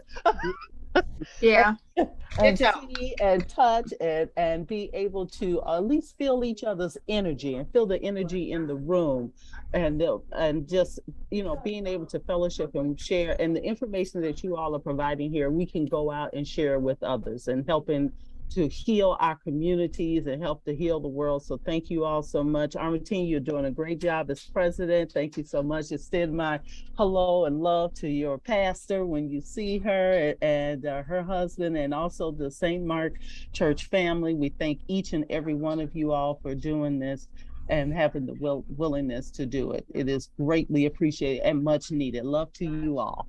Thank you so much. Mr. Wormley is actually in now. Yes, I am. Yes, I am. Thank you guys for allowing me to be a part of your workshop. It is truly an honor. First of all, I want to give thanks to St. Mark's AME Zion for allowing me to be a part of it. My mother, I love you very much as well, Mom, Ms. Virginia Adams, and to my better half, my good thing, my wife. Okay. As we said before, he is not Zoom savvy. Can you guys see me? Can you hear me? Yes, we can see you. And to my wife, I love you. Thank you again for allowing me to be a part of this opportunity. My mom partially touched on my bio and talked about some of the things that I was able to accomplish. All to God be the glory for everything. But what they don't know is that my struggle getting there, right? And initially, for me, as a young man, I had to learn, I had to evolve, right? I didn't have people like Mr. Lee or people like Miss Polk Wright in my corner to advise me. And I had to learn, and I made a lot of errors during my course of my travels, right? But I will say this though, I constantly applied effort. The Bible says St. James, I believe, is 2:17 says faith without works is dead, right? Mm-hmm. So I had to constantly move, keep on moving to continue to be better, to better myself. And I just wanted to say what I wanted to talk about today and use this platform to talk about is finding your calling. It's not easy to first recognize, and some people have it easy. For me, I fell into mine. I had a mother, she was a single parent, and I can honestly say that she was very strict, and she knew her children. So she ensured that she put forth an effort to keep us occupied, to keep us busy, so we wouldn't get involved with the streets. And she started putting me in programs, and the first thing she did was put me in a junior police program, and I fell in love. I realized that's what I wanted to do. It was something about putting on those khaki pants and those sky blue shirt, that button-down shirt and that hat with the 5-point star on it that says junior police. I was telling everybody in the neighborhood because I wanted to do that. I wanted to do that. And from there, I went on to, as I got older, a teenager, she put me into a drill team program where it was more so a mentorship program. And in the mentorship program, I learned how to to follow order, to be a part of a team, to be a part of a structured event, and the bigger picture, right? To ascertain, to meet or achieve a goal or an objective. And for me, I knew it. I knew my course in life then. I went on to the military. I gave 18 years, a little over 18 years, almost 19 years, and was able to retire out. And in the course of, I also am a retired police officer from the city of Chicago, as my mother stated earlier. And now I'm a federal police officer. So as you can see, I'm currently in between right now. And yes, my work has proven so. God has blessed me to be in a position where now I'm in management. All right. So I would say this: some people won't have it as easy. They won't know their plight. I will encourage you, though, to continue pushing forward, to strive, to don't give up. And there's a difference between a job and a career. Lee stated earlier, it's all about, having that financial stability, that having that living, that standard of living. What do you consider success may be different for somebody else. And for me, it's providing the best outcome for my family, providing for my family, right? And I'm fortunate to do that. And again, I owe God all the glory for that. And it's a job sometimes with my missus, but I tell you what, I wouldn't have it any other way. And I would encourage a younger, if I had to go back and give some wisdom, like Mr. Lee did, like Miss Polk Wright did, I would tell someone to study somebody else, to find someone that you can study up under, to invest your time in, to get wisdom, to get some knowledge as to how to do it, right? And this is a forum that you can do it. And I'm grateful to be allowed to be on here to give my perspective on it. And I would tell you this, that if I had somebody to guide my path, I wouldn't have made some of the mistakes I made, or been detoured. I wouldn't call them mistakes, been detoured from my goal. But I'll say, find somebody that you can invest in, that will invest in you, that see your worth, and not see you, but your work ethic, right? And apply yourself. That's the key thing there.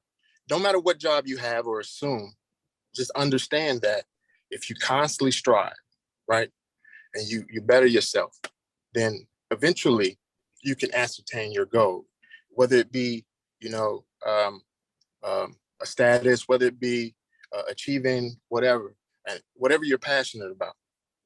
Just apply yourself and constantly work toward that and make it happen. Everybody won't be a teacher. Everybody won't be a doctor. If your passion is in crafts, if you want to be a tradesman, then do that. Pursue that. If you want to go into service, then do that. Right. But I would tell you this: just constantly push forward to be the best you can possibly be, and let your work speak. Let your work speak, not your mouth. A lot of times we get in positions and we want to demand things. Truth be told, it goes nowhere. But if you show them that you understand and that you're willing to work hard, you can be successful, and you can have the ability to provide those things and that standard in life that that Mr. Lee talked about, with the financial stability and having things to fall back on. And if we haven't learned anything with this day and age regarding the crisis, the coronavirus, and everything else, is that you have to establish that nest egg in order to be right. And you got to work first. You have to work in order to have that. that status. But you, like he stated, pay yourself. You know, I was told that a long time ago, and I didn't understand it then, but I understand it more so now. That by paying yourself, you're investing in yourself. Right. Right. And you have to invest in yourself first.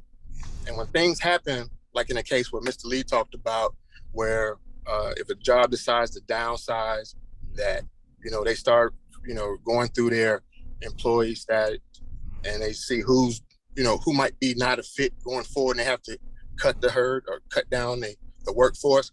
Then you can have that. You can have that stability in order to stand during the trying times. And the whole thing about it is just being able to not only provide for yourself, but for your family. And again, achieving that stability. And whether it be you're an entrepreneur, whether it be, like I said, you in a professional setting, you're a doctor, you're a lawyer, whatever, or you're in the military service, it's all about that. Being able to maintain or achieve a status, you know, so you can provide. My job, and again, I learned this later on in life, my job provides me that opportunity and my family an opportunity to do some things that we want to do, right? I thank God again for everything that I have and where I'm currently am. And again, decisions, right? You won't make the right decision, and everything you do won't follow you in that course. And sometimes it might take you off, you might veer off. And in the case, like he stated, you might, if there was some form of a separation of service or separation of job, then you can have that. If you invest in yourself and put away for that rainy day, you can have that tenure to do what you want to do. And my wife showed me more so now. Again, like I said, my better half taught me that, and through her dreams and, you know, her course. And I always wondered, you know, like, hey, where are we going with this? But I trust her. And like I said, I see her vision. I saw her vision when she told it to me. I felt her passion, and I knew that I wanted to be a part of it, right? And I'm gonna tell you that this lady, I know that she was a nurse. She was in a professional setting. She worked. She was good at what she did, you know? And I know that for a fact because we met in college. And she used to cheat off me, and I'm gonna tell you now, but she's gotten better. And she now I cheat off her. Yeah, I still tell that. I'm gonna tell that story until. And now I've learned from her. Right now I'm cheating off her. She taught me how to step out on faith and to pursue what my heart's desires. Right. And through her vision, I'm able to do just that. You know, even though she was established, she realized that's not her. She's good at it, but that's not what she wanted to do going forward. And she pushed herself to do it. And now she's an entrepreneur. She still do the design side. Now she has a spa side and everything else. I don't know the full gamut of what she does because I try not to. Because if I listen to it, I swear she would talk me to death. And all I can say is that respect her vision, and I hear her, but sometimes I'm like, I got to tune that out a little bit. And I know, no disrespect to her, I just say this, and I'm going to tell you this, that follow your passion. But if you have to, along the way, assume a job or position that you feel is seasonal, it's okay to do just that. You know, just be the best person you can possibly be and push. Let them see your ethics, not just hear you, you know, voice that you're good at what you do. Let them see that. Right. And then invest in yourself, sow into yourself. You know, put away a little bit, pay yourself so that you will have any event thereof. And when you see an opportunity and when it presents itself, then go for it. Pursue it. And then be the best you possible. And you know, Ms. Polk stated, she says, dream big. My wife does it all the time. She's a big dreamer, man. I see her ideas and she put it on paper. Oh my God, beautiful. I'm not that person. I literally need to, you know, I work to create, to make, to move. But through her, I'm learning how to, again, step out of my comfort zone in order to achieve some things that I want to achieve. And I can tell you this, that through that, I'm encouraging you younger viewers of you out there, or just anybody who has the desire to be an entrepreneur, to just, when the time presents itself, you'll know when the time presents itself in your world. Step out there, do it. Yeah. Do it. But main thing is this: pray on it, pray on it, and then pray on it some more, and then act on it. Again, faith without works, right? You have to act on it. You can't just dream about it. You can't just talk about it. It has to be an applied effort. And then you too can achieve whatever you wanted to achieve.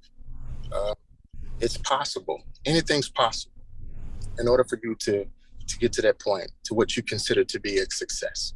You know, and again, Lee stated that there's athletes out here who make millions of dollars, who fail, who become broke, who don't see, who right now are working, working 9-to-5 jobs because they didn't invest in themselves. Right. And that's the key. That's the ultimate goal. Finding something that you're passionate about, something that you want to do that can provide you an income. Just figure it out. Talk to somebody who's been there, done it. A mentor. Establish yourself a mentor, first of all. I still have one to this day. Establish yourself a mentor, and then figure out, map out your career plan. Like she says, write it out. And then once you write it out, figure out how to go about it. And once you do that, don't get discouraged when doors close, because there will be some. Doors will close. Man will fail you. Right. But when man says no, God says yes, right? Say that. All the time. All the time. And I'm going to tell you, He's an awesome God. And I'm standing here a living witness. And I've been, like I said, I've been in my profession. She says she's been in hers almost 30 years. Me too. I've been in my profession almost 30 years. And He's never left me nor forsaken me. And I'm still here to testify to that I'm able to give back, to sow into. I'm blessed. I've watched people in my profession go to be better, to do bigger and better things. And that's what it's about. And I'm able to give back, to teach someone based off my detours, my pitfalls, and some areas where I could have been more direct, where I made mistakes, to avoid those mistakes and those pitfalls.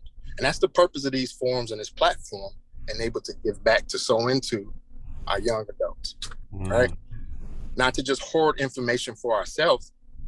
Like Mr. Lee said, if they're not online, let's make sure we reach out and find somebody to give it to invest in, to mentor, to sow into, right?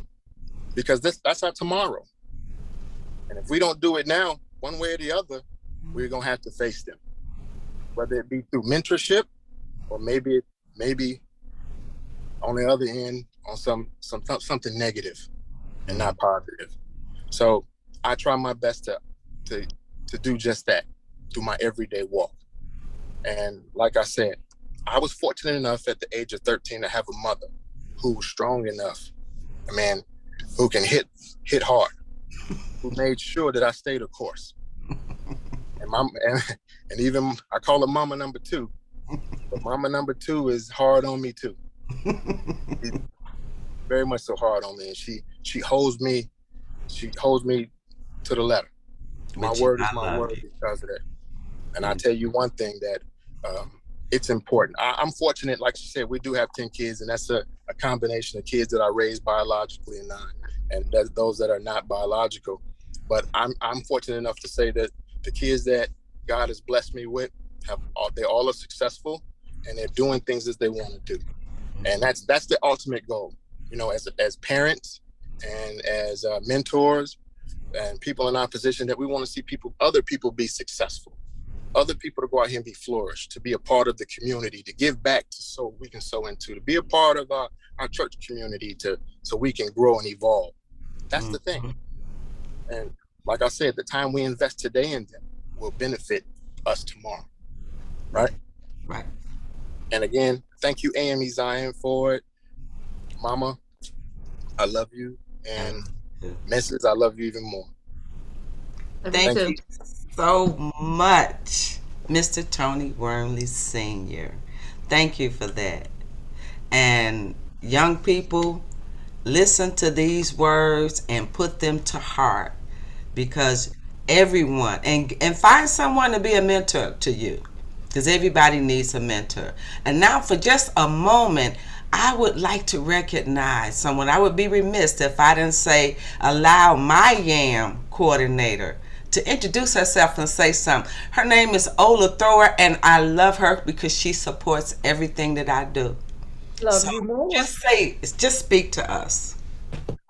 Well, I think it's good afternoon, everyone. I'm Ola Thrower, the YAMS coordinator at Greater Walters AME Zion Church. This morning in our missionary meeting, we were told about this forum. And I made up my mind then, because of all the great things that I heard, that I was going to participate, at least join in to hear the conversations. And I can assure you, it has been all that I heard plus. I have truly enjoyed this, and it has given me some insight to move forward to do something similar or the same thing, because there can't be too much of this. Thank you so much. Thank you, Ola. Now, the next workshop speaker I would like to introduce to you is Mr. Bill Hazel. He says, just call me Mr. No Sauce at All. He's an ex-truck driver, a musician, turned real, I cannot pronounce this, so I'm just going to say pro. Real pro. From a young age, Bill has been in the food service industry in one capacity or another. What was once a hobby and a zen moment to keep him calm and give him peace of mind became a passion. And let me tell you, he can cook. When I say got some great food, oh, what's that saying? Make you want to slap your mama. I wouldn't, but it make you want to. When you eat Bill's food at his Bill's Grip, you eat a piece of his happiness, because it provides people with what he loves to do, and that's grilling. I get a natural high when people enjoy what I have prepared. That's what he says. He says he gets a natural high when people enjoy his food. And it is truly a labor of love for him. So, without further ado, I would like to introduce you to Mr. Bill Hazel. Good afternoon, everybody. Thank you guys for inviting me. Cubs, thank you so much. I love you guys. AME Zion. It's a pleasure to be here this afternoon with you guys, and just to take a little time out of our crazy, insane schedule to be a part of a forum where we can share information and give our stories. As the Bible said, they overcame by the blood of the Lamb and the word of their testimony. Right. And it's these testimonies that you hear from others who are just like you, who are reachable, touchable, tangible, down to earth in your community, that you can say, I can do it too. I'm a person that in my later years decided to do this form of business. And I can tell you now, regardless of how old you are and what you plan to do, it is not too late. Okay. Maybe someone else you know is starting to do something around you and they look like they're taking off and you're still sitting still. Don't pay attention to what they're doing. Okay. You can do what you want to do and there's still time. You can do a 3 days journey in a day's time, and it can happen for you. I just want to give a little background about myself. You heard a little bit about me in my bio, but my wife and I, we started this business together back in 2014, and how it became a business was almost basically like an accident. So we were always cooking. We were always doing something with food for friends, for family. Someone's having a birthday party. I'll do the food. Someone's having a graduation, I'll do the food. A family member passed away, or friends, family member passed away, we'll do some food. And food just began to be like one of my comfort zones. When I was on the road driving trucks, I would come home off the road on the weekend, and being in a stressful industry, you need something to take your mind off of what you're doing. Well, cooking just happened to be one of them. And I think, I was talking to my mother-in-law on the holiday, and I say, I really think back of really how that spark got ignited was. So when I would come home on the weekends, we would go to my mother-in-law's house, and she would cook. She would barbecue, she would fry food and things like that. So I would get off work, take a nap, go to her house, take another nap. And when I wake up, she had cooked. So one day I decided to stay awake because I didn't want to miss the process, because when I wake up, there's this spread. Well, she had this way of doing ribs that I had never tasted the food that tastes like this. She was using different seasonings and cooking methods. How I was taught to cook was old school. I'm city born and country raised. That's probably a lot of us. I was raised by my grandparents, and they were from the country, y'all. So, when you talk about country folk cooking, sometimes to get through that meat, they will boil their meat, and my grandma would boil that food and put it on the grill. It just didn't hit right. So when I got older and got to experience real food, I had a different taste. Well, my mother-in-law had a way of doing it, and it was fantastic. I said to myself, man, I would really like to learn how to cook like this. So I bought myself a barbecue grill, and I tried doing it, and I burnt every piece of meat that I bought. And I just said, you know what, I got to get better at it. And I like to challenge myself. I'm my biggest competitor. And I'm going to touch on that again later on in the business part of it, but I'm my biggest competitor. I like to be better than I was the day before. So I tried it again, and it was a little bit better, but it still was bad, y'all. So I started looking at these different cooking shows, and just so happened that the Neelys were getting started on television. You guys remember the Neelys, the couple that were doing barbecue, and then they had these couple of barbecue shows. So I started watching these shows, and I tried to duplicate what they were doing, and I just couldn't get it. I was trying to figure out. So I knew about barbecuing, but then they started introducing this thing called smoking the meat. And I'm going, that's new. I grew up in Inglewood and Auburn Gresham. There's nobody I knew that knew how to smoke some meat in Inglewood nor Auburn Gresham. That wasn't the only smoking we knew was, cigarettes and weed, but this was a new process, and I wanted to get it down pat because everybody kept talking about smoking meat. So it must be a thing, and it must really taste good. I finally figured out how to smoke the meat. And once I did, I think for a stretch of a time, I think we did some type of weekend gathering once every other weekend, because I just wanted to cook and get it down right, but I couldn't eat all this food. So we inviting folks over at the last minute. Hey man, what y'all doing? Yeah, we cooking. Y'all want to come over? Because I wanted to get this process down, and then I'm gonna throw all this food away because it's only 4 of us in the house. We're not gonna eat it all. It got to be such a thing that during my truck driving, it was going so great. I was working like crazy. I'm a workaholic. I'm a Hazel, y'all. So you see, us Hazels, we work like we don't know no. I'll explain that one later, but we were taught to work and work hard.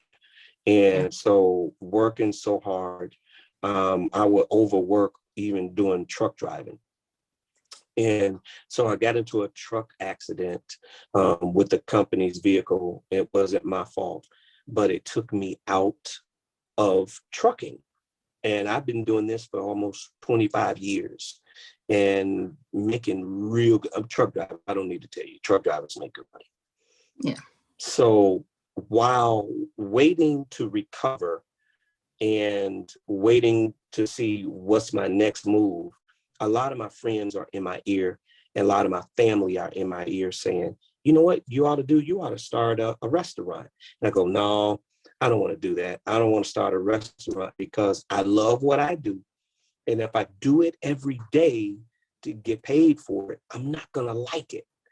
And they're going, I'm telling you, you really ought to do it. So there was if I'm correct, there was a community event that was coming up in our community. And someone says, you know what? It was my next door neighbor. They said, you got to get in this event. I think that you guys will be good. And I think you can make some money. So I said, okay, I'll try it. Well, I told you I kind of oopsed into business. I really did. I wasn't planning to get into business, you guys. I was just in love with what I was doing. I was in love with cooking. I still had no idea what my next moves are going to be beyond trucking. Unbeknownst to me, when you're praying and you're asking God to guide feet, send me my next moves, I took a note down that someone mentioned earlier about praying and asking God. Well, here's one of the things I've learned about that. When you're praying and you're asking God for your next move, here's what you got to do. Here's the most important thing about you praying. You got to stop and listen to hear what he says. A lot of us, when we telling about praying, we forget that it's a two-way communication between you and God. It's a conversation. And most of us, we just gonna blurt out what we want. God, I need this. I need you to touch me. I need you to bless me. I need you to do this. And then we never stop to listen to hear what he says. You know, we serve a God. We don't serve a genie. So there's nothing magical that's going to happen to poof. And he gives you this written instruction, or it just shows up on a scroll on a wall. God speaks to you in the way that he speaks to you, but you got to be in a place where you can hear him. And I was so worried about what my next move was. I was praying, but I wasn't listening. So God, in his infinite wisdom, he brings it in front of you in a way that's undeniable, that you know that it's him speaking. Well, we had to get into this one event. My wife said, you know what, I'm going to register us for this event. I said, it'd be great. And to register, you had to be a legal business. We were not.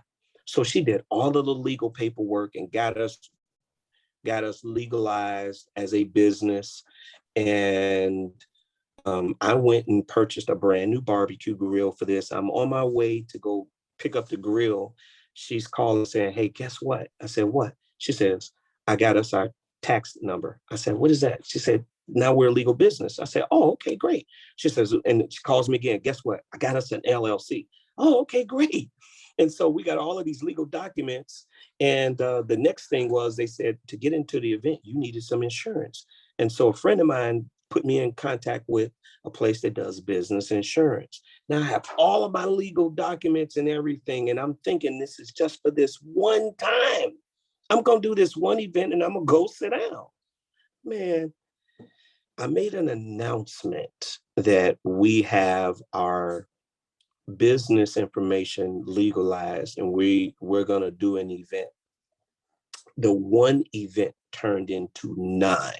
I did no marketing. I had no press release or anything. I just mentioned it to a few folks. The one event turned to 9. And then from there on, we just took off. And what I didn't realize is that when it's your time and it's your turn, God will have things waiting for you. Once you catch the vision and you start executing the vision, God will provide provision. And I didn't know it. And we almost got overwhelmed. We were overtaken by the amount of business that was coming to us. I was asked the question, what is the most humbling part about being in business? And I can tell you the most humbling part is that when God begins to bless you, to stay humble. Don't get prideful. Don't get up in the air that you've made a few dollars doing what you do. I got humbled when folks that come to you and they tell you how you impacted their lives, and how much you've changed their lives. I have a saying that I often say, a day isn't wasted if a good memory is created. And what the essence of that means is that when you are serving others in whatever capacity it is, whether you're doing food, whether you're decorating, whether you're serving in law enforcement, whether you're nursing, whether you're doing print ads or whatever it is, you're serving people, you are affecting their lives and you're making their lives better. And as long as you're making their lives better and not bitter, it's a humbling experience because you're creating and you're continuing on in the work of the Lord. It's a very humbling experience. I'll tell you another humbling experience is when you do a lot of work and you don't get paid the way that you're supposed to get paid. It's a humbling experience because you'll be thinking that, oh man, this job is going to pay me well. This job is going to pay me good. And you just kind of like get real humbled. You get some humble pie when it doesn't, the ends don't meet. It's a humbling thing. So now we're in business and it's year number 1 and we began to make some money. And of course, when you start in business, your idea of what you're going to make is much larger than what you actually do. And we began to figure out, now that we're in business, how do we make it grow? And that was another question that was asked about the different pros and the cons about what's the pros and cons about being in a business. The pros is, yes, you're your own boss. The con is that you have to wake yourself up every day to get up to make it happen. There's no off days. There's no vacation days. There's no sick days. There's no PTO. There's no 401k. There is no, listen, there's no group insurance. You got to get your own insurance. There's no, provisions on structured time schedules that you can just set your clock to because you got to get up on your own. So that's the con. The con is that when you're working for someone else, whether you're productive for the day or whether you're not productive for the day, you still get paid. For yourself, the con is you're not productive for the day, you don't get paid. So you have to figure out a way to produce on a daily basis, even when you don't want to. You gotta, when you're working for someone else, you got a family event coming up, you can put in an off day. Say, listen, I need Monday off. I have something to do. You can't do that when it's your business and you got bills staring you down the face that you got to get paid, or you got employees that you got to pay. You got to say, you know what, we got to miss that family event. We got to work this. So there are pros and cons to it, but the biggest pro I can tell you is that you have the ability to create. And I was taught by a gentleman who is a multimillionaire. He says this. He says that profits are better than wages. I'll say that again.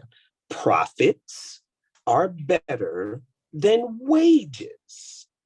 See, when you make a wage, you make just enough, and you're capped off, and you depending on what it is, you may be JOB, just over broke. But when you make a wage, you make a living. When you make a profit, you can make a fortune. There's no cap on how much profit you can make. There's a cap on how much wage you can make, if that makes sense. So profits are better than wages, okay? One part of, someone asked me about, is it easy or is it hard to stay in business? Well, I can tell you it's a little bit of both. Staying in business is sometimes a bit easy if you can stay encouraged about what you're doing. It's hard to stay in business once you lose sight. And, you know, it doesn't matter whether you're in my industry or whatever industry, the goal every day is to stay focused. And it's hard to sometimes when there's different business challenges, from workers to product. Right now, it doesn't matter what industry you're in. If you use any type of materials or products, it's hard to source them. And then they're getting to be way more expensive than they were just 6 months ago. So now you're challenged with, do I stay at the same price? Do I go up? How do I stay competitive? And it's uncomfortable to charge your clients more than you would be willing to pay for it. You know what I'm saying? So it can be both easy. It can be both hard. It's about staying aligned with the goal in hand. And that's one thing that you have to do when you're in business, is remind yourself of the goal. And the Bible says it like this: to write the vision and make it plain. So once you write it out and you get a chance to look at it, you get to remind yourself. See, you can forget a thought, but you won't forget what you see because you can keep looking at it. You know, you got to write that thing down, because you'll change your mind. But if you wrote it down, that never changes. It's just like the word of God. It never changes because it's a written word.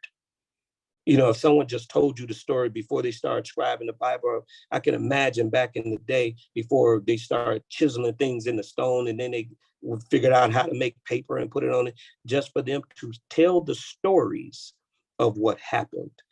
I bet you them stories changed. I bet you sometimes they changed their mind on how they wanted to tell that story. But once they wrote that vision and they made it plain, it became the written word. And it became law, and it became something that everybody can follow.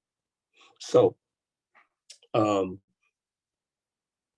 this is why it's one of the major reasons that you should incorporate God into your business. Once you incorporate him, his laws and his ways, they match up to business. I think one of the books that I follow a lot to mirror my business is over in Deuteronomy. And I like Deuteronomy 28 because it talks about different business and business practices. And if you just keep it simple, like one of the things I follow it where it says, in business be men, and to be sober-minded and vigilant and things like that. But when it talks about being men, it doesn't mean be a man in business. It's talking about being mature, being straight with people, being level with people, not being shady, having some business ethics. There's ethics that go along with this. Now, I will say this here. Ethics don't mean that you don't charge your proper rate. I will tell anyone that I'm mentoring, and I have a few that I am, don't let your heart carry you somewhere your bank account can't keep you. Say it again. Don't let your heart carry you somewhere your bank account can't keep you. So, you know, being a Christian and everything, when folks find out that you are a person of faith, they want you to start giving things away for free. I'm sorry. My Bible says the laborer is worthy of their hire. That's where I am. Look at here. I don't see Chick-fil-A giving away a whole bunch of bunch of food, and they are stark Christians. They so Christian-y, they close on Sunday. But let me tell you something, they are billionaires and they get paid. So being a Christian in business don't say that you are loose with money, loose with your service. You're back over in Deuteronomy 28, being sober-minded and being vigilant and being men in business. So you make sure that you charge accordingly, and you make sure you get paid accordingly, because here's what you can't do. You can't get into your feelings and be in your heart and give away all of your services and product, and now you need God to bail you out on Monday when that bill is due. Oh no, God is saying, I just provided for you, but you gave it all away. See, no good deed goes unpunished. So we don't do good deeds. I don't do good deeds in business. I do good work. God does not reward your deeds. Deeds are self-serving. They're self-centered. They only make you and you alone feel good. But when you do good work, God honors faithfulness and good work. He rewards good work. Do good work in business. And then I was asked, what part do I like about being an entrepreneur? The best part about it is that you get to create. You get to create as much as you want to create. So much so that I've been a mobile food truck now. I've been a mobile caterer now. And now I'm going into partnership with a couple of friends of mine. We're going to be making an official announcement, but I can announce it here. You guys are first to hear it over our airwave, that there is a new food hall coming to the south side of Chicago on 79th and LaSalle in the early fall. And it's me and two of my good friends, one of them being Mr. Mark Walker of Ooh Wee It Is, or Ooh Wee Sweet Tea. And then a lady that you guys probably know and love. You probably love her singing because she says, favor ain't fair, but it's fabulous. Miss Kim Stratton herself. She is a fantastic cook, a fantastic chef, fantastic mom, a heck of a businesswoman. And all three of us are going to align, put our goods together, our different concepts, and we're going to bring food to a food desert and bring a great new concept. And we're going to bring Jesus through food. Bring Jesus through food. But that's what's going on with me. That's how we're operating. And what I'm hoping is that if you guys are getting ready to get in business, or you're already in business, is that you stay true to yourself. Sometimes you have to remind yourself why you're doing what you're doing. And one of the ways of doing that is having a good accountability partner. Now, I'm married and I'm in business with my wife. And a lot of times, when you're husband and wife in business, you kind of see things a little different, which is great. But sometimes you need an outside voice because you know each other. You need somebody that's not with you all the time. You need somebody that's gonna tell you that can check you. You need somebody that can check you and tell you when your stuff stinks. And then you keep it moving. Now, you guys, if you're married on this line, if your significant other tell you your stuff stinks, that's an argument. That's an argument all day and ain't nobody winning. But you need somebody that you look up to that can tell you, yeah, man, you was wrong, or yeah, sister, you was wrong. And my time is about up, but I'm gonna say this. They tell me the definition of a good friend is somebody who knows everything about you and they still like you. So with that being said, man, I guess I don't know if I have a time for a question or what have you, but I'm just going to say, I thank you guys for your time. My prayer is that whatever you decide to do in business and in life, you put God first and that you put your best foot forward. Thank you. Oh, you are so very welcome. Thank you for that. Telling us the ins and outs and the struggles, the pros and cons of being in business. Thank you. Young people are going to love it. I love it. And thank you so much. Y'all, this my cousin. Hi. Okay, I want to ask a question. Okay, go ahead. I'm going to tell you. Where is his grill located? So right now we are a mobile food truck, and we used to park out on the street, you guys. We don't anymore because we carved out a different niche. We are now corporate, strictly and private catering. So in order to get our food, you have to book us. Okay. And we've carved out a thing where or we go to different work sites. Amazon is one of our corporate partners. So we'll go to the Amazon facilities and feed, or go to another government facility. We'll go to the VA and serve, where we are a partner with the VA hospitals right now. But now we do events. And we do post on our Facebook page and on our website where we're going to be. Like, we have a huge event next week in Hyde Park, of which I'm also one of the coordinators for. But we do festivals and public events. But in late fall, you'll be able to catch me on 79th and LaSalle every day. All right, now. So can I get some pineapples? So we can get that information from Virginia?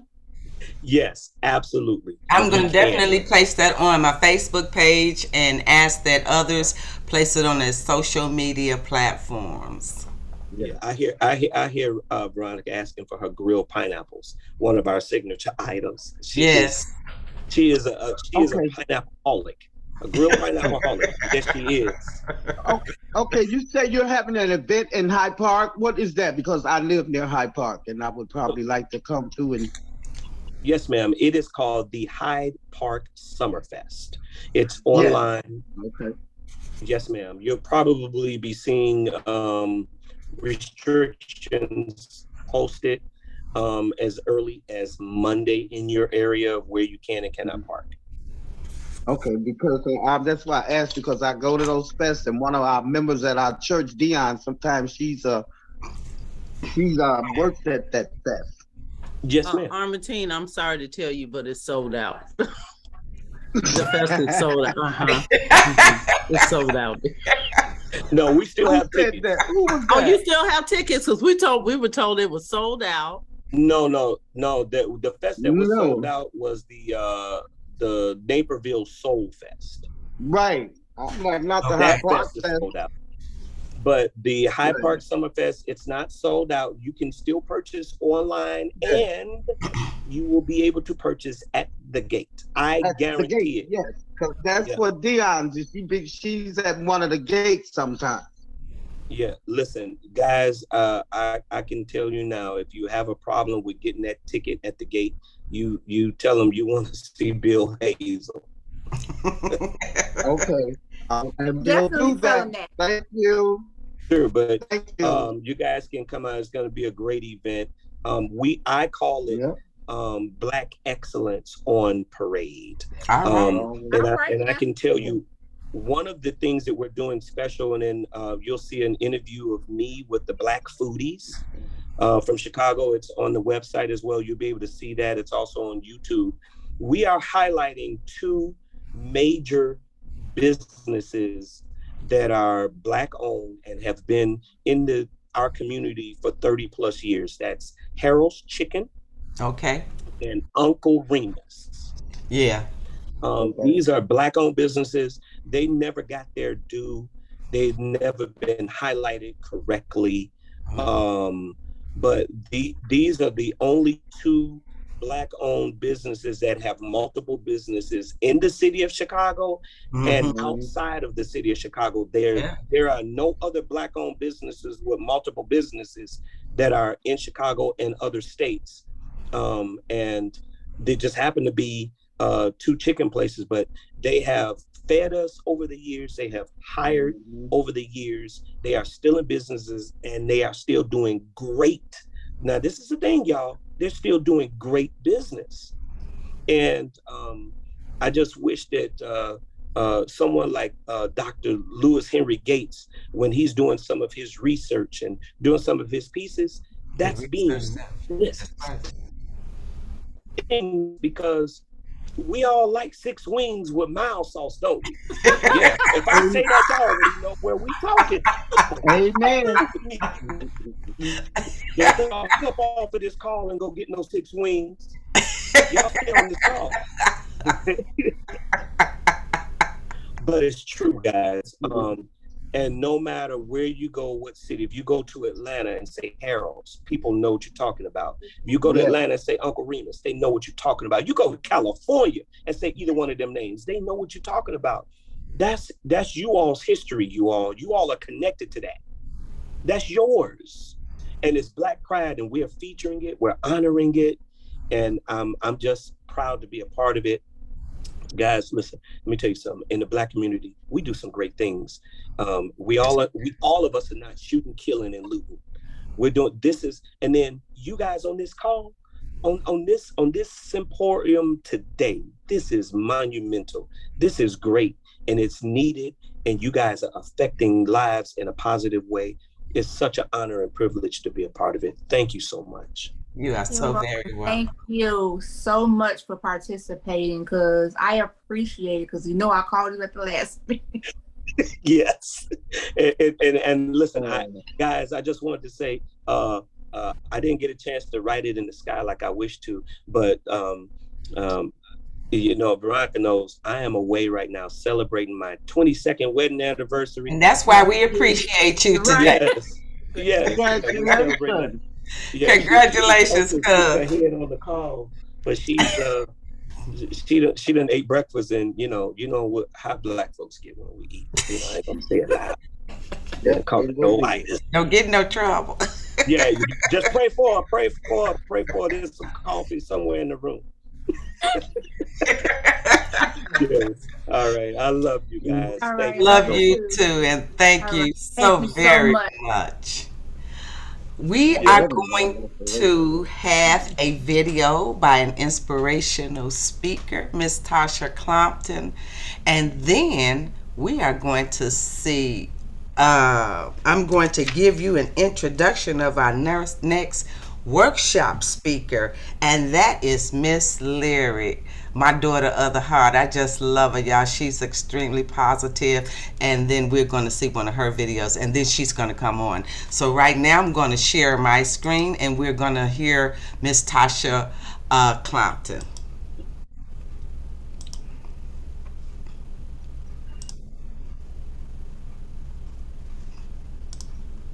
Okay, soon. All right. Greetings, everyone. I'm Tasha Clopton, the Media Director at Cosmopolitan Community Church and proprietor of Internet podcast station TLCTalkRadio.com. I wanted to take a few minutes to encourage you as you work on your entrepreneurial journeys. It is wonderful when you find what it is you love so early. I personally have been capturing videos and photos of my family, my friends, and everyone for so long that it is literally second nature.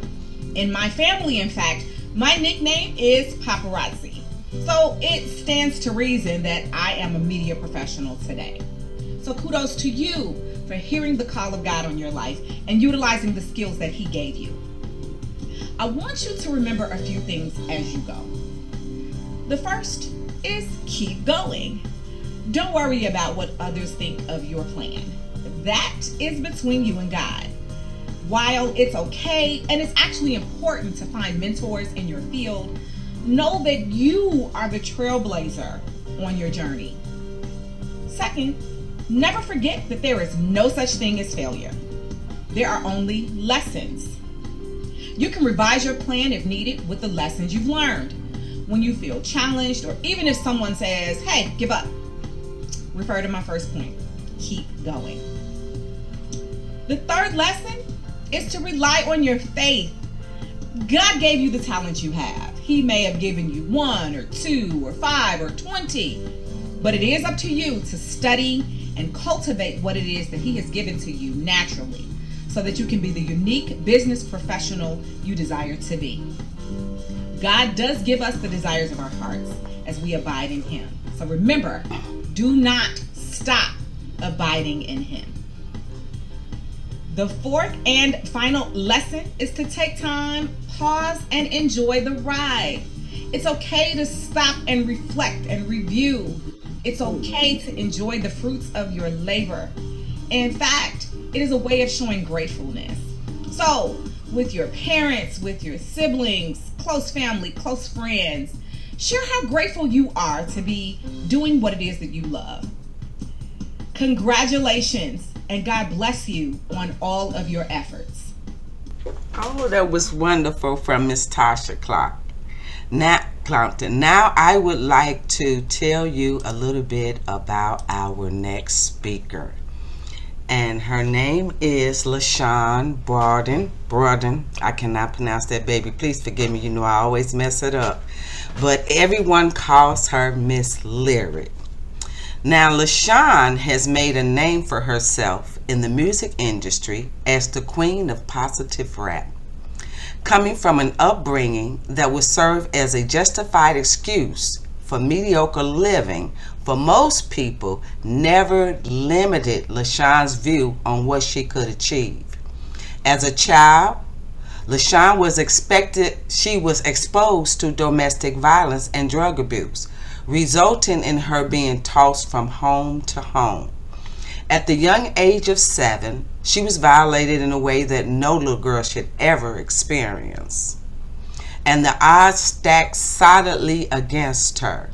Lashann was born in Las Vegas, Nevada, and was raised between Nevada, California, and Alabama. Using music and poetry as an escape from the reality she was facing, her peers began to refer to her as Miss Lyrik, due to her uncanny similarities to the character portrayed by Jada Pinkett in the movie Jason's Lyrik. She would eventually realize that the life she was leading was headed in the wrong direction. And Miss Lyrik committed herself to offering back to God what the devil has attempted to corrupt: music. Lashann now uses her talent to be accountable and transparent in her music ministry. Although music will always be her passion, Lashann has decided to bring others along with her in her rise to success. It is her desire to empower other visionaries and unique artists, as well as entrepreneurs and business owners, by giving them a platform to excel. She founded the She-Powerment movement to unite, educate, and assist visionary women in creating the reality that God has instilled within them. Lashann is a serial entrepreneur with a heart to build up the confidence and abilities of women and youth. Not only is she the founder of She-Powerment movement, but she is also a celebrated plus-size model and the vice president of marketing for Primetime DAPAM Production Studios. She-Powerment movement is a full production and empowerment company and has produced television shows, created unique marketing plans, and developed effective business branding for many companies nationwide. I would like to play for you Lashann's video.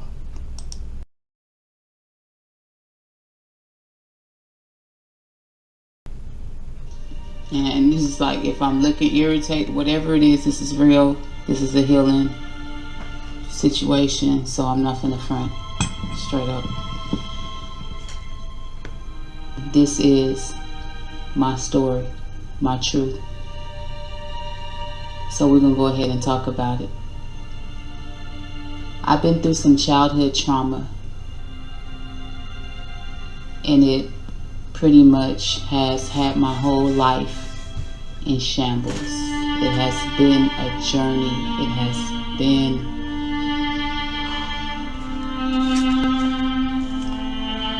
it's not easy to tell your story when your story is a real story. You know, as a child, I experienced some trauma, and being raped at the age of 7 and left for dead in the park truly, truly, truly made me go through some things that other kids probably wouldn't have to go through.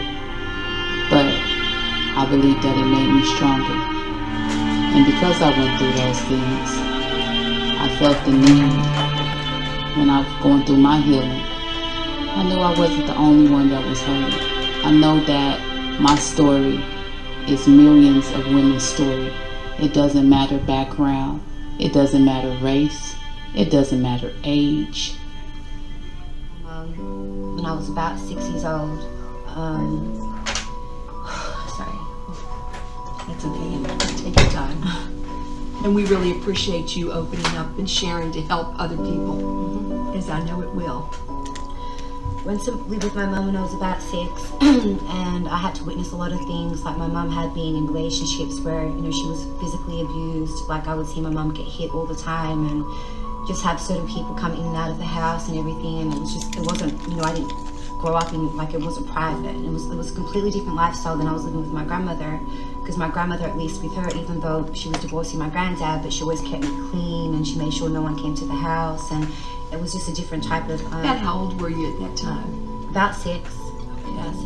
So very formative years. Yeah, like, I had to see a lot of... I had to sort of be an adult from such a young little age without even realizing it. It's important that we are our brother's keeper. It's important that we let people know that they're not alone, and there's life after abuse. My truth is empowering women, uplifting women with the pain that I suffered growing up as a black woman out of Detroit, Michigan, young black mother. And that's my purpose, is to uplift women. I loved everybody but me. Learn to love yourself. If my past can help another woman, that's what I want to do. I want to uplift women. That's my passion. My truth is, I believe in being liberated, empowered, and innovated. My story is, I grew up in Las Vegas, Nevada, in 22 foster homes, endured sexual abuse, was committed to a mental institution. My father had me molested when I was 14 and took my virginity, and then I ended up pregnant with a child. It taught me to be strong, that I'm able to overcome any and everything in my life, that I'm a victorious person, and I'm able to empower other people with my life and my story. I was a pastor's wife, you know, the whole stigma of being in church and being a church God-fearing woman, and married to a pastor, and going through that, and we tend to put the men of God up on a pedestal and not realizing they are just men also. So through that marriage, dealing with abuse and abandonment, those were the major traumas that I dealt with, and it followed me, you know, throughout my life. And also because I didn't have that, I was a daddyless daughter. I had my father and my mother in my life, but he was emotionally unavailable. So I was looking for that love that I didn't get from him in men. And, you know, through those relationships were very traumatic. But, you know, the abandonment, it really scarred me, like, in major ways. How could you, like, be with someone for 7 years and then, boom, all of a sudden you're gone? Well, you don't fall out of love overnight, you know. So, like, what happened? You're left with so many questions and no closure. Like, what am I supposed to do now? You know, what it taught me is I have to stand on my own 2 feet. So that's what I tell my daughters now. You don't depend on anyone but God and the ability and the knowledge that He gives you to obtain wealth. The reason why women empowerment is important to me is because it's all about helping impact that next generation to understand what their potential, their purpose, and their passion is. If we can tap in to help other women like myself to understand this, we can change the world and we can reach many, one person at a time.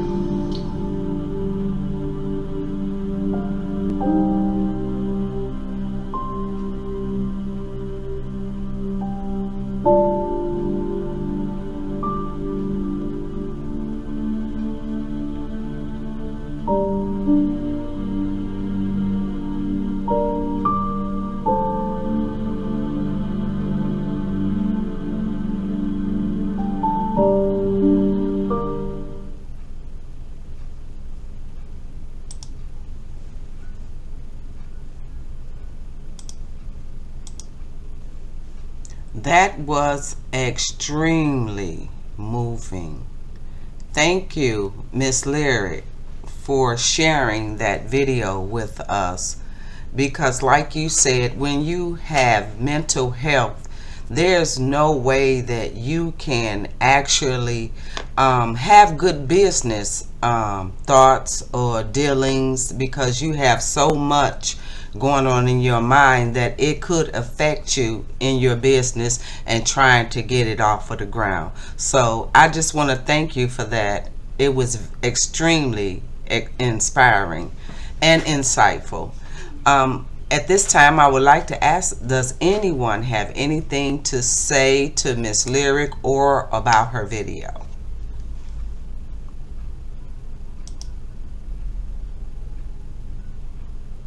Can you hear? Oh, you can't hear me.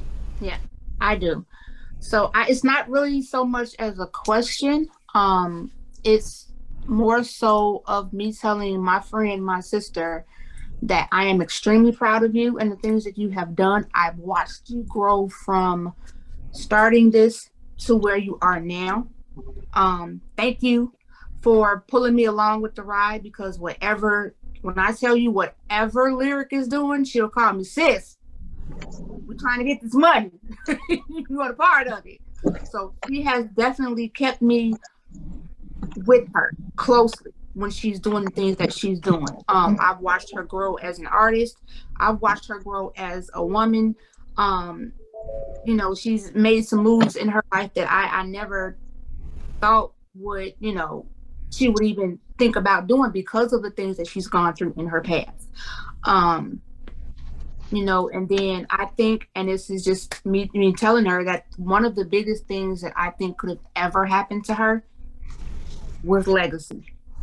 I will let her tell you what legacy, what the legacy is, but that is the best thing that could have ever happened to her. And it kind of put more of a fire up under her to make her move and do things the way that she's doing. So she's doing some phenomenal things. Guys, please do not sleep on Miss Lyrik, because, like she said, she was doing gospel rap before I saw anybody doing it. And this was when we were in it, when we lived in Atlanta, in Georgia. We were living in Atlanta. I actually met Lyrik in an organization called Project Curb Appeal. And then we just clicked, and we stayed clicked, and we never, separated. So, like she said, she invited me to be a part of her first video. We had a blast doing that video too, but that's when I was able to see her passion for what she's doing. And that's one of the things in being a business owner that you have to do. You have to have passion behind it. And her passion to do it is, the things that she's gone through in her path, but that's what feeds her. That she wants to make sure that no one else goes through what she's gone through. And if they have a support system. So, Lyrik, Lashann, I am extremely proud of you, sister, and I love you very much. Thank you so much. My absolute is my pleasure, my duty, as a child of God. I feel that, I used to always ask, why me, God? Why is all of this stuff happening to me? And now it's like, why not? Why not me? I understand now. That's why I said truly understanding the purpose of my calling, truly understanding. Legacy is definitely my driving factor. That is my daughter. But before she was my daughter, that was the name of my foundation for children. I wanted to create a legacy foundation because I've adopted everybody's. I'm the hood's auntie. I adopt everybody's kids, right? So everybody's kids are my nieces, nephews, and godchildren, and big sis. Whatever I said, whoever I feel like to you, just let me be that. You know what I'm saying? So whatever, if you need a mama and you need to correct that relationship, I'll be that. you know, and I've been people's mamas before I was old enough to be a mama because I have that type of spirit, you know. So it's like I just want to tell people, like, just accept you. You know, when it's just something about you, when you a born leader, you just a born leader. They can call me bossy all they want. You give me, so that's why I'm creating multi-millionaire, you know what I'm saying, billion-dollar companies. You get what I'm saying? So, because they've been calling me a boss since I was little. So I received that. You get what I'm saying? The labels that we allow are the labels that we create. So you don't have to be what they say that you are to be. You are what God says. You are the lender, not the borrower. You are above, not beneath. You are the head and not the tail. But if you decide to be that, then you are what you are. So a man thinketh, so is he. So it's your life, man. It's a menu. You pick. You pick what kind of life you want to live. And if you got God so amazing of a life that you can have, because you really have all things. You know what I'm saying? I can do all things through Christ that strengthens me. That's the only way I go hard. That's why I stay out here on this mission. And when I've wanted to give up several times, because I've thrown in the towel. Like, you know, I'm in a space right now where I was like, God, I don't have nothing to say right now. Like, because I'm in a place where I'm just absorbing wisdom right now. It's like, God, I told God, no speaking, no performing, none of that. No, I'm just back into a place where I'm receiving from you. And God permitted me to do this one. You know what I'm saying? But I literally know that when God wants me to be quiet, and then when God wants me to speak, there's a time for this, there's a time for that. Just know, y'all, my most important thing is your relationship with God is the most important relationship, and that's the one that has to be successful. Every other relationship, God, I promise you, make sure that that one is the most solid, and everything that you want and desire that is for you, you will have. Can you tell us a little bit about some of your businesses and how you got started? Tell them about the Beautiful Beast. Well, Beautiful Beast would ultimately be my main business. Beautiful Beast is woo, I remember getting that. Like, it's so funny, Veronica, because you know I made that in your car. I was like trying to find out, because people kept trying to label me, right? So I was trying to figure out, like, who am I? Who am I? And then God told me, you're a beautiful beast. So, you know, our generation, it's the generation of the baddie, you know, bad bee. And I was like, I don't want to be referred to as that. I don't want nobody calling me that, you know. So I said, God, what am I? And he told me a beautiful beast. And I was like, what in the world does that mean? Because I'm not saying nothing that I don't know what it means. You know who you talking to, God. So beautiful, beautifully and wonderfully made in the image of God. Beast, be bold and courageous as a lion. Going back into Joshua. So when I say that I'm a beautiful beast, I know that I am. I know without a doubt, I don't compare myself to no other woman. I don't compare myself to nobody. But if I'm competing with anybody, it's me yesterday, right? So I know that I'm beautifully, wonderfully made. I know that if I'm 250, if I'm 150, you feel me? I'm beautiful. Right. Because beauty is an inner thing, right? And I know that, you know, I'm to be courageous. I don't have to fear anything but fear itself. I don't have to fear anything. If God told me to do something, be bold about it. Be courageous. Take it up, handle it, run after that thing, and go hard. That's what beasts do. You feel me? So, you know, that's the beautiful beast. So beautiful beast is, you know, pretty much um, it's just a company that allows you to be exactly that. You know, if you have a vision, you have a product, you have a dream, you come to Beautiful Beast, and we help you take your brand to the next level, whatever that brand may be. If it's a personal brand, if it's a business, we can help you from any level. And the main thing that I love about everything is that God is the head of this company. You know, I don't even take clients at this point unless God approves it. You know, I don't want to work with people one-on-one unless God approves it, because I know very well that if you were sent here, that it's a purpose and the mission for what's going on. So like, because I am an artist and a creator, I help people create content. So if you need commercials, if you need logos, if you need websites, if you need anything like that, anything visually for your brand, I'm able to assist. I'm able to assist you with concepts. I'm able to assist you with clearing your vision. Like, what is it that you want to do, and taking your vision to life. Um, and able to help you visually. So even if you need, I have a production company, but I have production partners. So even I have people in Chicago, I have people in LA, I have, people in Baltimore, I have people all over that can help you. So I am the plug. So if you need something and you need it done right, you call me and I make sure that I connect you. If it's not my company ourselves that does it, I will connect you to one of our sister companies. And we're better than the Better Business Bureau, because if I sent them to you or I referred it, you can come back to me. And my people, we not trying to be having no bad referrals out here. We really I trying to heard help that. people. We really trying to help people. So nobody wants you to call them and say, Lyrik, they didn't do what they was supposed to do. No, don't call me like that.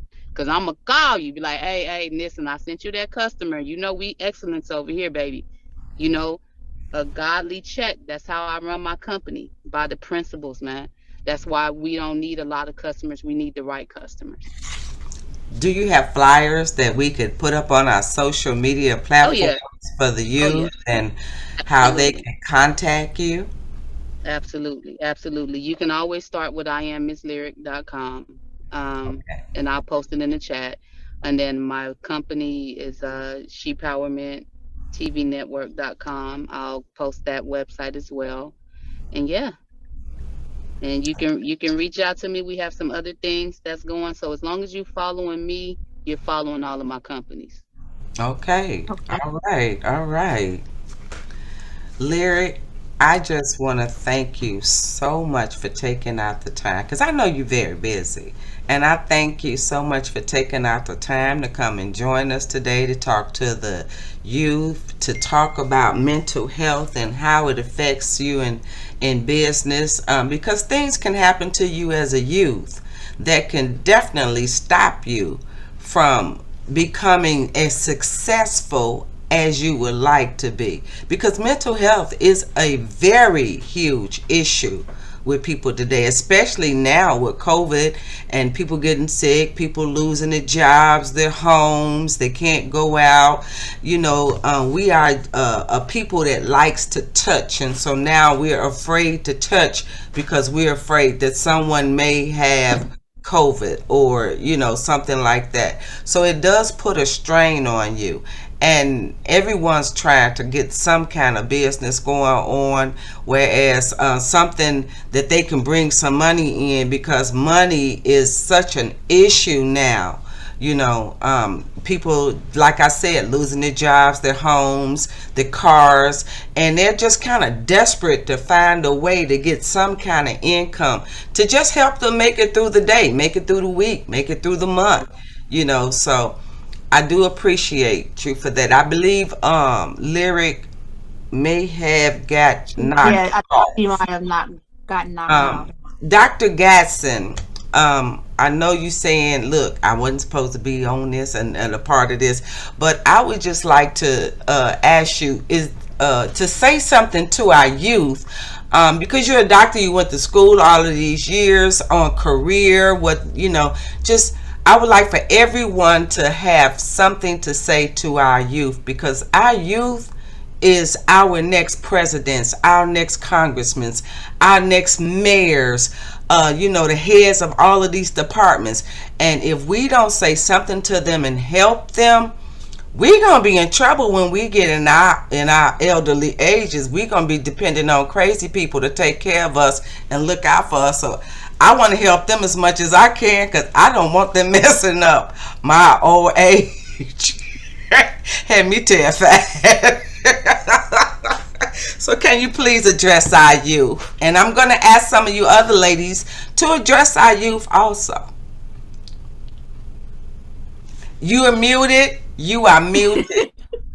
You are muted. You have to unmute yourself, Dr. Gasson. Okay, I got it. I got it. Okay.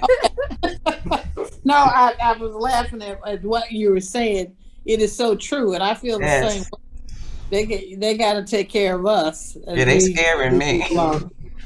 But to you know, there's so many factors, and I appreciate this program today.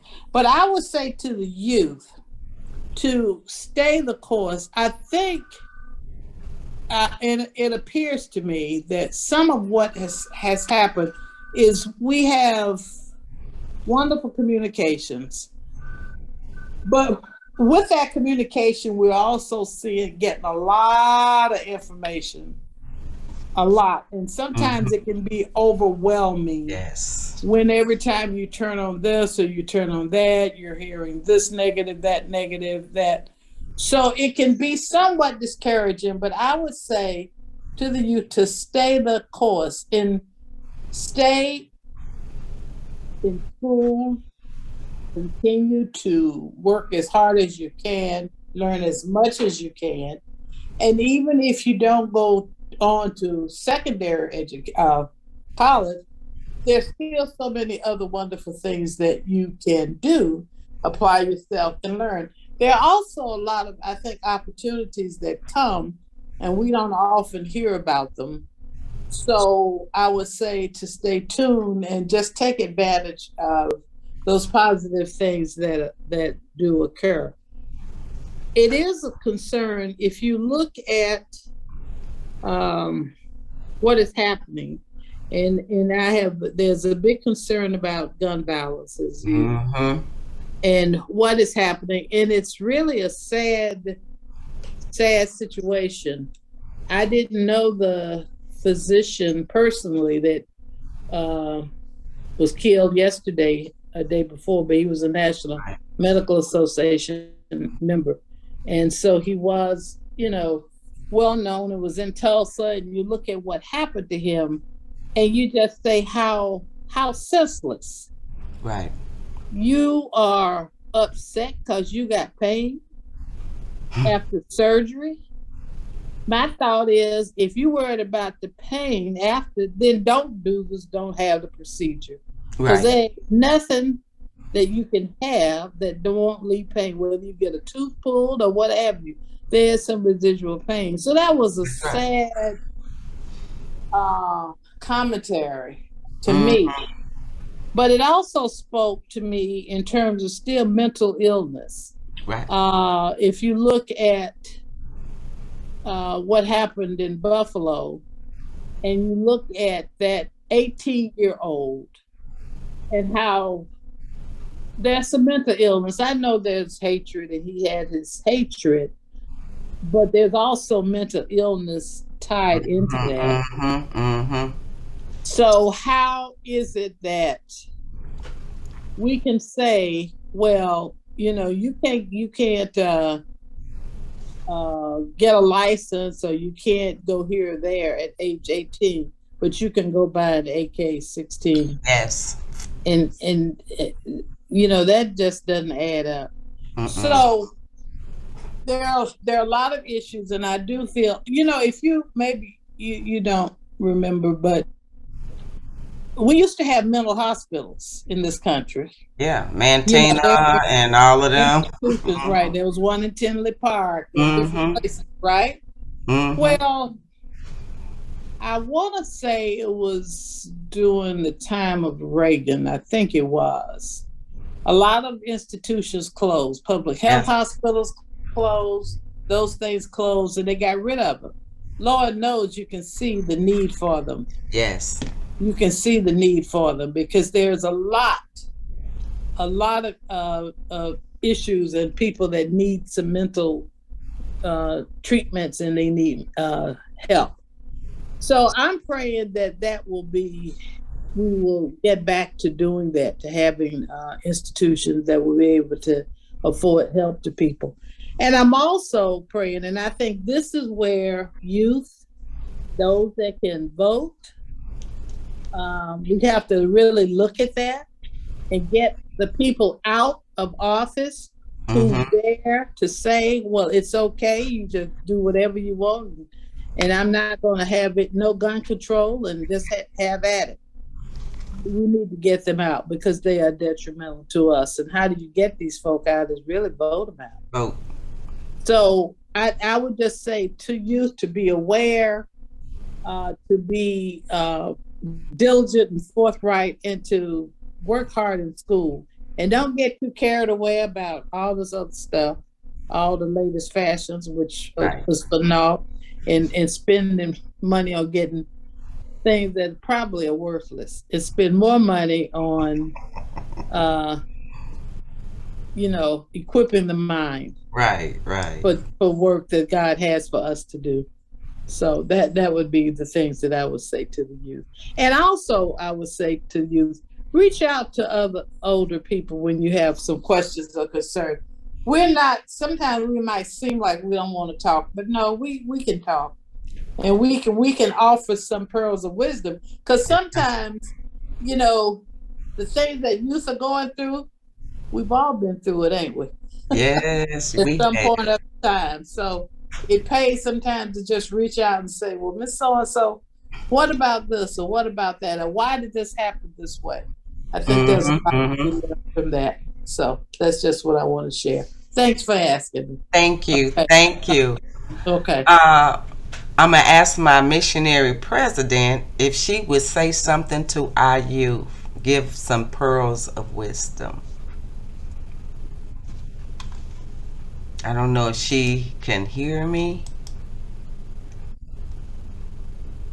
Okay, she's not unmuting. So Ola, would you like to say something to the youth, give pearls of wisdom, and then I would ask Miss Peggy Garrison if she would like to say something to our youth. I'm in agreement with everyone else, everything that's been said. But my bigger concern today is, after I've heard all these excellent presentations, how do we get this information out to the groups that really need it? I've heard so much that it's not going to personally impact me, but there are so many out there that we need to get this information to. And my concern is, how do we do it? How do we get started? How do we impact the community out there that's dying? Right. Running rampant. Mm-hmm. I mean, our hearts are in the right place, but we need to move it out. And I don't know how to do that. I think we should flood our social media platforms because we're so quick to jump on Facebook and TikTok, and we could tell you what's on TikTok. But when it comes to this kind of stuff, we don't want to put that on our page for whatever reasons it may be. But if we would flood our social media pages the way that we flood it with pictures or the food that we've cooked, and we put our picture of our food up, or we got a new hat or a new outfit, if we would just plug these kind of situations, like this platform today, it's plugged, but I'm going to further take it, and I'm going to put it on YouTube. I'm going to put the link on my TikTok. I'm going to put the link on my social media. I'm going to do whatever I need to do to try to get this out. I'm going to contact Dr. Kennedy and ask her to send this link out to all of the YAM coordinators. I'm going to bug my elder. I'm going to be bugging you too, Dr. Gasson. I'm gonna be bugging everybody. So I think if we just do that, we can get this out. So Armatine, Madam President, can you please say something to our youth? I was just agreeing with Mr. Olatawa that we need to get this out to the youth and adults, so the adults can, reconnect with their youth to get them to understand what's going on out here in the world today. With the mental health issues and all the things that's going on. Yes, we need to sit down with our youth and connect with them more now than we ever have. We're losing a lot of our youth, and we need to get them back. Because if we don't, this world is going to be lost. And like you, I'm trying to put it out because, I posted it before it was supposed to be posted. And I know. We need to get it out to get our youth to come on here. And I'm hoping the youth in my family was on Facebook watching this because they need to watch it, because I have a lot of entrepreneurs in my family, as you know. So this is something youth need to be watching. To know where they're headed and where they need to be going. And I'm glad they're watching. I'm the one to bug, and I'm going to help you bug and get this out so, we can get more youth in on this platform, and just present it to, to the district, to all the churches, get all the churches in this. And so that's the thing, getting our youth in this and let them know that, this is where they need to be and where they need to be going. Because this is a different world we live in today. It is. And if they don't get in with the times and with God, they're going to be lost. This world will be vicious. Lost. It's a vicious world we live in. Yes. When the word went out that, this child was presenting on this platform, I got an influx of, when are you doing the next one? My child has a business. My child, so we have a lot of positive youth and young adults out here that are doing businesses that actually do them, some with their parents' help and some strictly on their own with the parents' guidance, letting them know that, hey, this is what you want to do, this is what you need to do, and how you need to follow along to make it work. So I will, Ms. Adams and myself will get together, and then we'll even have a flyer for people to register. And we're going to do it at least a month in advance to give everyone an opportunity. Give everybody an opportunity to register for the workshop. As far as being a speaker, it doesn't necessarily have, for these babies, if they can sell bubble gum, we're gonna highlight them, because it takes a lot to even step into the realm of being an entrepreneur. It's not easy. It's not, especially for kids, especially when you're a kid and you have to find a way to get the funds, or you have to get the funds from a parent. I can see you now. We can see you and hear you now.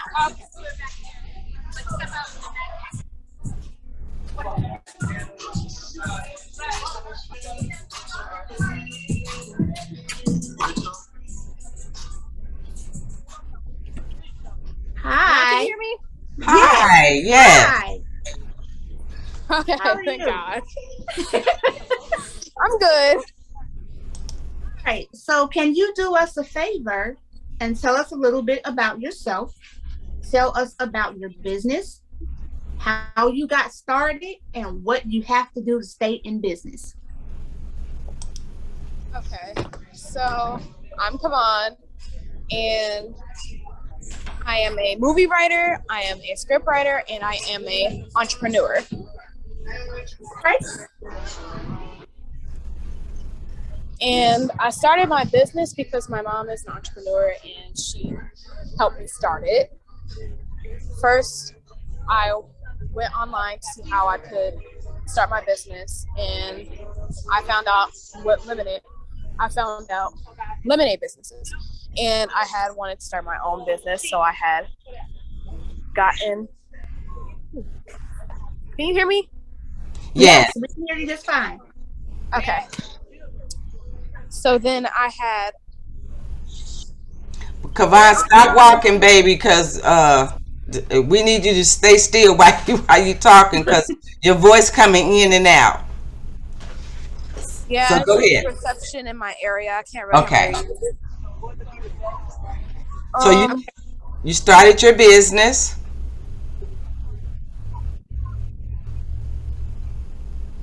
Started my business because of the fact that my mother was an entrepreneur, and she still is. The one right next to the purses. Lemonade.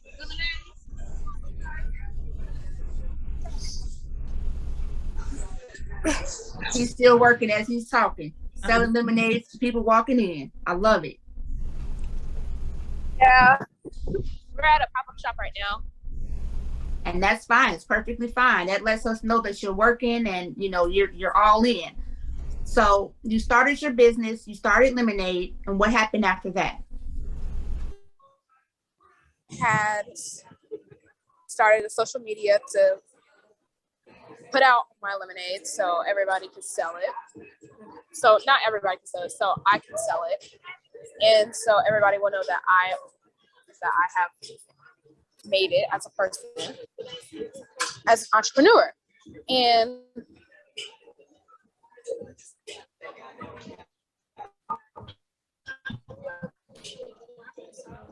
so how what do you have to say to other young people that want to be an entrepreneur? What would you say to them to help them along their way? You are going to be perfectly fine. Everything is going to work. Everything's going to work out. And you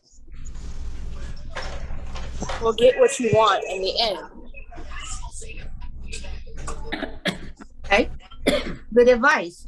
So how do you fund your business being just 11 years old?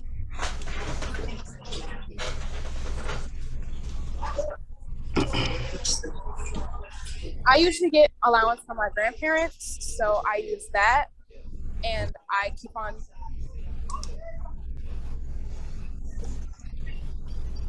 saving up so I can buy my bottles and my lemon juice and my flavorings.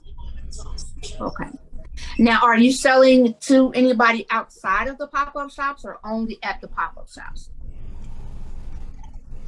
I sell to people outside of the shop. And how would someone get in touch with you to get the lemonades that you sell?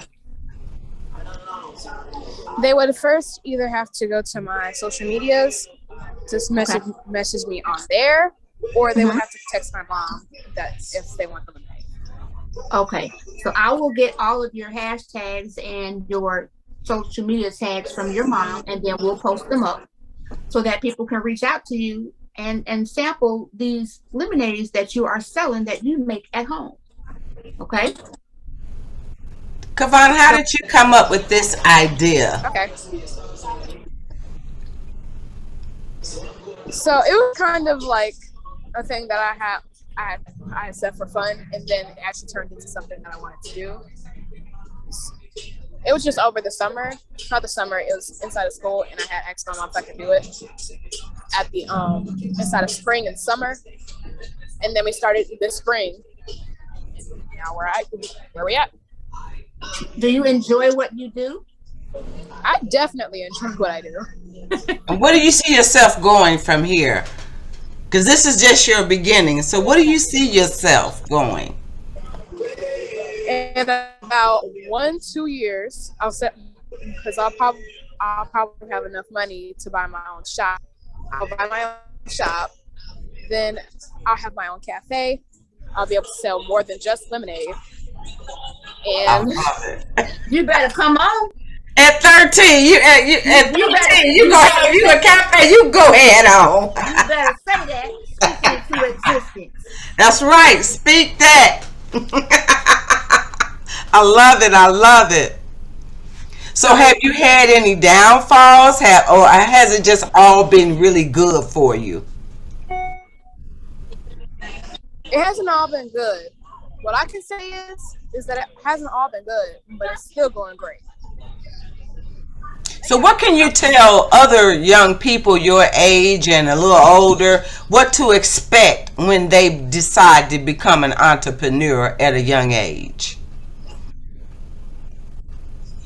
What would I say? Yeah, what to expect when they first start. What should they expect? They should expect that not everything is going to go great, but every single time that you have a downfall, you have a pickup in all the stuff that you do. Anything that you do, you can have a downfall, but you'll still be able to pick back up. Okay. Okay. Let me just say this. You are amazing. At 11, you have started your own business, and that is one thing a lot of grown-ups can't say. And then you stood here on this platform and said in 1 to 2, not 5, 1 to 2 years, you plan on having a cafe. So let me tell you, you just inspired me to get on to step my game up, because I'm sitting here being shown up by 11-year-old. He said 1 to 2 years, and I'm like in 5 to 6 years. Oh no, I need to fix that number. But thank you. But thank you so much. You are truly amazing. You are a blessing. I will, we're going to do this again, and I would love for you to come back on a day that you're not working. And I know that's probably hard because you are a businessman. You're out here getting your money. You're out here spreading your brand. But I would love to invite you back. Thank you so much. I don't want to keep you too long away from your table because I know people are coming in trying to purchase from you. But thank you for taking time out of your day. You are amazing. I am proud of you. Yes. Black man, I am proud of you. So thank you again. You are, like I said, you're amazing. And keep at it. And I'm waiting for this 1 to 2 years to see this cafe so I can sit down and order me something. But I will be ordering some lemonade from you, so be on the lookout for that as well, okay? Okay. Thank you, Cavaugn, for your time. Thank you. So I don't know how to end. You might have to go to your mom. Let her help you. So ladies, thank you so very much for hanging in here with us. We have been on this workshop all day long, and it has been an awesome workshop. I just want to thank you from St. Mark. I want to thank you from my pastor, from my missionary president. I just want to thank you. And I let you know I love you and I appreciate you. Thank you very much. I'm going to turn it over to Mrs. Wormley, and we're going to end.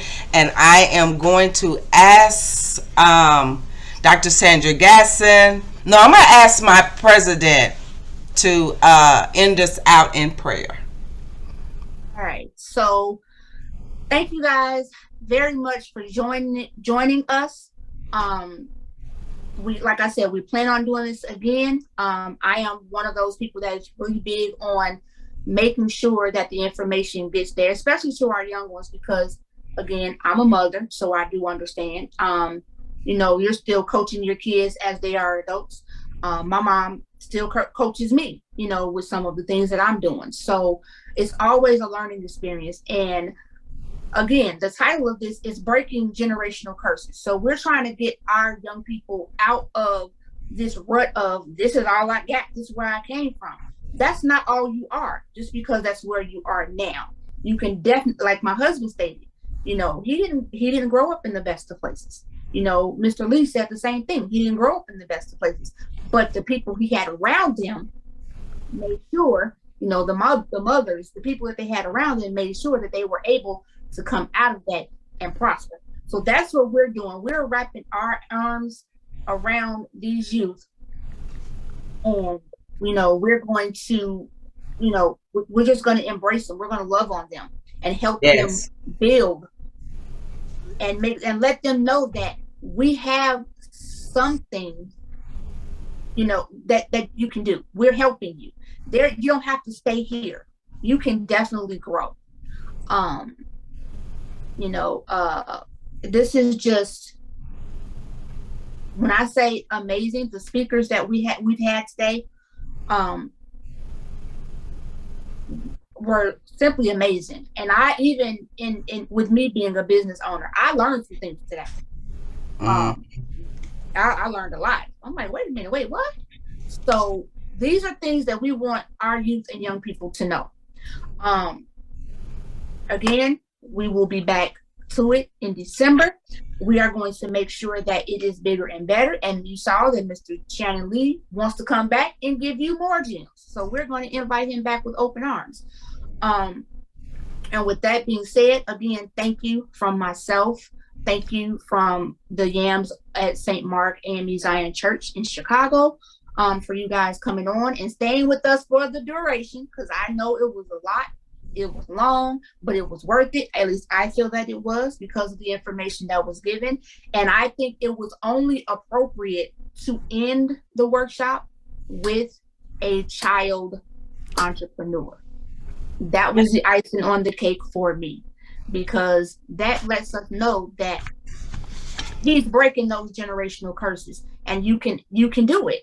So, you know, let's continue to, you know, send our prayers out to him, our blessings, you know, encouragement to everybody, actually. So we do have someone on. I don't know if that says Kahinde. I don't know who that is, but thank you very much for. Yeah, I came for Cavaugn. Okay, well, thank you for supporting him. Yeah. Thank you so much. And I liked what you said about generational curses, because I know my daughter's been wanting to do something, but she doesn't really know what to do. And I think like just from what I heard, I should encourage her more to pursue that. Yeah, I mean, you know what? If you want, you can talk to me offline, because when I tell you there are so many things that I could teach her to do if she's interested, I would love to help her out. Thank you. You can get my information from Cavaughn's mom. Okay. Thanks so much. Thank you.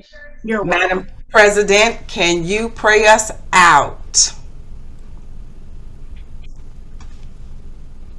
She is muted.